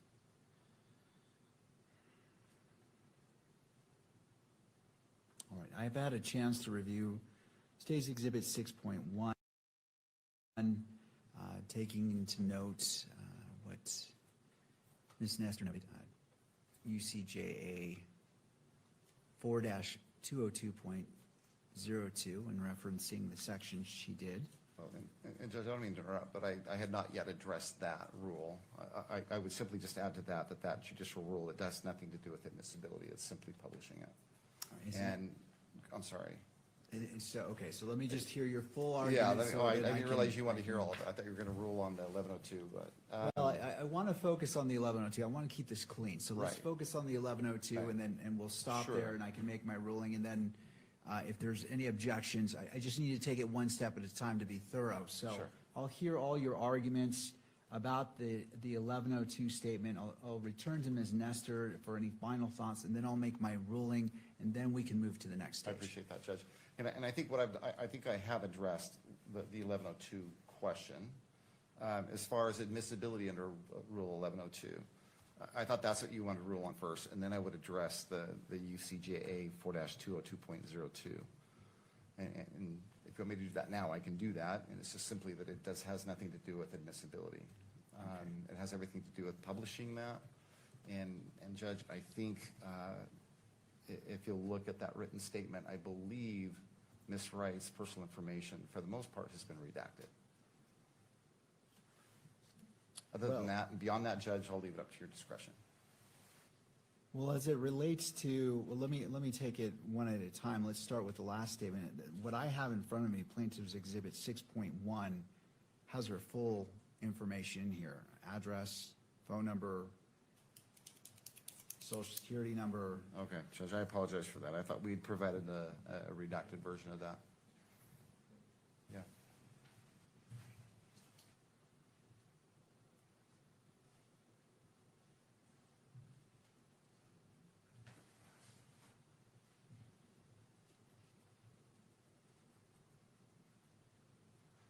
I think I've clarified what's going on here. I think we provided you with an unredacted version some time ago.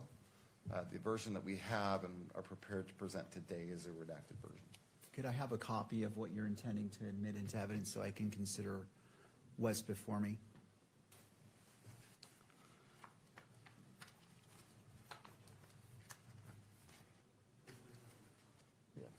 Judge, we can bring it up electronically. We don't have a hard copy of that. All right, I want to make sure that's not coming on screen, it's just coming Yeah. on my screen to review it. All right. Okay, no, and that's fine, it's not, it's just from my, that I can look it on my screen because I'm trying to evaluate, so if you just want to put it back on my screen. All right, well, so what I'm doing is I'm looking at this, and just for clarity, moving forward, if there is a particular exhibit, I'll ask that you provide it instead of me relying upon here, just so there's no misunderstanding, and I can see exactly what is being moved into evidence. I don't want to assume, Right. and I want to do the proper analysis. All right, so, And I appreciate that, Judge, and I apologize. I understood that we were presenting redacted copies today, and Okay. I think there's No, just that's been a little bit of a glitch, so I apologize for that, Judge. all right, and Ms. Nestor, I just want to make sure that you're looking at this exhibit as opposed to what I was just looking at in regards to your arguments. With this clarification in mind, any update to your argument or anything that you would like the court to consider?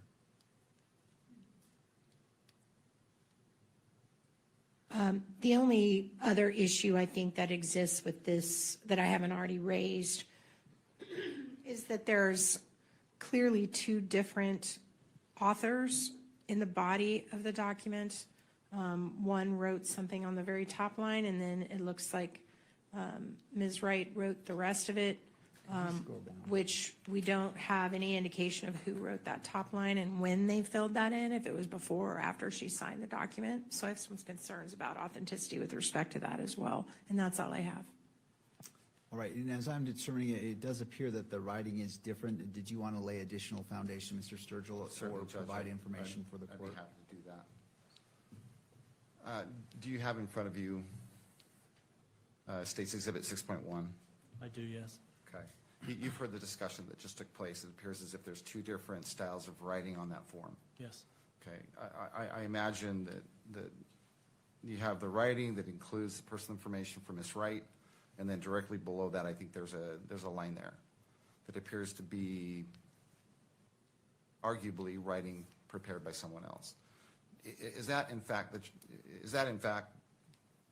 accurate, that is a different That's correct. author of that writing? What do you know about that writing on that first line just below statement of incident? Because we were asking Ms. Wright to verify a specific video, the file name for that video was written on the statement in her presence. And then that video with that file name was then shown to Ms. Wright to verify that it was, in fact, the video that she had provided to us. Okay. And so was it you or SBI agent Davis that prepared that? Based on the writing, it appears to be Agent Davis's writing, but it's not my writing. All right. But that is the routine, or is that kind of how you commonly do this? In this case, because we were specifically asking them to verify a specific digital file that had a specific digital name, and we didn't want there to be any errors in how that name was presented, we wrote the file name on the document for the individuals. Okay. All right. Anything further, Ms. Nestor, with that additional information before the court makes its ruling? Your Honor. All right, thank you. Could you leave that on the screen for me, please? I appreciate that. And scroll down to the bottom. I just want to review it one last time. All right. And I believe this is Exhibit 6.1, is that correct, Mr. It is, Sturgill? Judge. And Right, I would move to admit 6.1. Thank you. So considering the arguments made by Ms. Nestor and Mr. Sturgill, I rely upon Rule 1102 as well as the Utah Constitutional Article 1, Section 12, as I previously mentioned, that final paragraph. It states, "Nothing in this Constitution shall preclude the use of reliable hearsay as defined by statute or rule in whole or in part at any preliminary examination to determine probable cause or at any pretrial proceeding with respect to release of the defendant if appropriate discovery is allowed as defined by statute or rule." I have examined this and clarification was made. The previous version of this would fall afoul of having identifiable personal information of Ms. Wright, and so that was removed. And this one, with the redacted portion of the identifiable information, personal information for Ms. Wright, is before me. And based off that, State's Exhibit 6.1 with redactions is admitted into evidence and may be published. Thank you, Judge.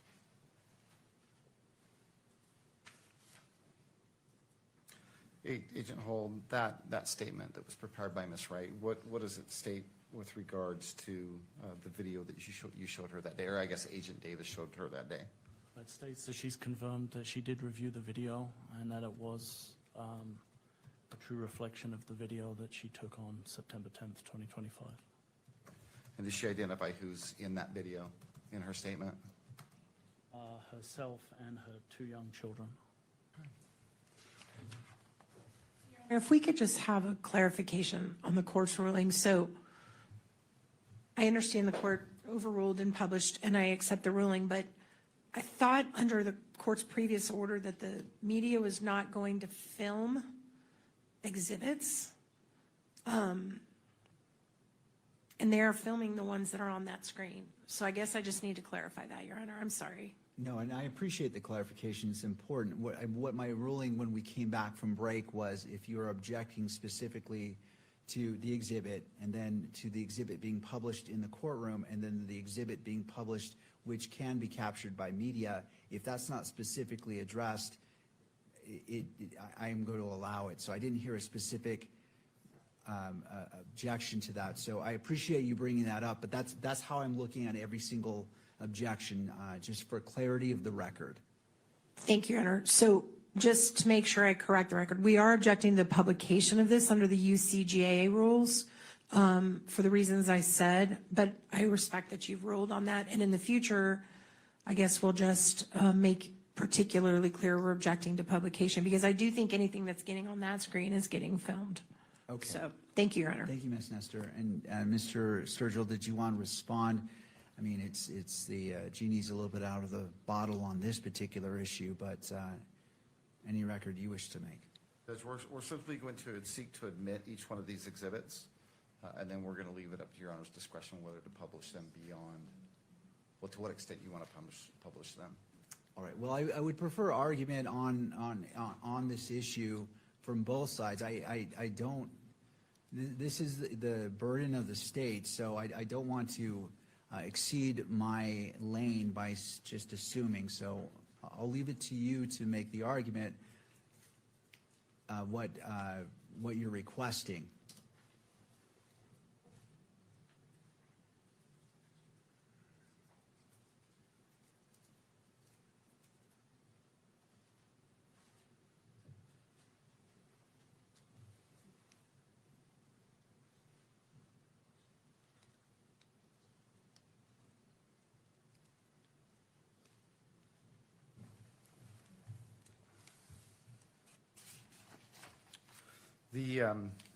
Sorry about that. So before you're moving on, Mr. Sturgill, as it relates to yes. this, I want to put this to bed and then we can move on. Were you requesting for it to be published on the three? You moved it into evidence, which I approved. It is moved into evidence, but I didn't hear anything in regards to publishing to the courtroom, and then lastly publishing, which it would be captured by the camera in the background, in the back. Judge, we believe these are public documents, and so we would ask that they be published both to the audience and to the public at large. All right. Well, Given that we've gone past the gate on this one, it's been published. Right. But I think we're all on the same page in regards to how objections may be made and how the court is going to consider it, so we can move forward. All right, thank you. Mr. Sturgill. Thank you.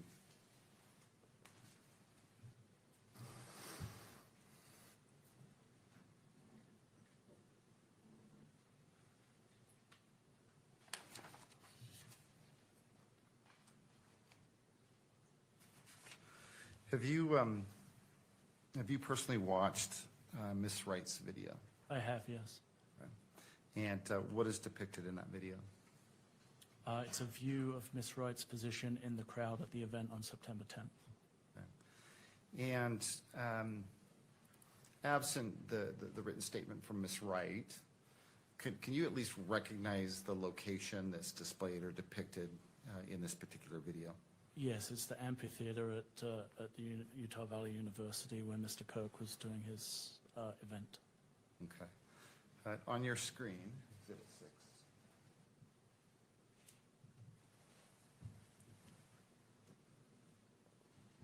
Do you see anything on your screen yet? Just the very beginning. It's there now. It's there now.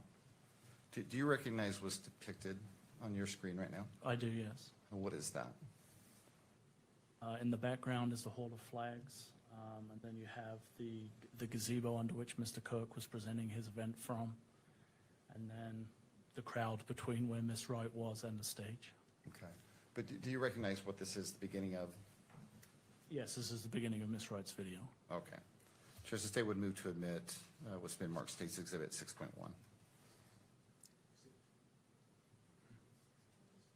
Oh, I'm sorry, 6. I apologize. And to what level?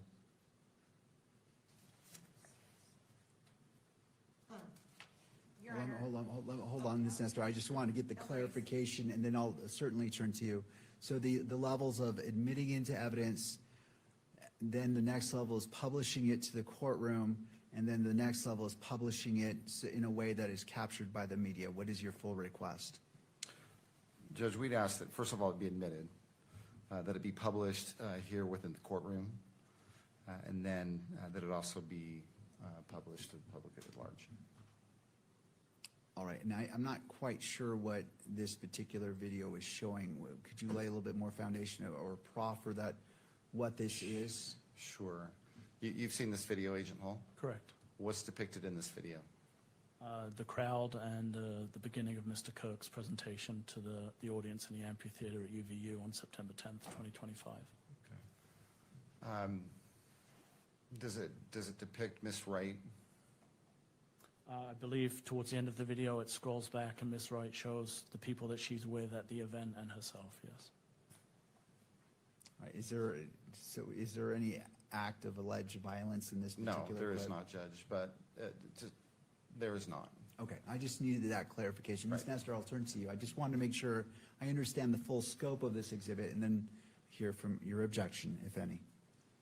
Your Honor, with respect to admission, we object to its admission on the grounds that it's not properly authenticated, as Ms. Wright herself is not present in, for all the constitutional reasons we raised in our standing objection, we object to that. As far as its publication, we object to its publication. It definitely is something that in its current form without her here would not be admissible in any place other than a preliminary hearing. And we feel like this would really impinge on Mr. Robinson's right to a fair trial. And so we're asking it not be published, and certainly if the court does publish it, that it certainly not be filmed. Thank you. Mr. Sturgill, any response? Judge, Rule 901 addresses authenticating or identifying evidence to satisfy the requirement of authenticating a document, or I guess authenticating a piece of evidence. The proponent, which in this case is the state, must produce evidence sufficient to support a finding that the item is what the proponent claims it to be. And then the rule goes on to explain or provide examples of how this rule can be satisfied. And at the very top, under subsection B1, is testimony of a witness with knowledge.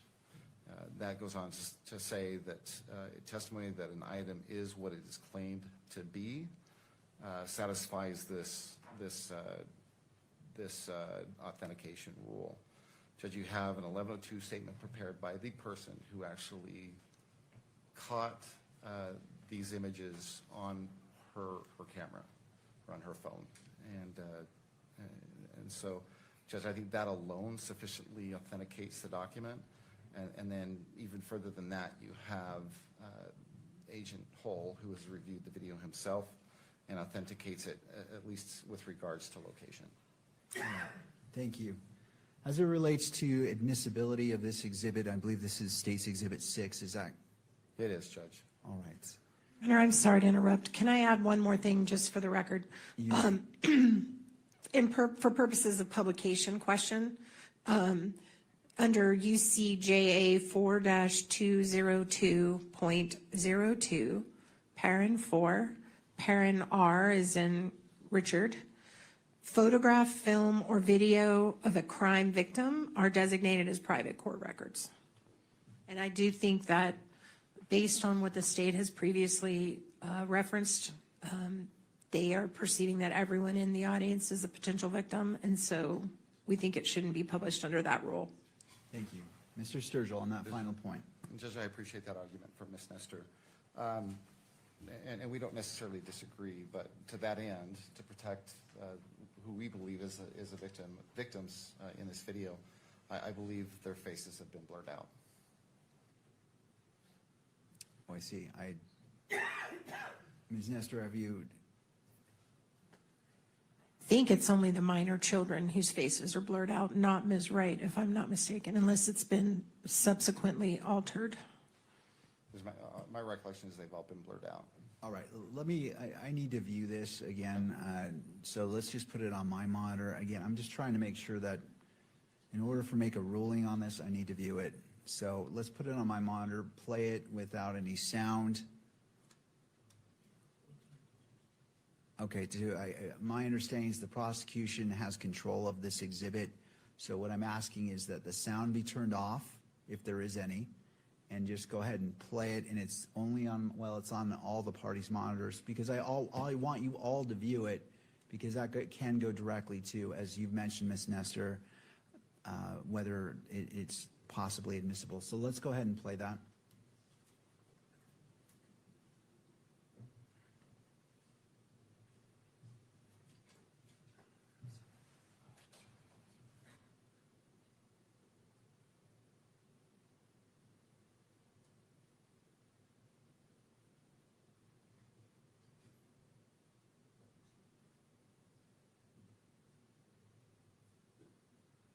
All right, thank you. Based off what I've watched, there was some blurring of faces, but not of all the faces, and so I'm going to rule that it is admissible.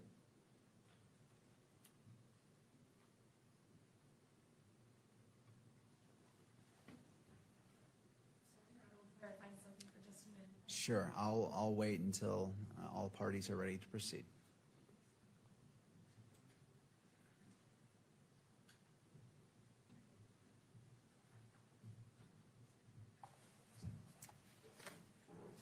So anything further? I just want to make sure. No, Judge, you've had a chance to watch that. I did. So I'm ruling that it is admissible into evidence, again, taking into consideration the analysis the court's talked about in regards to 1102s and this particular piece of evidence as it relates to the 1102 video, the 1102 statement 6.1, and I'm going to allow it to admit it into evidence. And because the faces of the alleged victims are not all obscured, there are some that are visible, it's not going to be published to in-court monitor, and obviously not to be filmed by the media. So the court will receive it into evidence. The court will watch it again right now, and then we can continue to proceed. Very good. Thank you, Judge. So if, to the state, if you would like to play it again for me, I'm viewing it as it relates to consideration as the magistrate. Your Honor, sounds like an issue that's going to come up again. I represent the news media. Can I be heard on this issue? Yes. I just wanted to address it. I've tried to be quiet. I just wanted to address it now because it's going to keep coming up, it sounds like. The classification rule that Ms. Nestor is citing and that Your Honor was just reading is not about in-court exhibits. That is classification for records in the court file.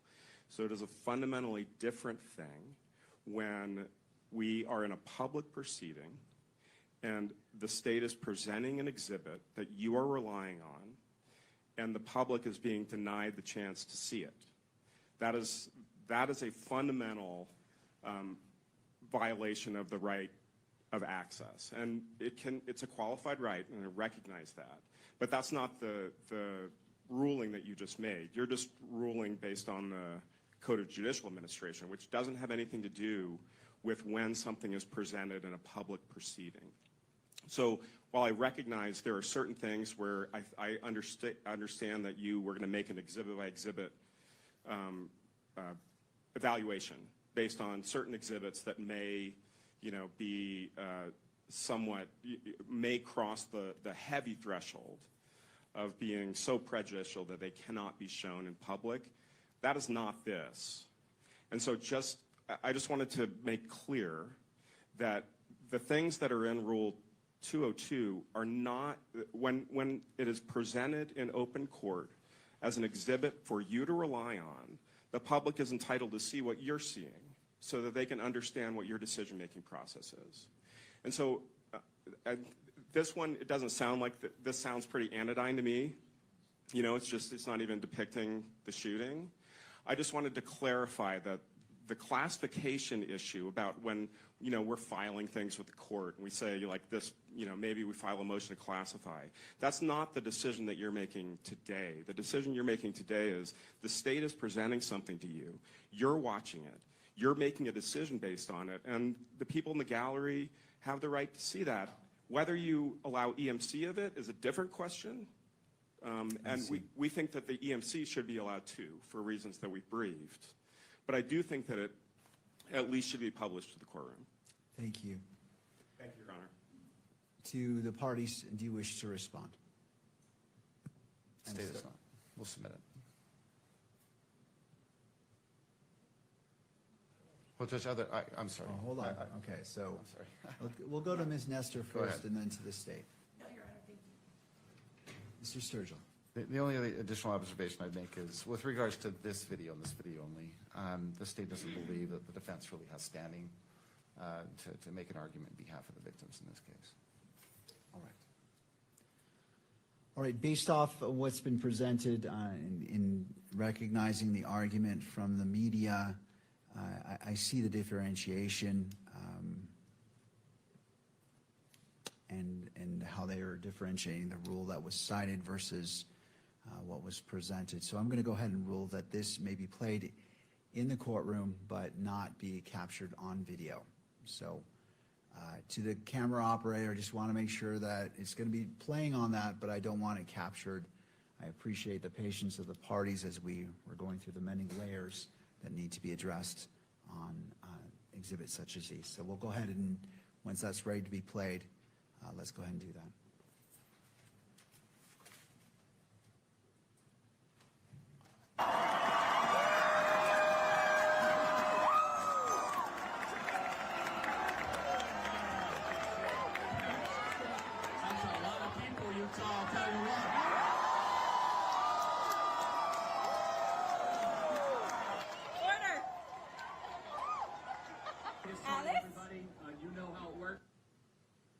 Thank you, and that concludes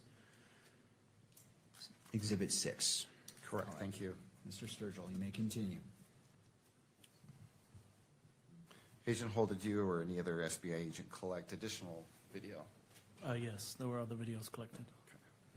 What additional video did you collect? A cell phone video from Mr. Phillips was collected. And do you know who or how that video was collected? Yes, Agent Schultz made contact with Mr. Phillips September 29th of 2025, and that video was provided to him. And subsequently, in preparation for the proceedings today, myself and Agent Davis met with Mr. Phillips on April 6th, and he completed an 1102 and went through the same process as Ms. Wright. The only difference being on this occasion that because he is a minor, his mother witnessed it and also signed the statement. Okay. So you personally reviewed Mr. Phillips's video with Mr. Phillips? Correct. Okay. And you had him prepare a written statement? Yes, correct. Okay. Again, on this written statement, are there two different authors? Yes, I believe in this instance it was myself that wrote the file name on the form. Okay. And so you wrote, what part of the statement did you write? Just the name of the file that we were asking Mr. Phillips to verify. Okay.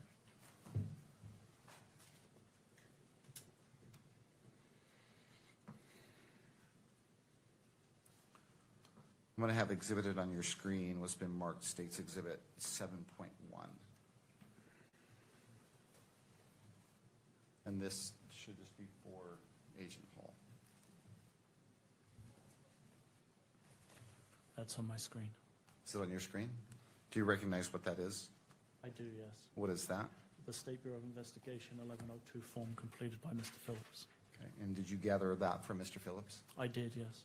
And again, does this statement include the advisory that is going to be used in lieu of his testimony at prelim? It does. And does it also include a warning that if he makes the author makes a false statement, that it could be punishable by being charged with a Class A misdemeanor? It does, yes. Okay. Anything about this exhibit look different than the day you collected it? No. Just the state would seek to admit Exhibit 7.1. Ms. Nestor? Thank you, Your Honor. We would object to the admission on the grounds that this video does in fact show a close-up view of the shooting of Mr. Kirk and grievous injuries in very stark relief. And because of that, we are particularly concerned about our constitutional claims we have made and our standing objection in terms of our ability to get a fair trial if this is published. And I think, again, we have the same issue with the court, being in a position where you're having to make a reliability determination without the opportunity for this individual to be cross-examined. Also, I do think the fact this is a minor that completed this form does make it protected. He's also potentially a victim under the same theory that has been stated for Ms. Wright, and under the UCJA acts for the same reason, the UCJA rules for the same reason, these should be protected private court records, and private means it shouldn't be played to court and it shouldn't be played to the public through the media. So we would object to its admission, we would object to its publication, and we would object to its filming. Thank you. Any final response? Just let me address, well, there's two things here, right? Let me address first the 1102 statement. Judge, I believe again that this statement was gathered in compliance with Rule 1102B8. Just double check.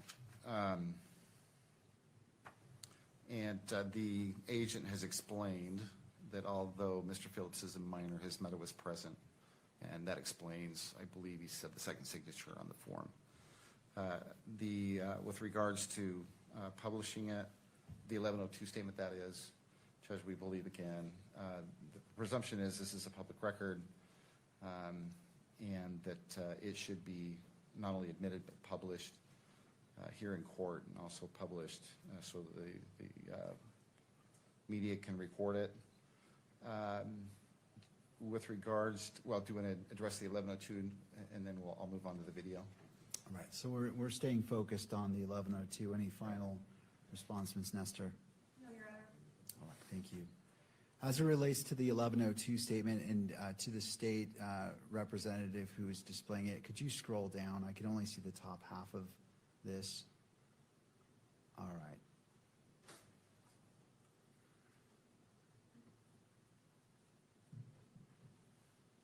and just go to the very bottom so I can look at the totality of it. This is 7.1. All right, based off what's before me, State's Exhibit 7.1, I find that it is admissible under Rule 1102 and to the Utah Constitution, Article 1, Section 12, to that paragraph I have referred to previously, and so it is admitted into evidence. And Mr. Sturgill, remind me, were you requesting for it to be displayed? I'm, again, focusing on 7.1. Right. In On court. 7.1, Judge, with regards to the video, we believe it's admissible. It's been authenticated properly. Hold on. I'm not talking about the video. I'm talking about Right. 7.1, Oh. publishing it in the courtroom versus publishing it on, to be captured by the media. Because we think that the presumption is that it is a court record. We believe that in its redacted form. We believe it should be published in all three areas. All right, Ms. Nestor, any final thoughts? No, Your Honor. All right. We're going to go ahead and grant the publishing of Plaintiff's Exhibit 7.1 in court, and that the media may capture that. Let's go ahead and do so.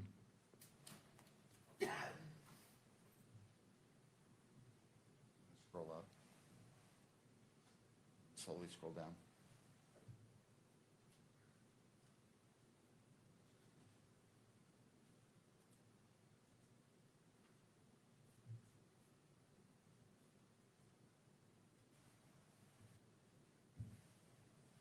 All right. You may proceed. Did you admit Exhibit 7.1? It is admitted into evidence and it was published. All right. Have you personally watched Mr. Phillips's video? I have, yes. Okay. And what does it depict? It's a graphic video. Mr. Phillips was positioned towards the front of the crowd, and it does depict the moment that Mr. Kirk is shot. And independent of the 1102 statement prepared by Mr. Phillips, you watching that video, do you recognize at least the location of this video? I do. It's consistent with the event that Mr. Kirk was presenting at UVU on September 10th, 2025. Judge, at this point, the state would move to introduce, or would move to admit what's been marked State's Exhibit number 7. We would simply ask that it be admitted. We would ask, however, that it not be published beyond that. Ms. Nestor. Due to the graphic nature and the sensitive nature of the video. All right. So as to the admission, the same issues that we raised as to the 1102, we would raise as to the difficulty of authenticating when the individual is not here present, and all the same concerns that we raised about the 1102 itself, Your Honor. Thank you. All right. Considering the, I'm sorry, may I add one more? I apologize. You may. And also under Rule 403, we think it's more prejudicial than probative, and we would raise it for that reason as well. any final response, Mr. Sturgill? No, Your Honor. All right. And this is Exhibit 7, is that 7. correct? Correct, Exhibit 7, Judge. All right, I will admit Exhibit 7 into evidence based off the foundation that's laid. The 1102 is tied directly to this, and so for admission purposes, it is admitted. I am not going to authorize publication in the courtroom or obviously through media, but I will have it played on my screen. And so I view it, and I just want to make sure, and please, counsel, given the graphic nature of it, please guard your screens because I believe we all should be viewing this. This is evidence, and I want to make sure that you all are seeing what I see to ensure that that is accurate and it's a fair representation of the exhibit that you are familiar with. So whatever you need to do, I'll give you a moment, and if you could just give me a thumbs up if you're ready to proceed. Again, I want to act in a way that is dignified in respecting the rights of all persons. And for those reasons, I just want to make sure we are safeguarding to ensure this is not captured. All right. To defense, ready to proceed? Yes, Your Honor. All right. To the state? Yes, sir. All right. Go ahead and let's play Exhibit 7.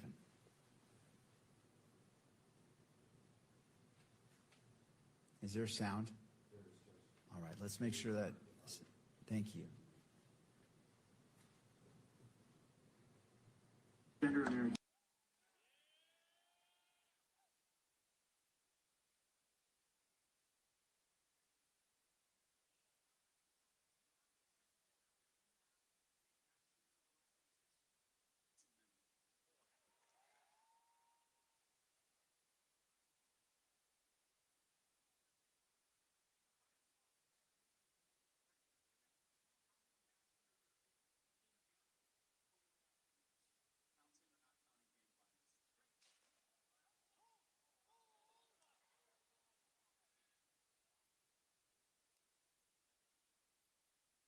Thank you. That concludes playing of Exhibit 7. You may proceed. Thank you, Judge. Agent Holt, any more video that you collected, or either you or another agent with the SBA? Yes, we were able to collect video. TPUSA had a videographer, Visual Impulse, who was taking coverage of the event, and they provided video to us that they had captured on September 10th of 2025. And do you know who or how that video was collected from Visual Impulse? Yeah, Mr. Farnsworth originally provided, I believe, a flash drive to Lieutenant O'Brien with one of the local agencies. And a short time after that, on September 10th, he provided downloadable versions, electronic versions to Agent Mortensen. And an 1102 was collected from him on May 6th of 2026. So an 1102 was prepared by someone with Visual Impulse? Yes, Terrell Farnsworth was the individual that prepared it, and in preparation for this, I spoke to him personally regarding that statement. And do you know what his association is with Visual Impulse? I believe he's the owner-operator or the director of the company. And then who collected that 1102 statement from Mr. Farnsworth?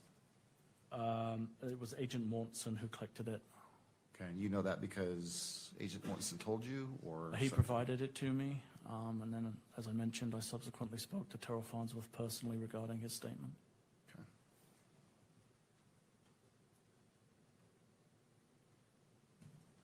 You had a chance to look at Mr. Farnsworth's 1102 statement? I have, yes.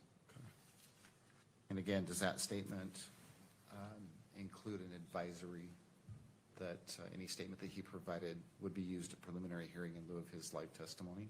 Yes. Did it also include a warning that a false statement would potentially be punished by a Class A misdemeanor? It did, yes. Okay. I'm going to have exhibited on your screen what's been marked States Exhibit 8.1. Let me know when that comes up. That's come up. I think it's a single page, is it not? I believe it is. Go to the top screen. Go to the top screen down slowly.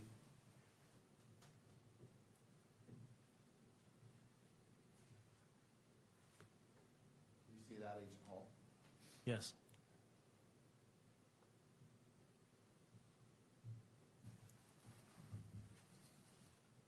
You do recognize that? I do, yes. Okay, and again, that is what?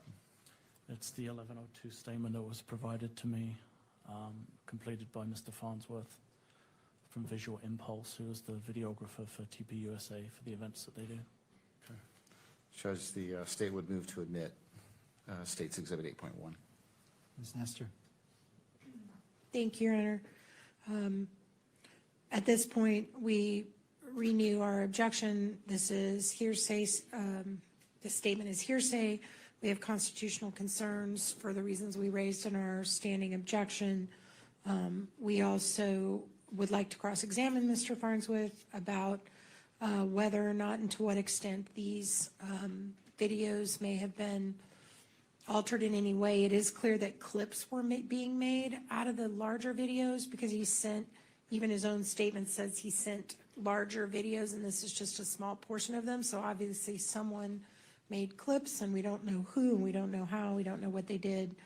And for those reasons and the reasons in our standing objection, we would object to the admissibility of it, and as well, I don't have a redacted version of 8.1, but I assume there is one. There is personal information on this one. Do you have a Okay, I don't have that one. All right. And we would object to publication just on our concerns for fair trial, the same issues. Yeah, gotcha. Yeah, I think so. Thank you. And for all those reasons, we would object to its admissibility, its publication, and its ability to be filmed by the media, Your Honor. Ms. Nestor, I just wanted to check, did you get a copy of the redacted? I was just handed it. Okay, I just wanted to make sure that right. you had copies. Thank you, Your Honor. So, okay, thank you. Mr. Sturgill, would you like to respond? Sure, Judge, thank you. With regards to the admissibility of the statement, Judge, I think the foundation has been laid that this statement was collected in compliance with Utah Rule of Evidence 1102, subsection B8. It constitutes reliable hearsay. It's a statement that's been made by a declarant that's written and it's under oath, or not under oath, but pursuant to a notification of the declarant that a false statement made is punishable. I think there's been foundation to support that. In addition, Judge, Article 1, Section 12 of the Utah Constitution makes it very clear the state at preliminary hearing can rely upon reliable hearsay. All right. Anything further before I make my ruling? Thank you.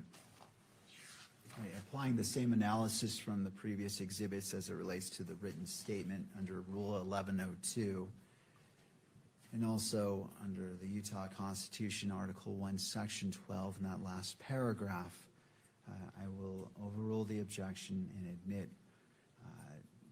State's Exhibit 8.1. Let me hold off on that final phrase. If you could scroll down to the state representative and just stop right there. Thank you. I just want to make sure I fully review it before I make that ruling.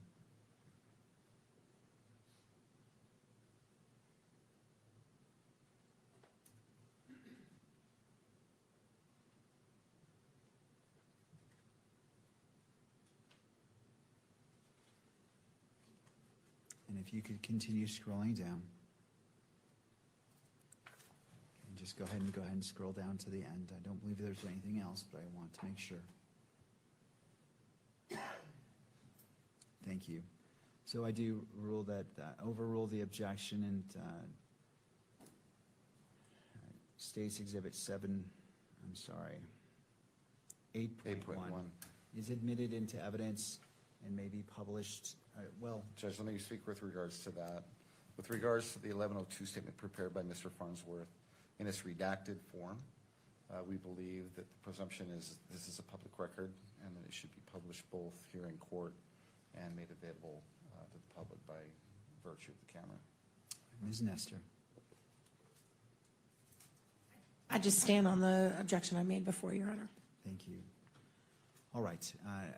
Looking at the same analysis, it is admissible under Rule 1102 as well as Article 1, Section 12 of the Utah Constitution. And being that the person's identifying information is redacted and not viewable, I'm going to overrule the objection, the standing objection, and have it published both in court and may be published by the media. So let's just get it situated. And what I'll have you do to the representative of the state, pause on the screen and then in 10 seconds scroll down to the full text portion, and then 10 seconds later just slowly scroll to the remainder of the document. Thank you.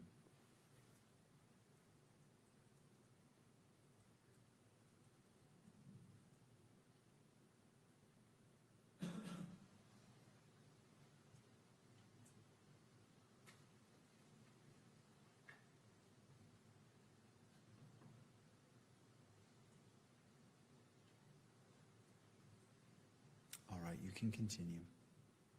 Thank you, Judge. Well, hold on. She's still Oh. going through it. She's going to show You're the whole talking to me. document. Well, I should have clarified. Thank you. All right, and that concludes States Exhibit 8.1, the publication of that document. Mr. Sturgill. Judge, thank you. I appreciate that. Agent Hull, have you personally, so the video that's referenced in Mr. Farnsworth's 1102 statement, have you watched that visual impulse video? Yes. And what is depicted in that video?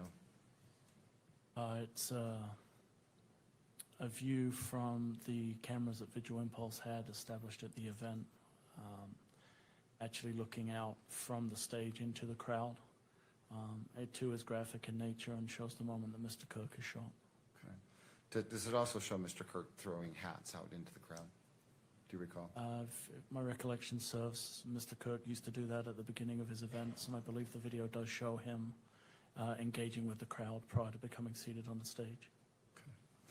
Judge, at this point, the state would seek to admit what's been marked State's Exhibit 8. With regards to publication, Judge, it's our position that it not be published here in the courtroom and that it not be published so that the cameras can display it. Thank you, Mr. Sturgill. Turning to Ms. Nestor.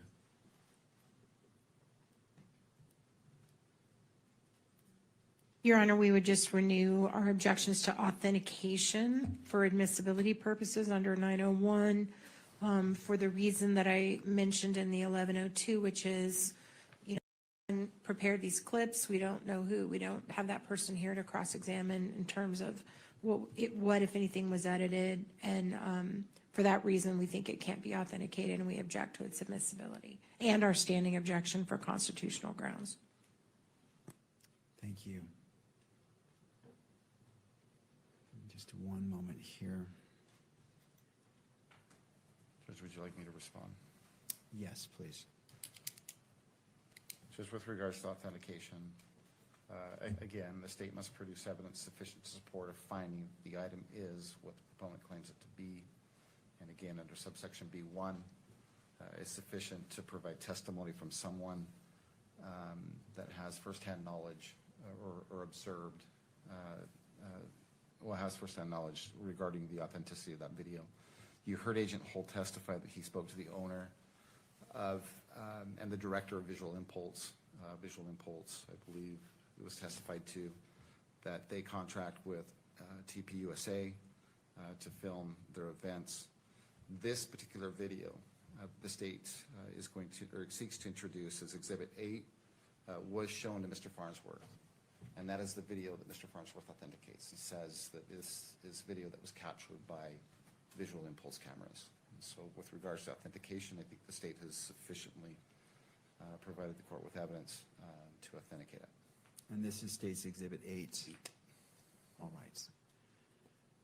I'm going to overrule the objection and admit State's Exhibit 8 as it relates to publication, citing to Article 1, Section 28, 1A, that this is Declaration of Rights of Crime Victims, and it states to be treated with fairness, respect, and dignity. And to those 2 points of respect and dignity, the court is not publishing this in the courtroom, nor is it being published, obviously, online. But the court will watch it in court. And again, to the parties, if you could protect your screens however you choose to, and then I'll check to see when we're ready, and then we'll have it played. So turning to defense, is more time needed to? Okay, thank you. Turning to the state, to your screens. All right, they are. I see a head nod, yes. And let's go ahead and play this video only on the monitors, and if there's sound associated with it, the sound to be played as well. You may proceed.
And that concludes State's Exhibit 8. Mr. Sturgill, you may proceed. Thank you, Judge. Is there any additional video that was collected by either you or another member of the SBA? Yes, the campus itself, UVU, is very well equipped with cameras throughout, and they were willing to work with us to provide video from those cameras, and so that was collected as part of the investigation also. With regards to the UVU surveillance video, do you know if video was collected from there behind where Mr. Kirk was seated at the time that he was shot? Yes, I'm aware that under the Hall of Flags, there is I'll refer to it as a breezeway, but a way for people to move from one side into the amphitheater, walking underneath the Hall of Flags, and I know there was a camera situated in that location. Okay. And do you know, with regards to that camera view, well, let me ask you this. So that particular camera view, there was surveillance that was provided to you or another agent from UVU?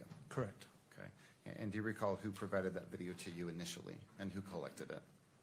Initially, I don't know specifically for that video, but I know that whole process was overseen by Mr. Olson, who's responsible for that system. Okay. Do you have a first name for Mr. Olson? Curtis Olson. I'm sorry? Curtis Olson. Okay. And do you know what Mr. Olson or Curtis Olson's position is at UVU? I believe he's a director. Right. Is it his job to basically gather and forward any video that's captured by UVU? He has a long title, but I think it's Director of Infrastructure, but he is responsible for that system. With regards to this particular video, the video from underneath the Hall of Flags, what, if anything, have you done with that video in preparation for today's hearing? I went specifically to meet Mr. Olson, have him review the video that we had, and again, like with the others, I had him complete an 1102 statement for us, describing his role and verifying the videos. I did that actually on July 2nd of this year. July 2nd of this year? Correct. Okay. Give me just one moment. Actually, I'm going to correct myself on that if I can refer back to my notes. Okay, please, yes. Your notes, you have there with you again? Yes, And referencing them will help you refresh your memory? it will, yes. Okay, so don't read from it out loud, just look at it and let us know when you've refreshed your memory. Apologies, July 2nd seemed a little bit too soon. It was June 24th when I met with Mr. Olson. Okay. And you personally met with Mr. Olson? I did, yes. Okay. And did you personally review this particular video, or I guess the Hall of Flags video with Mr. Olson? Yes, And he prepared a written statement? he did, yes. And on that statement, was that a bureau-provided statement form? It was, yes. Okay, and on that statement, do you recall whether it includes an advisory that his written statement would be used in lieu of his live testimony? It did, yes. Does it also include a warning that if he provided a false statement on that form, that he could be punished with a Class A misdemeanor? It did, yes. Okay.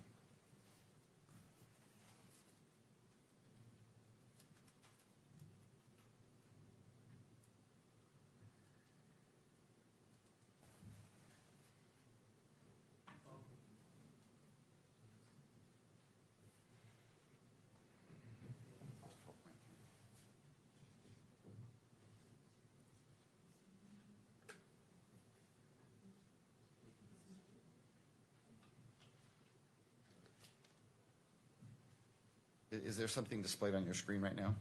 There is, yes. It says Okay, it should Exhibit be- 12.3. Yeah, it should be what's been marked as State's Exhibit 12.3. Do you recognize what that is? Yes, it's the State Bureau of Investigations 1102 statement completed by Mr. Olson. Does it appear to be in the same condition as when you collected it? It does, yes. As the state would seek to admit what's been marked State's Exhibit 12.3. Ms. Nestor. Thank you, Your Honor.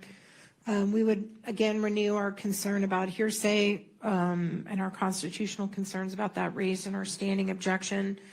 Also, the concern is that the individual basically states they verified the recordings, but doesn't say how, doesn't say whether they viewed it, doesn't say whether someone else viewed it and told them, whether someone else viewed it and told someone else who told someone else who told them. There's just no explanation, and we don't think it's sufficient to meet your reliability analysis, and we object to admission, and we also object to publication. This is for all the same reasons, Your Honor. To the state. Judge, again, the state's position is that this written statement was collected in compliance with Rule 1102, subsection B8. It is a statement collected with both the advisory and the admonition. From what we've heard from Sergeant Hull, this individual, Curtis Olson, is the person it's his job basically to handle this type of information and turn it over to law enforcement. All right, I'll have, if the state representative can scroll through so I can review it in its entirety and just stop when the majority of that handwritten statement's visible. Thank you. Let me review that.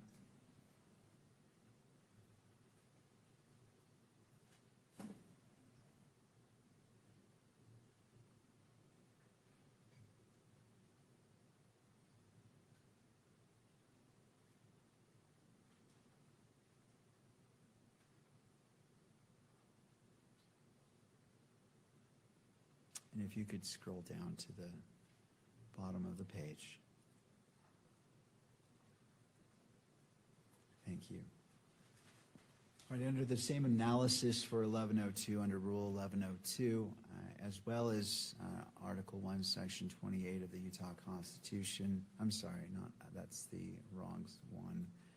Under Article 1, Section 12 of the Utah Constitution, that final paragraph, the court overrules the objection and admits State's Exhibit 12.3 as it relates to publication. Mr. Sturgill. Judge, with regards to publication, and this particular exhibit, it's the state's position that the presumption is that it's a public record, and we would ask that it be published both here in the courtroom and that the cameras be allowed to capture it and publish it as well. All right, Ms. Nestor. Nothing additional, Your Honor. All right, I note the standing objection from defense, and given in the court's previous analysis for other 1102s, the court is going to publish it both in the courtroom and so it can be captured by the media.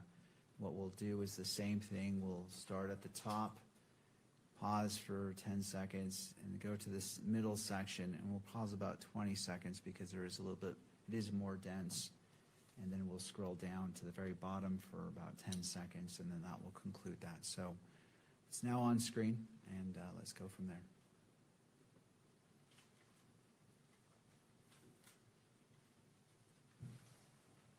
All right, you can scroll down.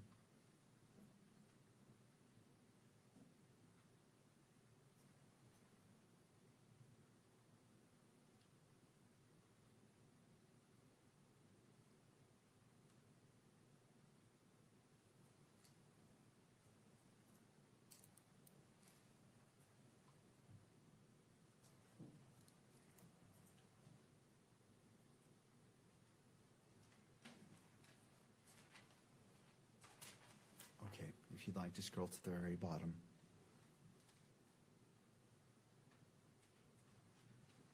Thank you. That concludes publication of this exhibit. Mr. Sturgill.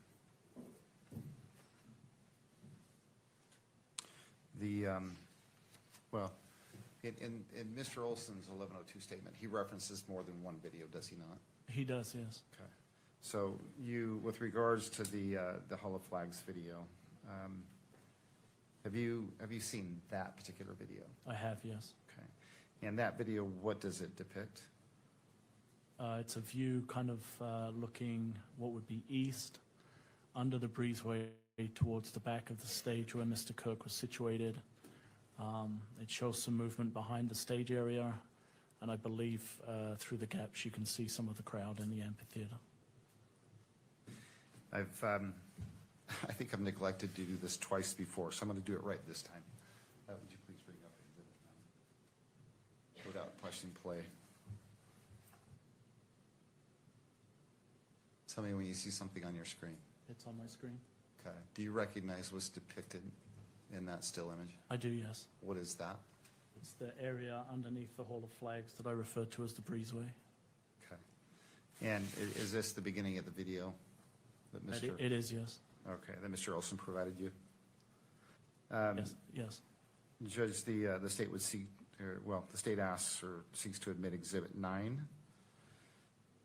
With regards to publication, this is another video that, due to its sensitive, the nature and the graphic nature of the video, we'd ask that it not be published here in the courtroom, nor published in any way that the media camera could capture it.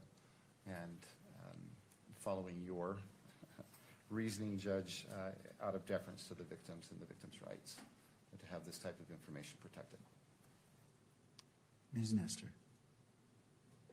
Thank you, Your Honor. We would object on our standing objection grounds, constitutional issues in terms of the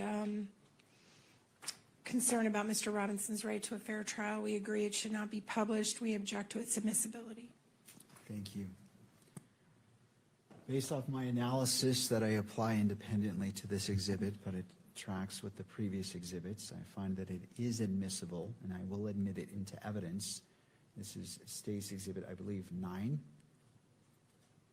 Mr. Sturgill? Play it.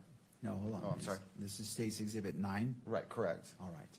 As it relates to publication in the courtroom or by the media, again, citing to the Utah Constitution, Article 1, Section 28, 1A, it states to be treated with fairness, respect, and dignity, and to be free from harassment and abuse throughout the criminal justice process. I find that this does apply. And in respect and dignity and the human experience, I am going to not publish it in the courtroom, nor will it be broadcast, but the court will watch it in open court. And I note it is about, how long is this video? 3 minutes, Your Honor. All right. Again, to the parties, if you could just indicate if your screen is obscure. Thank you, Ms. Nestor. And to the state, are your screens secure so they're not viewable? All right. Thank you. Seeing Mr. McBride nod his head, we can go ahead to the state representative. Go ahead and play State's Exhibit 9. And if there's sound, if you could activate sound. I'm not sure if there is. All right, so all right, let's go ahead and replay it. Just wanted to clarify there is no audio, so let's go ahead and restart it. Thank you.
Case Exhibit 9 has concluded.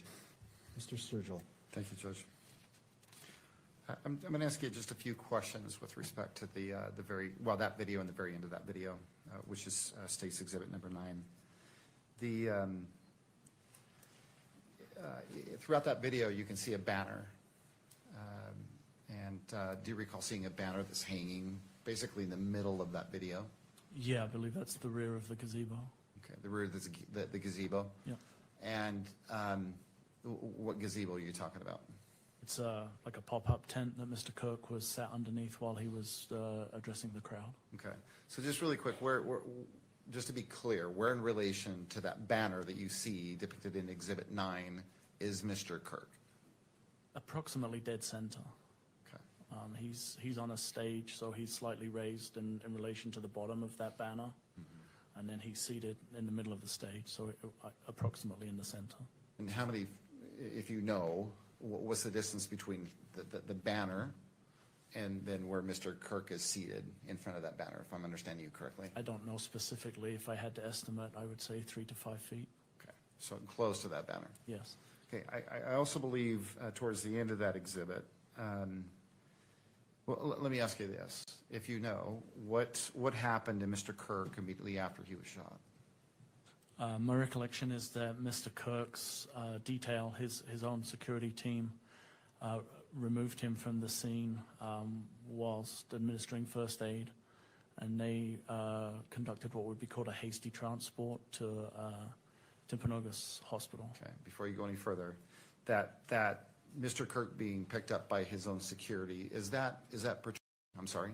It's kind of on the left side. You can see Mr. Kirk come around the left side of the back of that the pop-up tent, and then you can see Mr. Kirk being carried down the left side of the video under that breezeway. Okay, and then you said that he was that there was a quick transport. Is that the language you used? A hasty transport. Hasty transport. What does that mean?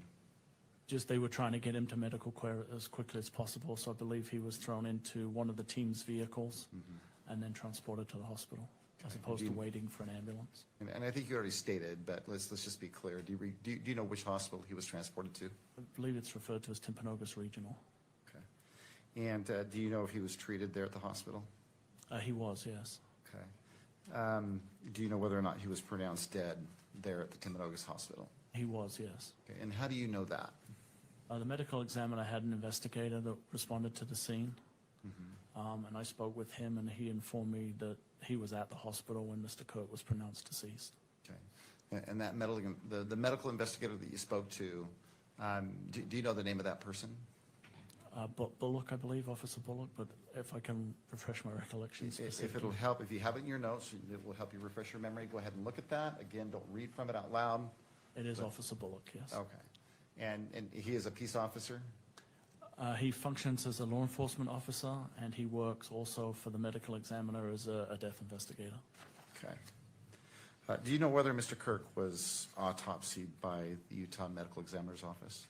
Yes, an autopsy was conducted by the medical examiner's office. Do you know when and by whom? Yes, it was late into the evening of September 10th, or it may even have gone through into the morning of September 11th. Okay. And do you know who I'm going to conducted refresh that my autopsy? recollection because of the pronunciation, if you don't mind. If it'll help you refresh your memory, that'd be great. Again, don't read it out loud, look at it, let me know when you've done that, and then we'll go from there. Dr. Guajado, I believe is how it's pronounced. Okay. You want to spell that last name? Yes, Guajado. Your Honor, if this is not personal knowledge, we object to the hearsay if someone told him all of this. I don't believe this individual was present at the autopsy, so we object to any testimony about the autopsy or what he was told about it. Mr. Sturgill. Well, Judge, if I could, I'll just simply lay foundation for the report itself. And I think this is all information that's included on the report. All right, so as it hasn't been moved into evidence just yet, I'm not making a ruling. I appreciate If you that. wish to lay more foundation, that's certainly your choice. So you are aware that the medical examiner's office did conduct an autopsy? I am, yes. Okay. And did you receive a report from the medical examiner's office? I did, yes. Okay. Detailing the autopsy that was performed? Yes. Prior to receiving the report, myself and Agent Davis visited with the doctor. Okay. You visited personally with the doctor that conducted the autopsy? That's correct. Okay. And then subsequent to that, and did you discuss the autopsy with the doctor at that point in time when you were meeting with him personally? Yes, Agent Davis and I had a fairly in-depth conversation, yes, And where did that conversation take place? at the medical examiner's office. Okay, do you recall the date and time that that personal visit took place? I don't recall. Was it It within? was soon after, within a few days of the incident, Of the autopsy? yes. Okay. And subsequent to that visit, did you receive a report from that doctor that you visited with? We did, yes. Okay. And that's the Dr. Guajardo that you're struggling to pronounce his name, is that Yeah, fair I to say? apologize, but yes, that's who it Okay. is. And the report that was sent to you, do you recall when you received that report? I don't recall the specific date. Okay. Have you reviewed that report? Yes, Have you, again, you stated earlier that this is not the first murder investigation that you've worked, correct. okay? This is, I take it, this is not the first medical examiner's report you've received, Correct. okay? Do the reports typically look the same? Yes, they're in a standard format that the medical examiner uses. Okay, and this report that you received, Yes, from who you believe was the doctor you spoke to yes. that conducted the medical exam, was there anything peculiar about that particular report that stood out to you? No, it appeared to be a standard form as used by the medical examiner when they send us reports. Okay. On your monitor, Exhibit 11, I'm going to have displayed what's been marked State's Exhibit number 11, Judge, for identification. Right. And I believe there's 9 pages. So let me know when you see that on your screen. It's on the screen. All right. What I'd like you to do is just look at this as it scrolls down through the 9 pages and wait till we get to the very end. And if you need us to pause or stop or slow down, let us know. I want you to be able to look at all 9 pages.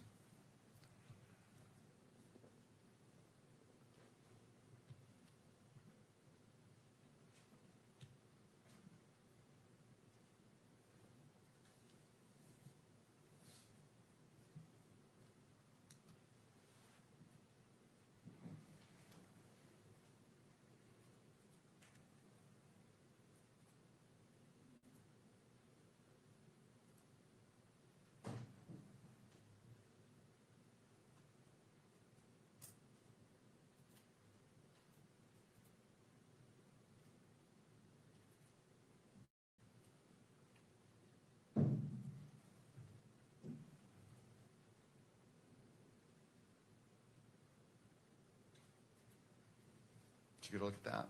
Yes, sir. Okay. Do you recognize what that is? Yes. What is that? That's the medical examiner's report of examination for Mr. Kirk. Yeah, do you recall, you don't recall exactly when you received that? I don't unfortunately remember the specific date when I received it. Do you remember how you received it? Then provided to us electronically. Okay. Via email? Sometimes via email, also on disk, compact disk. Okay. Or- And does there appear to be anything in the exhibit before you? Has that report changed at all? Or does it accurately depict what you received initially from the doctor? It accurately depicts it. Does the state would seek to admit Exhibit 11?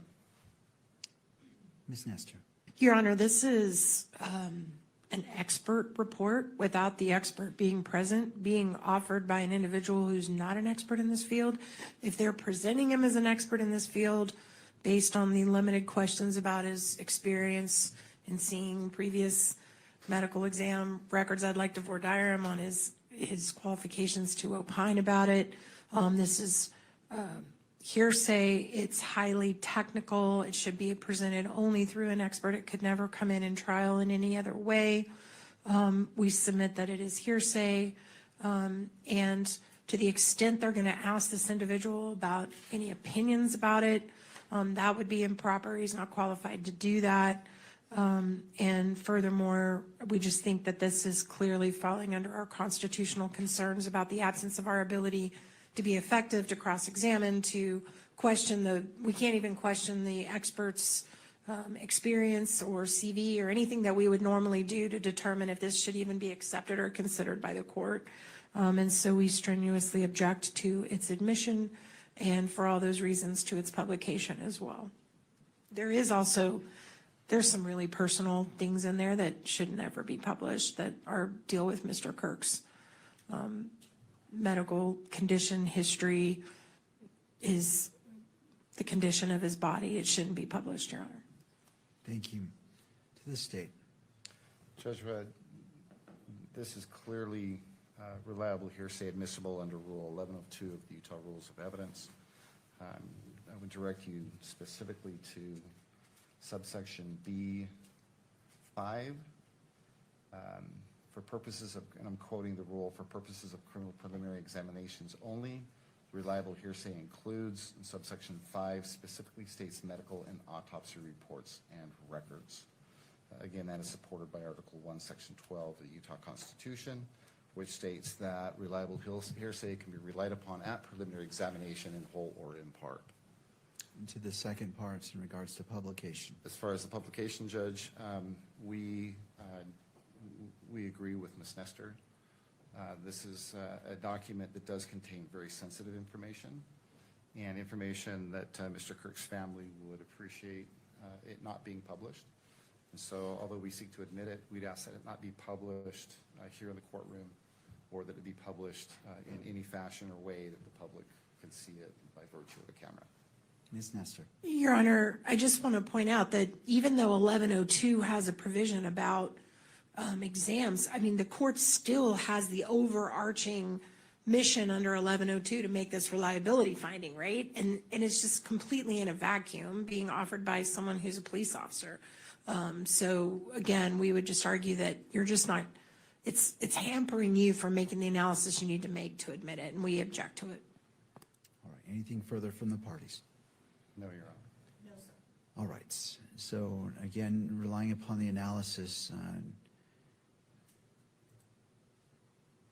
Utah Constitution, Article 1, Section 12, as it relates to reliable hearsay, and then turning to Utah Rules of Evidence, Rule 1102, B5, specifically notes medical and autopsy reports and records. The court is going to overrule the objection and admit State's Exhibit, I believe it's 11. 11, yes, sir. Citing to Utah Constitution, Article 1, Section 28, dignity, portion, respect, and dignity. It will not be published either in the courtroom or viewable on media by the camera for the reasons previously stated as it relates to the video. And so the court will receive it, and it is admitted into evidence. And that concludes that portion. Mr. Sturgill, is this a good point to stop, to take our 15-minute afternoon break? I think it'd be a great idea, Judge. I've just got one last question. All if I right. could, You may. with respect to the medical examiner's report. Agent Hull, in that report, does the doctor relate cause and manner of death? He does, yes. Okay, and in that report, what is the stated cause of death It was stated as a murder. and manner of death? It was a gunshot wound to the neck. I object, it's not stated as a murder. I believe it's stated as a homicide, which is an important distinction. Judge, I'll go back and correct that. All right, so I'm going to sustain, well, first of all, let me look at the report. I need to see that section. I need to be able to draw my own conclusion. So, okay, I see, Ms. Nestor, are you referring to page 1 of this report? I'm sorry, Your Honor. Could you repeat that? I apologize. As it relates to your objection for the misstatements, are you looking at page 1 of the report? Yes. All right. So And, Your Honor, I also need to make an objection on the best evidence rule, too. Thank you. All right, so I'm going to sustain the objection as it relates to the manner of death. It does not say murder, but in regards to the best evidence rule, again, under 1102 and the Utah Constitution that permits reliable hearsay. And it is, State's Exhibit 11 is admitted. Mr. Sturgill. Agent Hull, I'm going to ask you to look at the first page of Exhibit 11. No? Yes. I see that? Yes. Okay. So let me ask you again, and you can look at it. Yeah. And would you mind relating what the doctor reports as the manner of death? Yes, I misspoke. It does say homicide. And then the immediate cause of death? Gunshot wound of the neck. Nothing further, Judge. Well, at this moment, I think it'd be a great idea that we take a 15-minute break. Right, we'll go ahead and go on break. We'll come back at 3:25 and resume with this witness at that time. Court is in a brief recess.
Please be seated. Court is back in session. And noting the presence of counsel as well as all the parties, I believe we were continuing with the direct examination of Mr. Hull by Mr. Sturgill. Mr. Sturgill, you may proceed. Thank you, Judge. So, Agent Hull, in addition to what you've already described, what, if anything else, did you do on the 10th of September 2025? Primary focus was to identify the individual who'd been seen on the roof with the preliminary footage. And so there was a big effort to review as much of the video that we had available to us from both the public, but predominantly from Utah Valley University, in an effort to follow that individual both forward and backwards from the time of the shooting. Okay. So if I understood you correctly, priority was to identify the shooter, Yes, and to that end, you started reviewing even more UVU video than you've already described? correct, yes. Okay.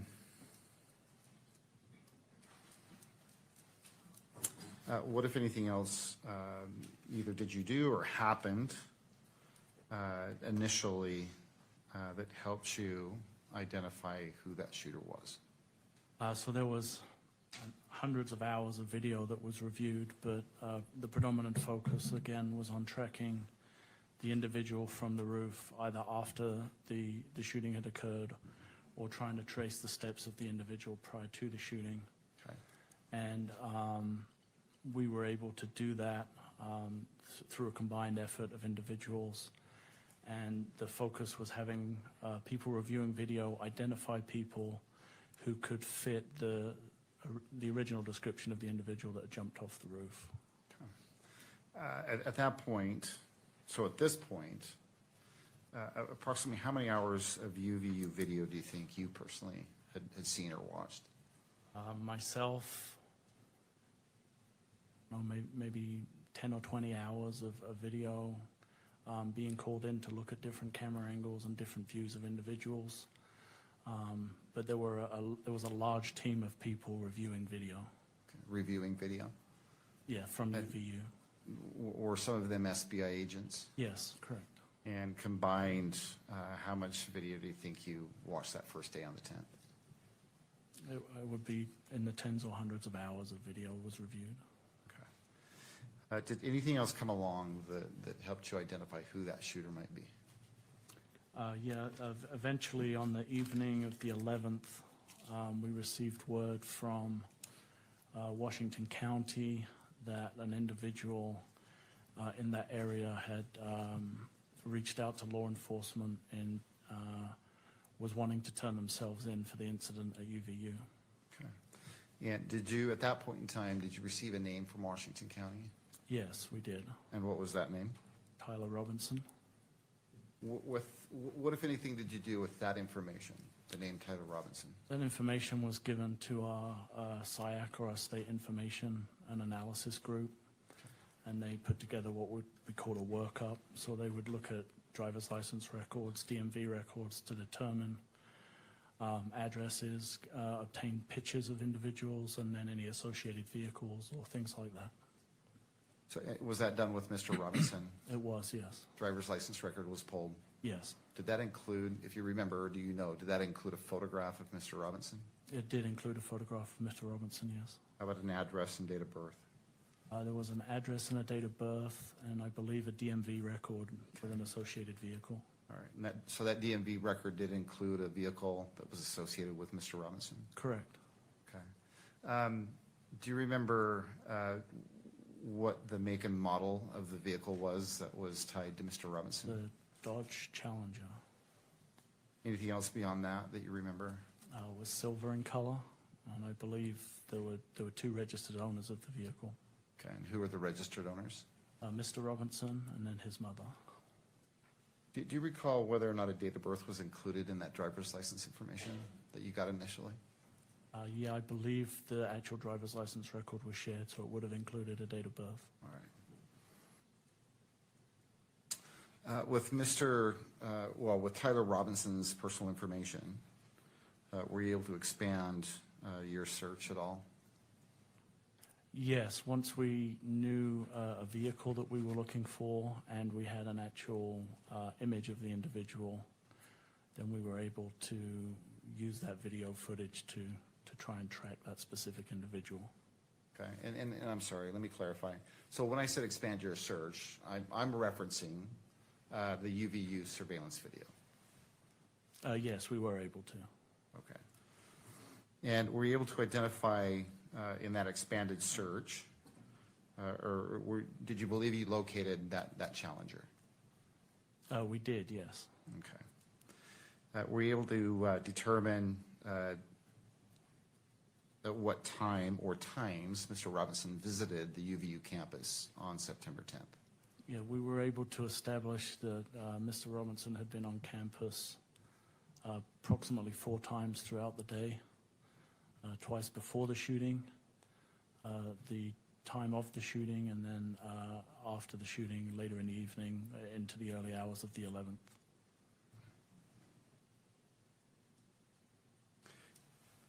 You said that you initially tracked the shooter forward and backward Yes. with UVU surveillance video. Correct. Okay. Did you do the same thing with that vehicle? We did, yes. Okay. Tracked it forward and backward? Yes, using the UVU footage and additional information that was obtained, yes.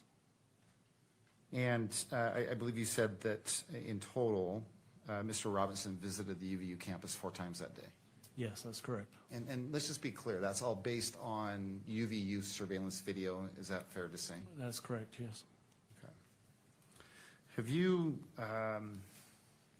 reviewed what's been marked States Exhibit 12.1 for identification? I have, yes. Okay. And, well, before we go there, of the video that you have personally watched, does the video include the 10th and the 11th, or just the 10th? The video I've seen includes the 10th and then a very small portion, I think, about 0:30 of the 11th. Okay. And I think you said initially you watched about 20 hours of video. Yes, Since that time, have you watched additional video? yes, UVU surveillance video? yes. Okay. And who provided the UVU surveillance video to you? It was part of the collection of videos that was provided by Mr. Olson and his team that we already discussed previously. Okay. Of all the hours of video that you've watched, do you have an idea of how many hours include Mr. Robinson or his vehicle? Just with UVU or in Just with total? UVU, I'm sorry. Just with UVU would probably be about 16 hours. And let's be clear, this is someone you believe to be Tyler Robinson. Correct. And this person that you've identified as Tyler Robinson, that you've been investigating and that you viewed in the numerous hours of video from UVU, would you recognize that person if he were in the courtroom today? Yes, Is he in the courtroom today? he is, yes. Would you point him out and describe something that he's wearing? Your Honor, we object to unduly suggestive in-court identification for constitutional grounds.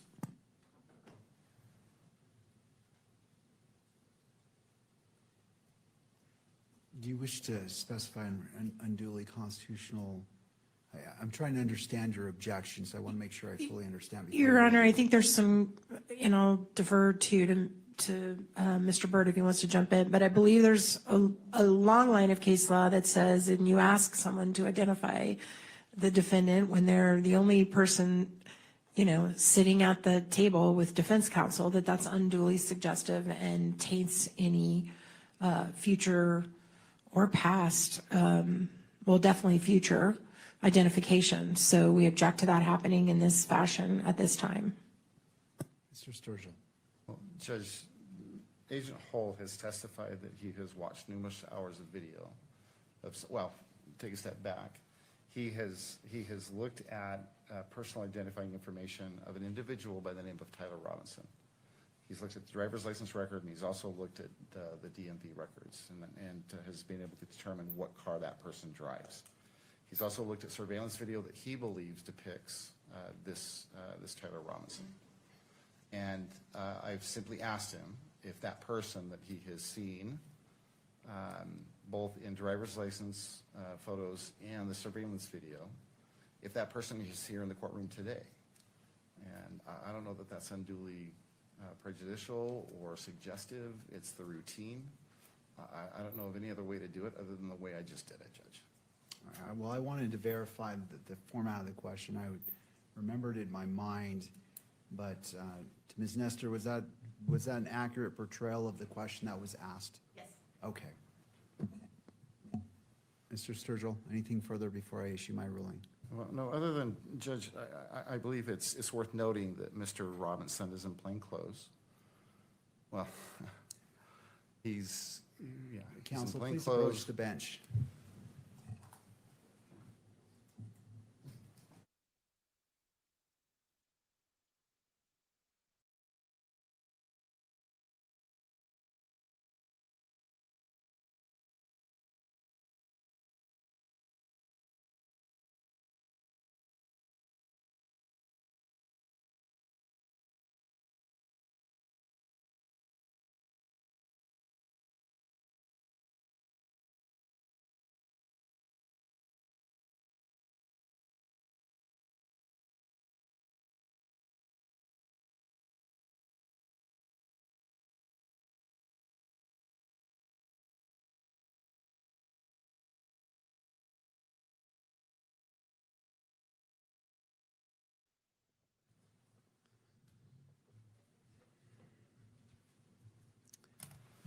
All right.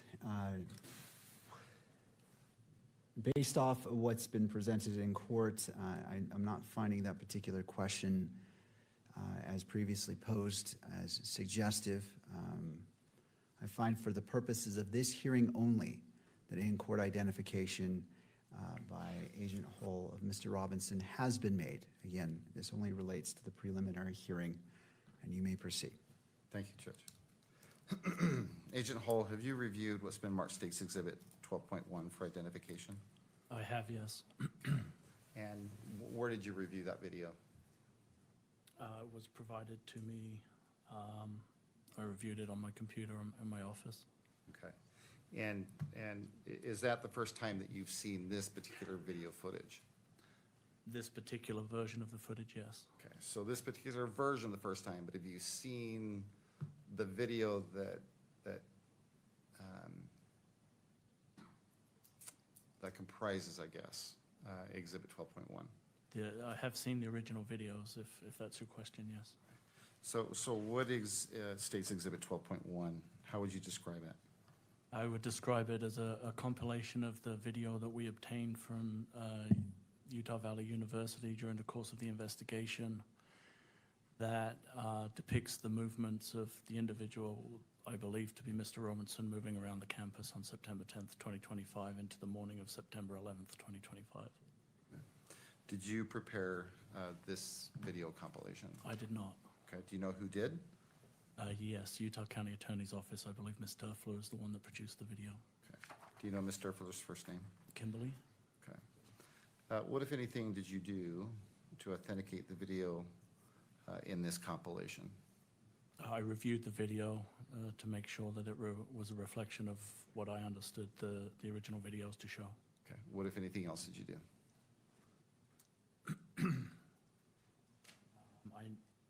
I reviewed it. I know that there was some zooms and some changes to the footage. Okay. Did you meet with Mr. Olson with regards to this particular video?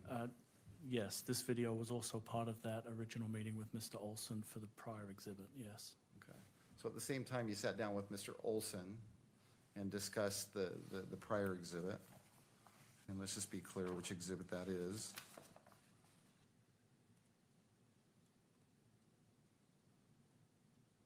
So I believe the 1102 statement that you gathered from him is Exhibit 12.3, correct? Yes.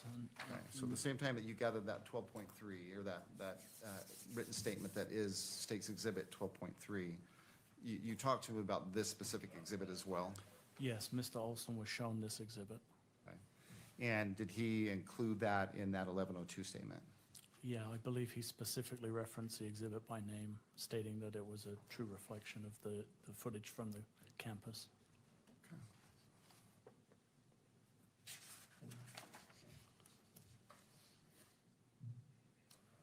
And let's just go back to what you were stating earlier. To you, it appears to be a compilation of videos that you've already seen, Correct. that you received as a mass dump, I guess, for lack of a better term, of view video. Is that fair to say? Yes. Okay. And the exhibit 12.1, does it appear to be the same as the raw video that you've seen previously? It does, yes. Okay. Are there some minor, are there any added additions or anything different about this particular exhibit? There are some portions of the video where a zoom is initiated, which wasn't a function of the cameras. I believe some specific individuals have been blurred from the footage, and I believe there are some red circles to show poignant information or individuals within the footage itself. Okay. So other than the red circles, the blur, and the zoom, does it appear to accurately depict what you've seen in the raw video footage? I believe so, yes.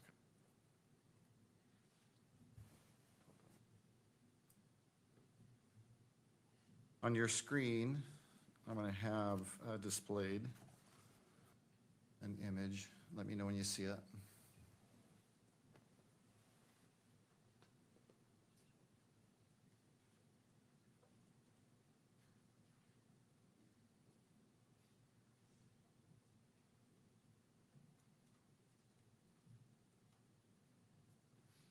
The image is there now. It's gone again. Is it there? We're back, yep. Okay, we're back. So do you recognize what this is? Yeah, this is the first frame of the video compilation that we just referenced. Okay. And again, this video portrays what you believe is Mr. Robinson visiting campus that day? Correct. Okay, and is it throughout the day? It is, yes. And then I believe you said into the early morning hours of the 11th, is that right? Correct. Okay.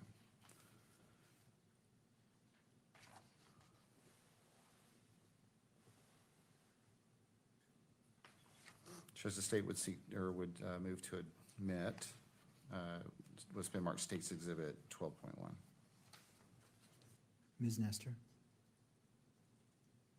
Your Honor, we have objections to its admissibility. This is a compilation video that was put together from a bunch of different sources by the county attorney's office. This individual did not create this compilation, can't testify to the accuracy of the actual materials that it was taken from. And furthermore, Mr. Olson himself is just referred to by Agent Hall. He specifically says people have altered these recordings. They've zoomed in when the actual recording isn't zoomed. They've added little circles to people they want you to pay attention to. They've blurred people's faces out. So, I mean, it's been clearly altered. And it's not, I mean, they admit it's been altered. So we have real concern about authenticity of it. Furthermore, this particular video should be protected. And so that deals with the admissibility factor. As far as the publication factor of it, the video should be classified as protected under UCJA 4-202.02 subsection 5, J is in jelly bean, and then little I and little double I, because this is going to interfere with the defense's ongoing investigation, with Mr. with Mr. Robinson's ability to get a fair trial. This is basically putting together photos that are clear with photos that aren't clear, putting them all together in such a format that it makes the case that it's all one person. It would be extremely prejudicial for people that may ultimately serve on this jury to watch this video before this case goes to trial. We don't believe a proper foundation's been laid, which would make it admissible at this point. So the fact that it would be shown to the public would be extremely damaging to the ability to put on a defense at trial. And so we object to its publication both in the courtroom and to the media, Your Honor. Mr. Sturgill. Judge, Ms. Nestor is correct. This is a compilation of a series of videos. The videos, as Sergeant Hull has testified to, is a compilation of raw videos that he has received from Utah Valley University. And he has not only seen this video, but he has seen all the raw footage.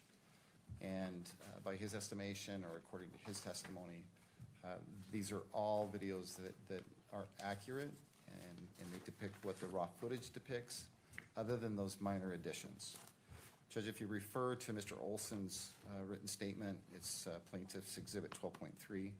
He too has reviewed this video, and he has also identified this video as being accurate with the exception of those additions. In his words, it's the zooms and the red highlights. They weren't part of the original recording, according to Mr. Olson. But other than that, as he states, the same as Agent Hull, these videos are accurate, and they were captured by UVU surveillance video. Do you have a version of this video that does not have alterations, such as zooming or circling? My concern is that if the 1102 says what it says about the videos, these were the videos. Right. But then it was altered. And typically an exhibit which has been altered, and if it wasn't done by the person who supplied the 1102, that can become problematic. And so do you have a version of this exhibit that does not have the zooming in or the circling? Again, I don't know all the alterations that were made, but that seems to fall outside the 1102, because you don't have a person testifying 1102 saying, I made the alterations. Right. And so that's the concern of the state, of what Ms. Nestor was talking about as it relates to the state's evidence. I have that concern about those alterations. I don't know when they were made, what they were made, how much was done to manipulate the video. And I say manipulate to, not saying it in a nefarious way, but I don't know what the scope of that is and how much it deviates from what was the original form. Well, Judge, to answer your first question, do we have a version of this particular video that has not been altered? We don't, not right now, not today. I guess there's there's a couple of things I'd simply like to point out, Judge, and that is that we have two witnesses who have watched the raw footage. And Agent Hull here today on the stand, and Mr. Olson in the form of his written statement. They have both said that this video, with the exception of these alterations, accurately depicts the video that was captured by UVU surveillance video. Judge, I will proffer that those changes made to the video were not done by either. I know who that person is. We could actually call that person as a witness if that would cure that. And we're prepared to do that if necessary. But Judge, I think that our burden is to simply authenticate, what this is. And it is a video that, with only a few exceptions, alterations, that really don't change the substance of the video or the content of the video. They're accurate. They depict what the cameras captured on September 10th and the 11th. And we have two people who have seen that raw footage, and they've explained that's the only difference between what we have originally in the original videos and what you're seeing here today. And the additions, I will submit, Judge, were only added to make it easier to view. All right. Anything further from the parties? No, Your Honor. All right, I'm going to go ahead and I'm sustaining the objection. Typically, when exhibits are admitted to the court, it is without alteration. If a party circles an exhibit, a photograph, that's not the original format, and I do not have the person who made the alteration, an 1102, to substantiate that. And what I have is the original video, and Mr. Olson saying, this is the video minus the alterations. and we have Agent Hull saying, this is the video, and there are alterations, but I'm missing a link. And it may be minor, but in this type of case, I want to be thorough, and I want to make sure that what is minor is still important. And for those reasons, I'm going to sustain the objection and leave it to the parties on how you wish to handle the video in the future. I don't want to provide guidance either way. Right. But as it stands today, this exhibit, States Exhibits 12.1 or is 12.1. not admitted. Okay. Judge, could I have just one moment? You may.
Agent Hull, you testified that there were 4 visits to campus that day.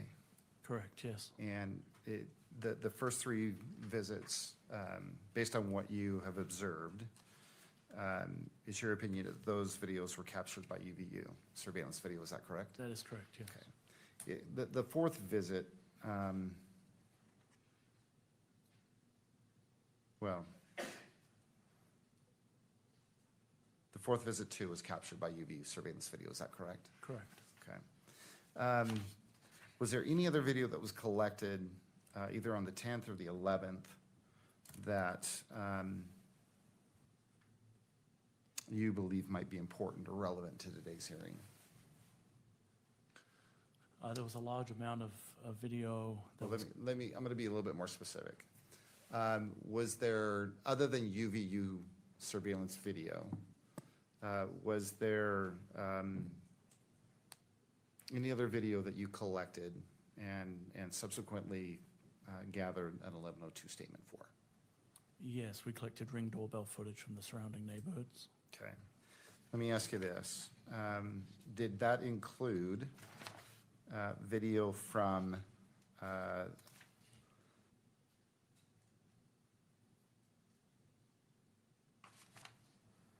a residence located at 680 West, 925 South Orem?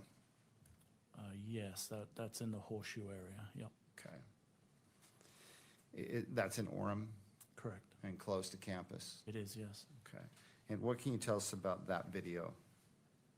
There was a Ring doorbell video that was provided that showed a vehicle consistent with the one we had identified as belonging to Mr. Robinson, parking in front of the residence across the street. Okay. And what can you tell us about the timing and the timing of that parked vehicle? If I recall, that vehicle parked approximately 0:38 hours on the morning of the 11th. Okay. So 0:38 hours, what time is that to regular people? Just after midnight At 12:38 a.m.? in the morning, yes. Okay. So how did this video come to your attention that you're talking about, this doorbell or whatever? This footage was obtained as part of the canvass of the area that was conducted as part of the investigation. Were you able to identify the owners of that residence, Yes, where that video was collected from? correct. Okay. And do you know who it was collected from and by whom? It was Mr. and Mrs. Noble. I believe Agent Davis collected the video directly from them. And do you know what date it was collected? if I can refresh from my notes. If referring to your notes will refresh your memory, go ahead and look at that. Don't read it out loud.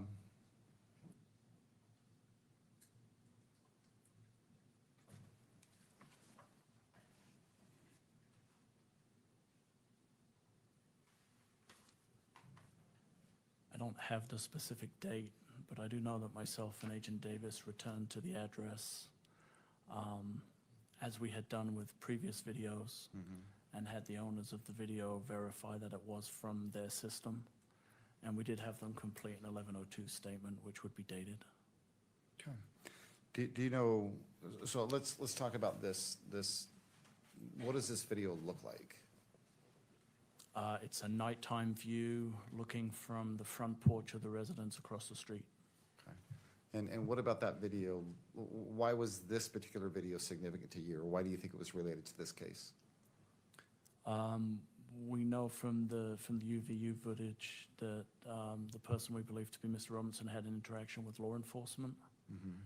And a short period after that, the vehicle comes to that house, and some additional evidence that was collected from cell phone data and things indicated that Mr. Robinson was in the area, and we were able to locate the footage of his vehicle on that Ring doorbell camera. Or at least what you believe is his vehicle? Yeah, the vehicle we believe to belong to Mr. Robinson, yes. And is there something about this particular video and this I guess, vehicle that was captured that leads you to believe that it was Mr. Robinson's vehicle? Yeah, the vehicle has very distinct wheels. I won't say that they're wholly unique, but in terms of the video footage that we were reviewing, the wheels on the vehicle are fairly unique and stand out on the video footage. So again, this is video that you received early on in the investigation. Yes, And then in preparation for the preliminary hearing, you went back out and you met with someone about this video. correct. Who specifically did you meet with about this video? Met with Mrs. Noble. And what did you do with Miss Noble? We did what we had done before. We had a specific file that we wanted, or files that we wanted her to verify. The footage itself is broken into, I believe, 10-second segments. So we had specific files that we had her view and confirm that they were actually from her system. Those were written on the 1102 as they have been before. Okay, and who wrote those file names on this particular statement? I believe it would be my handwriting on the 1102. All right. What did you do next? We had her view the videos and then complete a statement verifying the authenticity of those videos on an 1102. Okay. Was this also prepared on a State Bureau form? I believe this was on a State Bureau Investigations form, yes. And in this particular form on which Ms. Noble provided her statement, does it have the advisory that it would be used in lieu of her testimony here today? It does, yes. Does it also contain a warning that if she gave a false statement, she would be punished, or it's punishable by a Class A misdemeanor? Correct. Okay.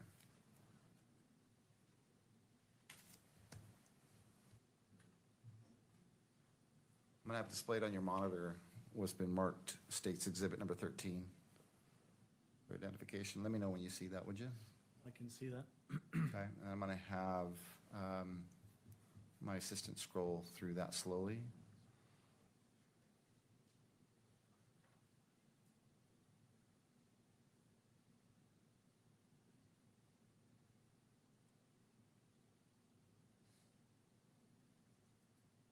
Okay. Do you recognize that? I do, yes. What is that? The 1102 that myself and Agent Davis collected from Ms. Noble. Okay, and it appears, does it appear to be in the same condition as when you collected it? It does, yes. This is a copy, right? Yes. Okay. And the personal identifying information appears to be redacted, is that right? It has been redacted, yes. Okay. It wasn't redacted when you collected it, right? No, the original form was not redacted. So other than the redactions, it appears to be in the same condition as it was when you collected it. That is correct. State would move to admit Exhibit 13. Ms. Nestor? Honor, we renew our concern about unconstitutional hearsay being admitted. We also have the same concerns about the fact that the Agent Hull amended this himself, and there's no foundation as to when he filled that in, if it was before or after she signed it. And due to all those reasons, we object to its admission and object to its publication as well. Mr. Sturgill. Judge, again, it was collected in compliance with Rule 1102 of the Utah Rules of Evidence, specifically subsection B8. It's in writing, it's on a form, it includes both the advisory and the warning, and it was collected by Agent Hull. It's also collected in compliance and being introduced as reliable hearsay, which is lawful to do here in Utah under the state constitution, Article 1, Section 12. Do you wish to lay more foundation about when the statement was written, whether it was before it was signed or not? I can do that, Judge. I appreciate that, yes. Agent Hold, do you recall when you collected this written statement from Ms. Noble? Yes, it was in April, In April, do you know what day? April 6th, I believe. Okay. And you collected it, did you go to her home? I think, is that what you said? Yes, myself and Agent Davis went to the residence. Okay. And did you sit there while she prepared it?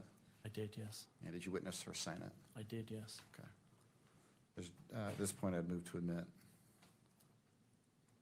Exhibit 13. All right, and to the state representative, could you scroll down?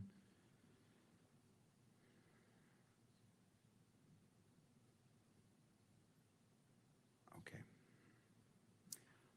All right, pursuant to the Utah Rule of Evidence 1102 and Article 1, Section 28, Article 1, Section 12, which allows for reliable hearsay, I'm going to move it into, it's going to be admitted into evidence over the objection of defense. I note in particular that it states that I confirm that the above files were taken from our Nest doorbell videos and are accurate.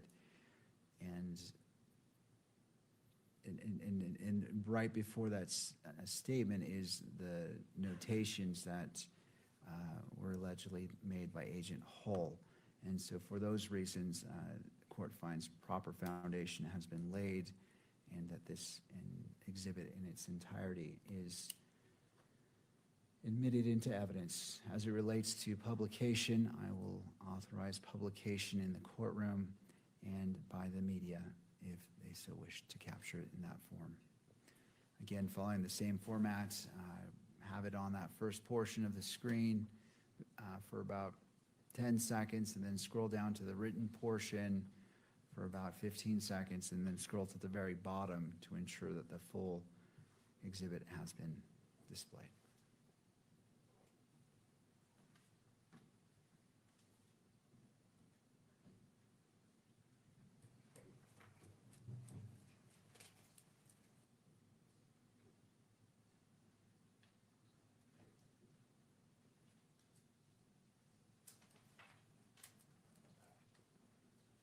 All right, that concludes the publication of State's Exhibit 13.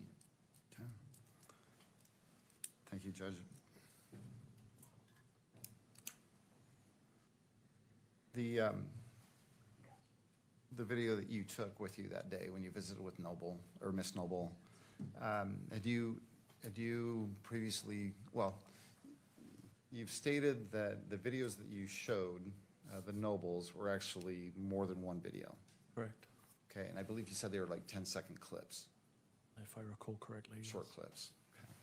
Okay. And you showed Miss Noble all of those videos that are identified in that statement. The one shown on the statement was shown to Ms. Noble, yes.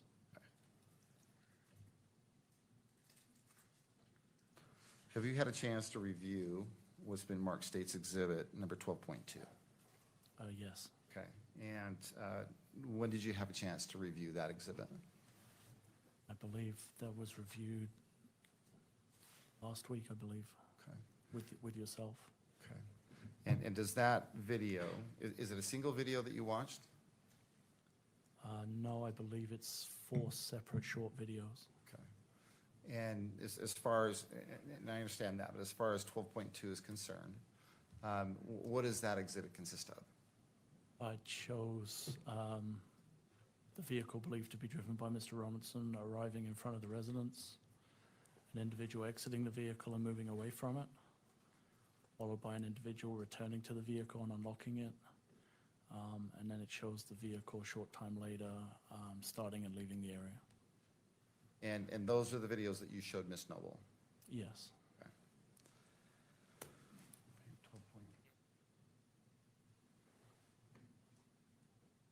What I have displayed on your monitor was Ben Mark's plaintiff's or state's exhibit 12.2 for identification. Let me know as soon as you see, should be a still image. It's there. Do you recognize what's depicted there? Yeah, this is the view looking what would essentially be west across the street from the Nobles residence. Okay. At 12:38 a.m., I guess, or 0:38? Yes. Okay. And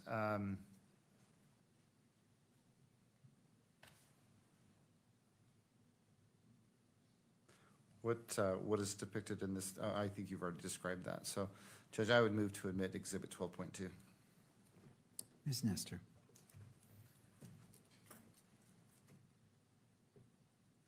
Your Honor, we renew our objection to allowing in the evidence without the sponsoring witness.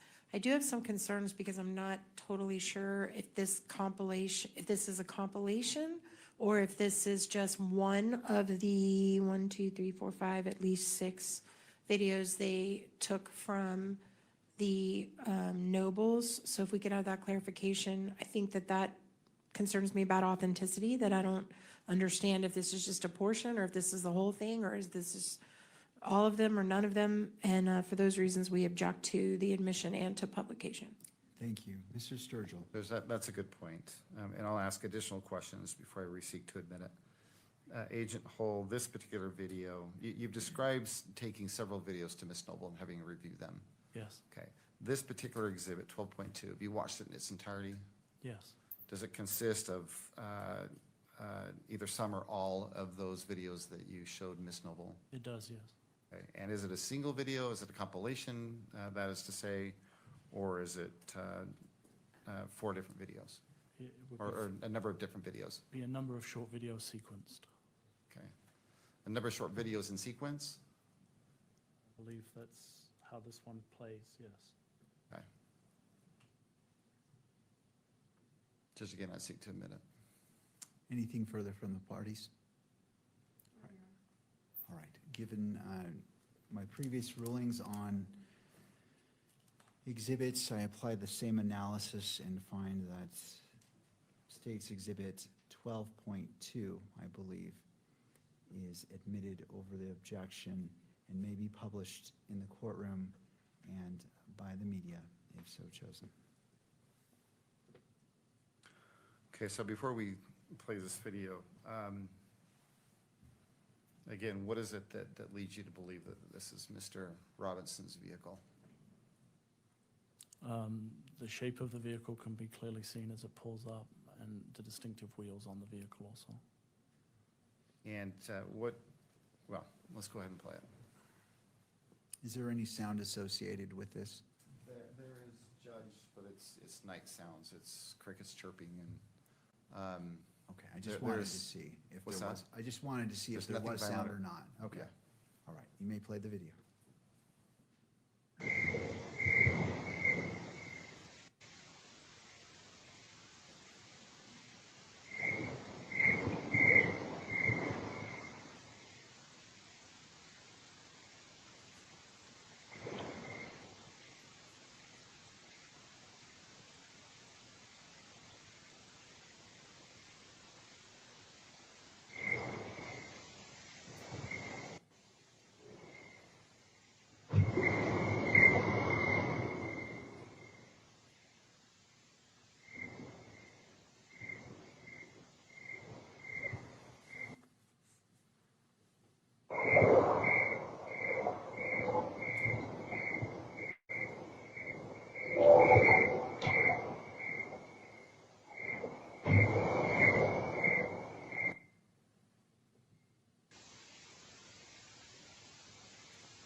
the first part of that video, what do you see? The vehicle we believe to be driven by Mr. Robinson pulling up and parking in front of across the street, but in front of the residence. Okay. And then in the next video, what do you believe is displayed in that video? There's an individual who gets out of the vehicle. You can hear the door close, and then that individual moves away from the front of the vehicle. There's actually 2 reflective panels on a dumpster, and you can see the individual past those reflective panels.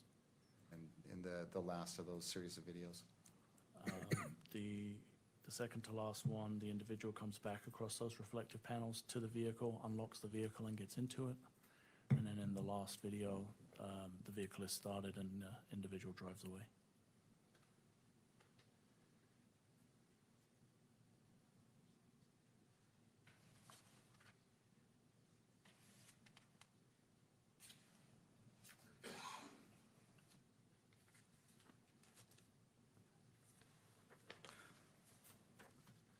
Just one moment, Judge. Yes.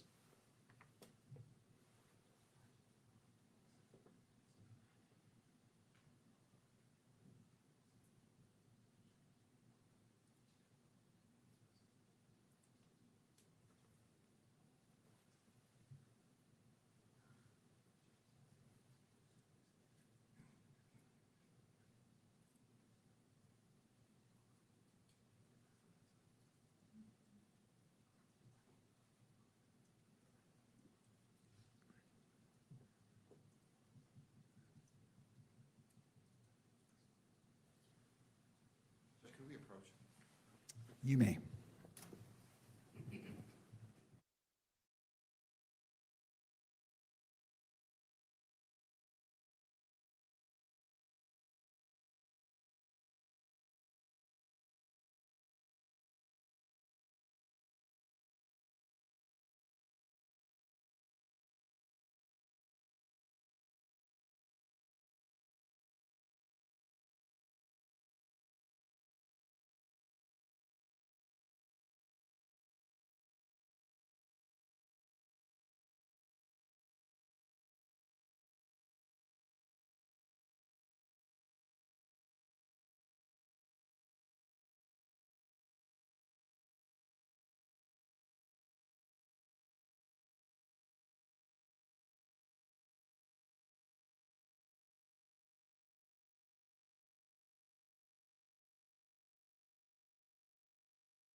Ladies and gentlemen, we're going to take a 10-minute break for the attorneys to confer and come back at, well, roughly 4:30. So court is in recess.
What's up, jerks? Another recess. Uh, looking at some new breaking news from the state of Maine about the Democratic primary up there for the U.S. Senate seat. I don't know if people seen this. This Platina guy who won the Democratic primary canceled his events today, and he's basically saying he may drop out of the race now because of a new story that just broke, where he apparently did an essay against a woman he was dating back in 2021. Recently, pretty recently, within the last 5 years. Wild. Yeah, Pretty bad time, pretty fishy time for it to come out when Susan Collins was going to lose that race. They wait till they pick a Democratic primary winner, and then they pull this shit. What are the Democrats going to do? Do they have any, any? Yeah, exactly. I think I said it right. He did an essay. He wrote an essay. God damn, bro. He basically, what the story says is he was drunk, blackout drunk, showed up at this woman's house and entered the woman's house he was supposedly dating while she told him not to come to the house. And then he did, you know what? I don't know how far it went. I'm just reading headlines on Twitter. And then she cut all communications and never spoke to him again. And apparently she's a Democrat too. So it's like she didn't want to say anything either because she doesn't want him to see him to lose the race. It's not looking good. It's not looking good.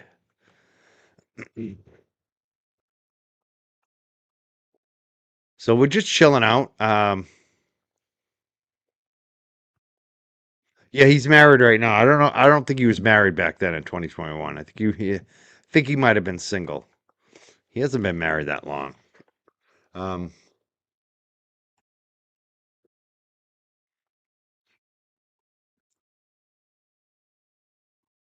Something else that just came across, I just saw on Twitter. It's too raw. I can't not play this. This I just gotta say, this makes me sick. This makes me sick. And if you support this guy, you better fucking check your head. There's something wrong with you. I talked to Lucky 3 weeks ago, and he said he would come on. Me and Lucky are cool. So, are you planning on doing a show? You going to go on a show? I have no intentions of doing a Turtle Boy show. None. How come? Early on in the first trial, he was able to get an interview with me. It was an interview that should not have happened, and I was promised that he would protect me. And instead of protecting me, he threw my name out there, pretty much put me in an island all by myself, potentially putting discipline actions against me from work. Steve was going to protect him. Instead, he threw his shit out there, put him out there for scrutiny with the public, and put his job at risk. What a fucking hero this guy is. I confronted him the next day about it. His comment to me was, I had an obligation to get the information out there. He had an obligation, not an obligation to Lucky. You fucking liar, man. That's fine, but you didn't have an obligation to put my name out there. You Right. could have used other means of getting that information without giving me up. And he didn't hesitate but 30 seconds to throw me out there. And because of that, I will not go on the show. Just that shit pissed me off. The Lucky shit. Wow. After you heard that, it's about you? It's about you're pissed off? You fucking clown. Nobody cares, bro. Nobody cares if you're pissed off. Nobody with a brain except the cult members. You're pissed off. Oh, poor Aiden. Why don't you cry? Why don't you cry again? Wah. Fucking baby, bro. You must remember when you last time I talked to you on the phone, you were crying about Karen Reed? Karen Reed is so mean to me, Mike.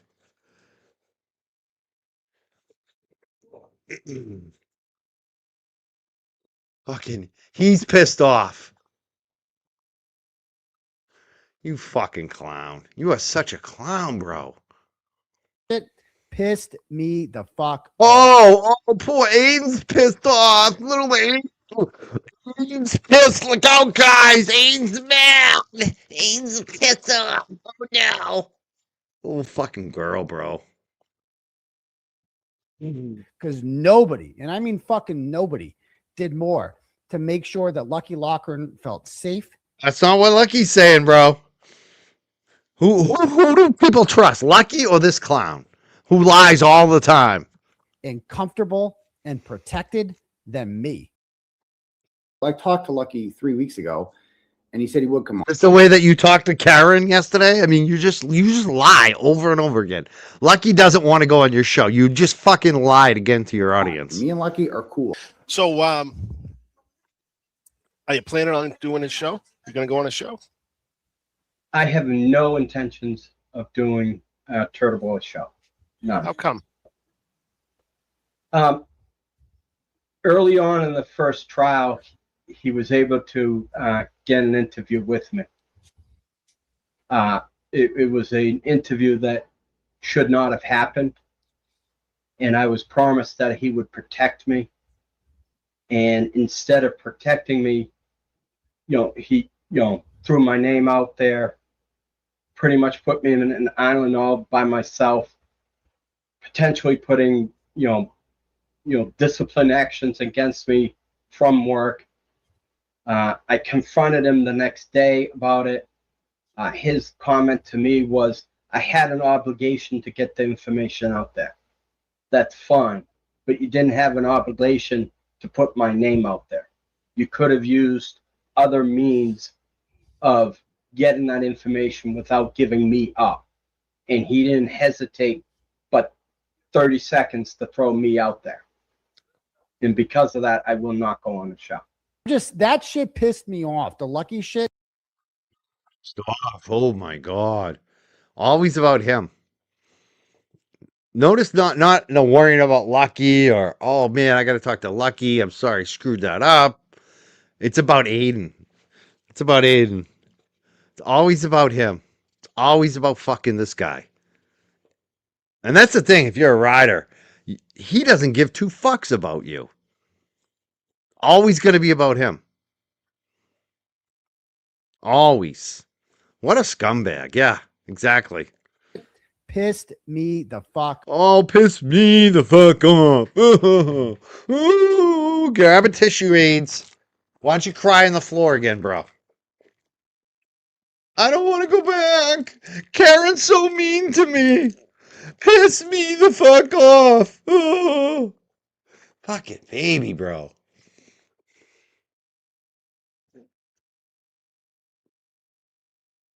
Do you ever just get sick of being a baby, bro? I was listening to JFK for a minute today. He's so right. Like, are you ever sick of like having to collect all these screenshots that you're such a spaz? You worry about what people say online so much that you have to fucking come up with schemes to take them down. And what a loser you are, bro. Off because nobody, and I mean fucking nobody, did more to make sure that Lucky Lochran felt safe and comfortable and protected than me.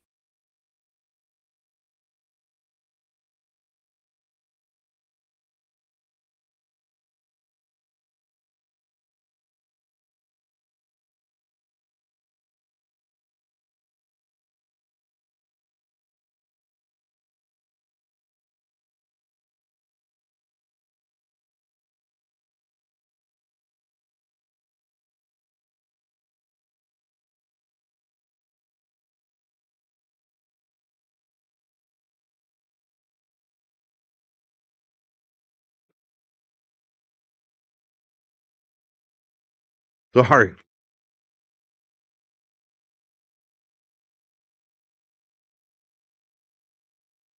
Nobody can take credit like Aiden can. He should take credit for fucking over Lucky. You can take credit for fucking over Karen. You can take credit for being a shit human being after Lucky lost his wife. Make it about you. You want to make everything about you? Well, let's make it about you, bro. Because that's what you did.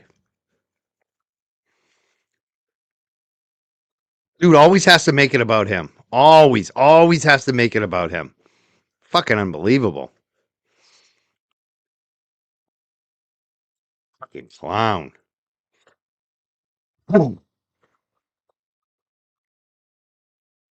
All right, we're going to go back to this hearing. We're going to watch the rest of the hearing today.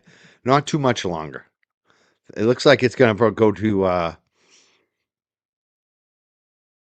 like another half hour, I think. I'm like, wow, they're really coming back just for a half hour. I guess they are.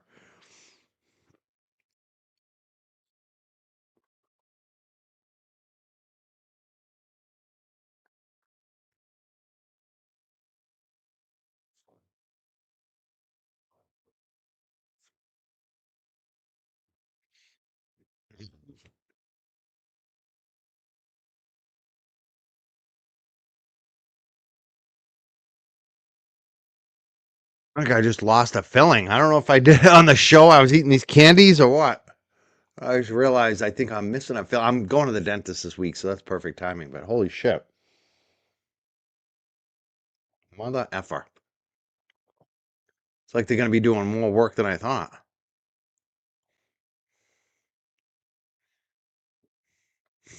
Yeah. The fuck?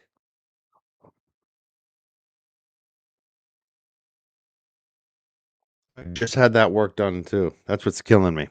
It's like all that money and time and it's gone. Like what happened to that filling? I know I spend more time at the freaking dentist than anywhere else. I swear to God.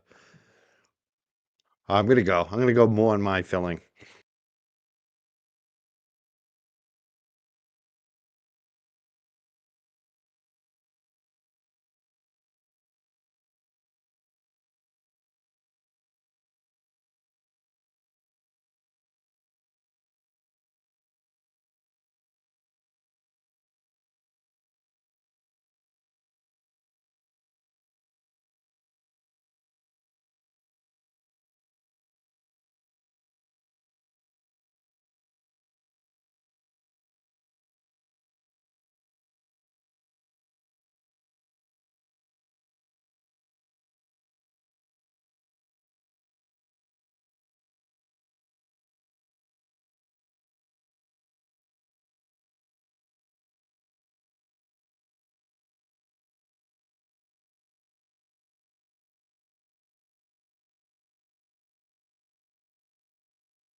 Please be seated.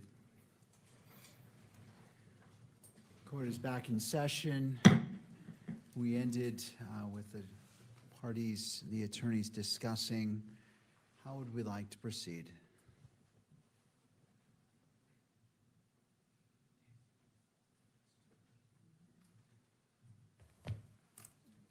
Judge, I think I just have a couple of questions for Sergeant Hole. To finish out the day, I think we're in agreement that once we've sorted out these few questions, we're all in agreement that we want to break for the day. Is that right, Ms. Nestor?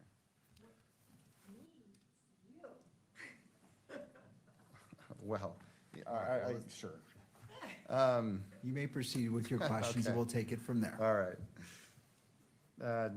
Agent Hole, I asked you earlier, after you had testified about all the video that you've watched, and video that you believe depicts Mr. Robinson from the UVU surveillance, and that combined with the driver's license and the DMV records, whether or not you believe that that person that you have seen in the video and on the driver's license record is in the courtroom today. And I believe your answer was yes. Yes, that's correct. And then I asked you if you wouldn't mind pointing him out and describing something that he's wearing. And I don't believe that I allowed you to do that. Okay. Would you do that right now? Your Honor, just for the record, we would impose an objection based on the 14th Amendment for due process due to an unduly suggestive in-court ID. Also, we believe there's a lack of foundation establishing his ability to interpret the surveillance video. And based on that, we would object. All right. I note that, well, to the state, do you wish to be heard on what was just stated? Well, Judge, I think we had this discussion, and I think you ruled on that specific objection. And then after you ruled, I just neglected to come back and follow through with the question and the answer. That's my recollection of the bench meeting. All right. I believe I stated for the purposes of this hearing that identification by Agent Hole of Mr. Robinson was made. I could be wrong, but Well, and I just wanted to clarify that, Judge, because there was some question about whether that in fact did happen. And so if that's your recollection of what happened, and if you're willing to put on the record that Agent Holt has identified the defendant, I think we're done. does the defense want to be heard?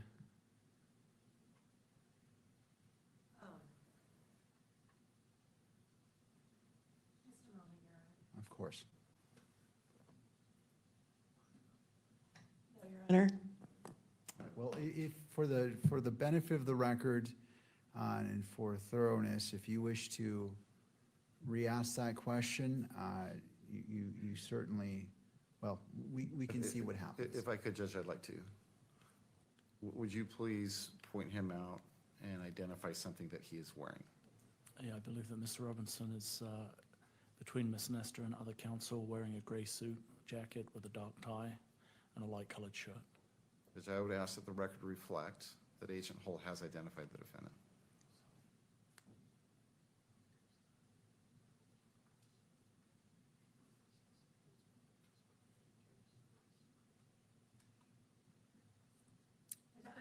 I have no I mean, I made my objection already. Okay, I just wanted to check. No, thank you, All Your right. Honor. For the purposes of this hearing, I find that Agent Hull has identified Mr. Robinson. Again, this is only for the preliminary hearing. You may proceed. Judge, I think for today, with Agent Hull, we're done for today. We'd ask that at this point we take a break until tomorrow. All right, so are you saying that you're going to recall Agent, well, we're going to let me- resume with Mr. Hall tomorrow morning? Tomorrow morning, and let me explain and I was going to explain this, but let me explain why. Judge, our intent is to prepare an original version of the video that has been in dispute today, without the circles, without the blur, and without the zooming in. And our intent is to introduce that tomorrow as a different exhibit. And we just can't prepare that in the next hour or so. So we're going to need this evening to prepare that exhibit. And we'd like to return with that. Judge, what I would also suggest, well, let me get your take on that, Judge. All right. Does the defense wish to be heard about ending for the day? We have about 19 minutes until 5 o'clock. What is the defense? Your Honor, we're happy to accommodate the state on that. All right. So for today, Agent Hall, you may step down, and we'll resume with your testimony tomorrow morning. Anything further, Mr. Sturgill? Well, there's just one other thing, and it's a suggestion. I'm Agent Hall, sure- can you wait just 1 second? I'm sorry. Go ahead. I'm sure Ms. Nestor may have a position with regards to this, but Judge, we would invite you to review the exhibit that we've been talking about today. It is 12.1. We suggest that you look at it between today and tomorrow, because our intent is to seek to admit the version where it doesn't have the circle or the blur or the zoom in, and if that is admitted, we do intend to introduce that exhibit 12.1 as well. And I think it would be helpful if you saw that in advance, and you could compare that to the version that doesn't have the circle, the blur, and the zooming in. I would ask that you do that. I don't know if Ms. Nestor has a different opinion about that, but I think it would be helpful in determining whether or not that particular exhibit, 12.1, is admissible. Ms. Nestor?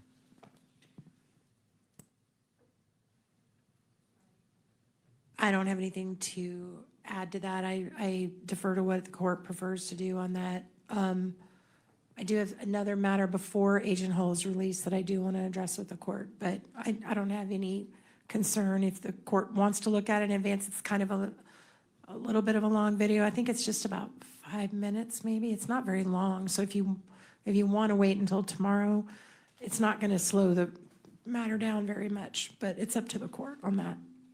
All right, I appreciate the parties. What I'm going to do is I'm going to wait until it's properly before me and a motion has been made for either of the videos, and then I'm happy to entertain the motion to review both of them, or however the parties. I don't want to issue a pre-ruling, so I'll wait till it's properly before me, and I can take it from there. Being that it's about 5 minutes, I'm not too concerned about how much time is needed. I also want to be thorough, so I'll wait till it's brought before me and we can address it from there. And turning to Ms. Nestor as it relates to your request. Thank you, Your Honor. Your Honor, I recognize that Agent Hull is the case agent and is working with the state in preparing for this, but he is still on the stand, and I would ask that he be instructed that he can't discuss his testimony, even though he's the case agent. I don't think it's proper for him to discuss his testimony while he's excused for the night. Mr. Sturgill. All right, so Agent, from this moment on until we come back in court, you're instructed not to discuss your testimony with anyone, as you are still on the stand for all intents and purposes. And we'll, if the state recalls you this tomorrow morning, then we'll proceed, okay? Okay, Your Honor. All right, may this witness be excused. For now, Your Honor. For today. All right, thank you, Agent Hall. Anything further from the parties, or do either party need the benefit of the record before we adjourn? No, Your Honor. Not from the state, Judge. All right, noting neither party wishes the benefit of the record. Court is in recess until 9 a.m. tomorrow morning.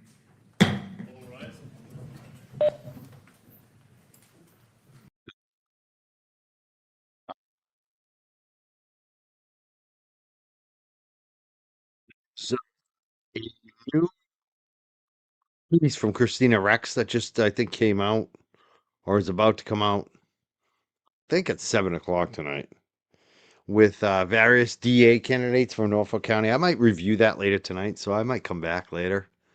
Pretty sure I'm going to come back tonight, maybe around 8, 8:30. We'll see. It'll probably be a late show. But why not do a second show and watch that DA candidate's interview?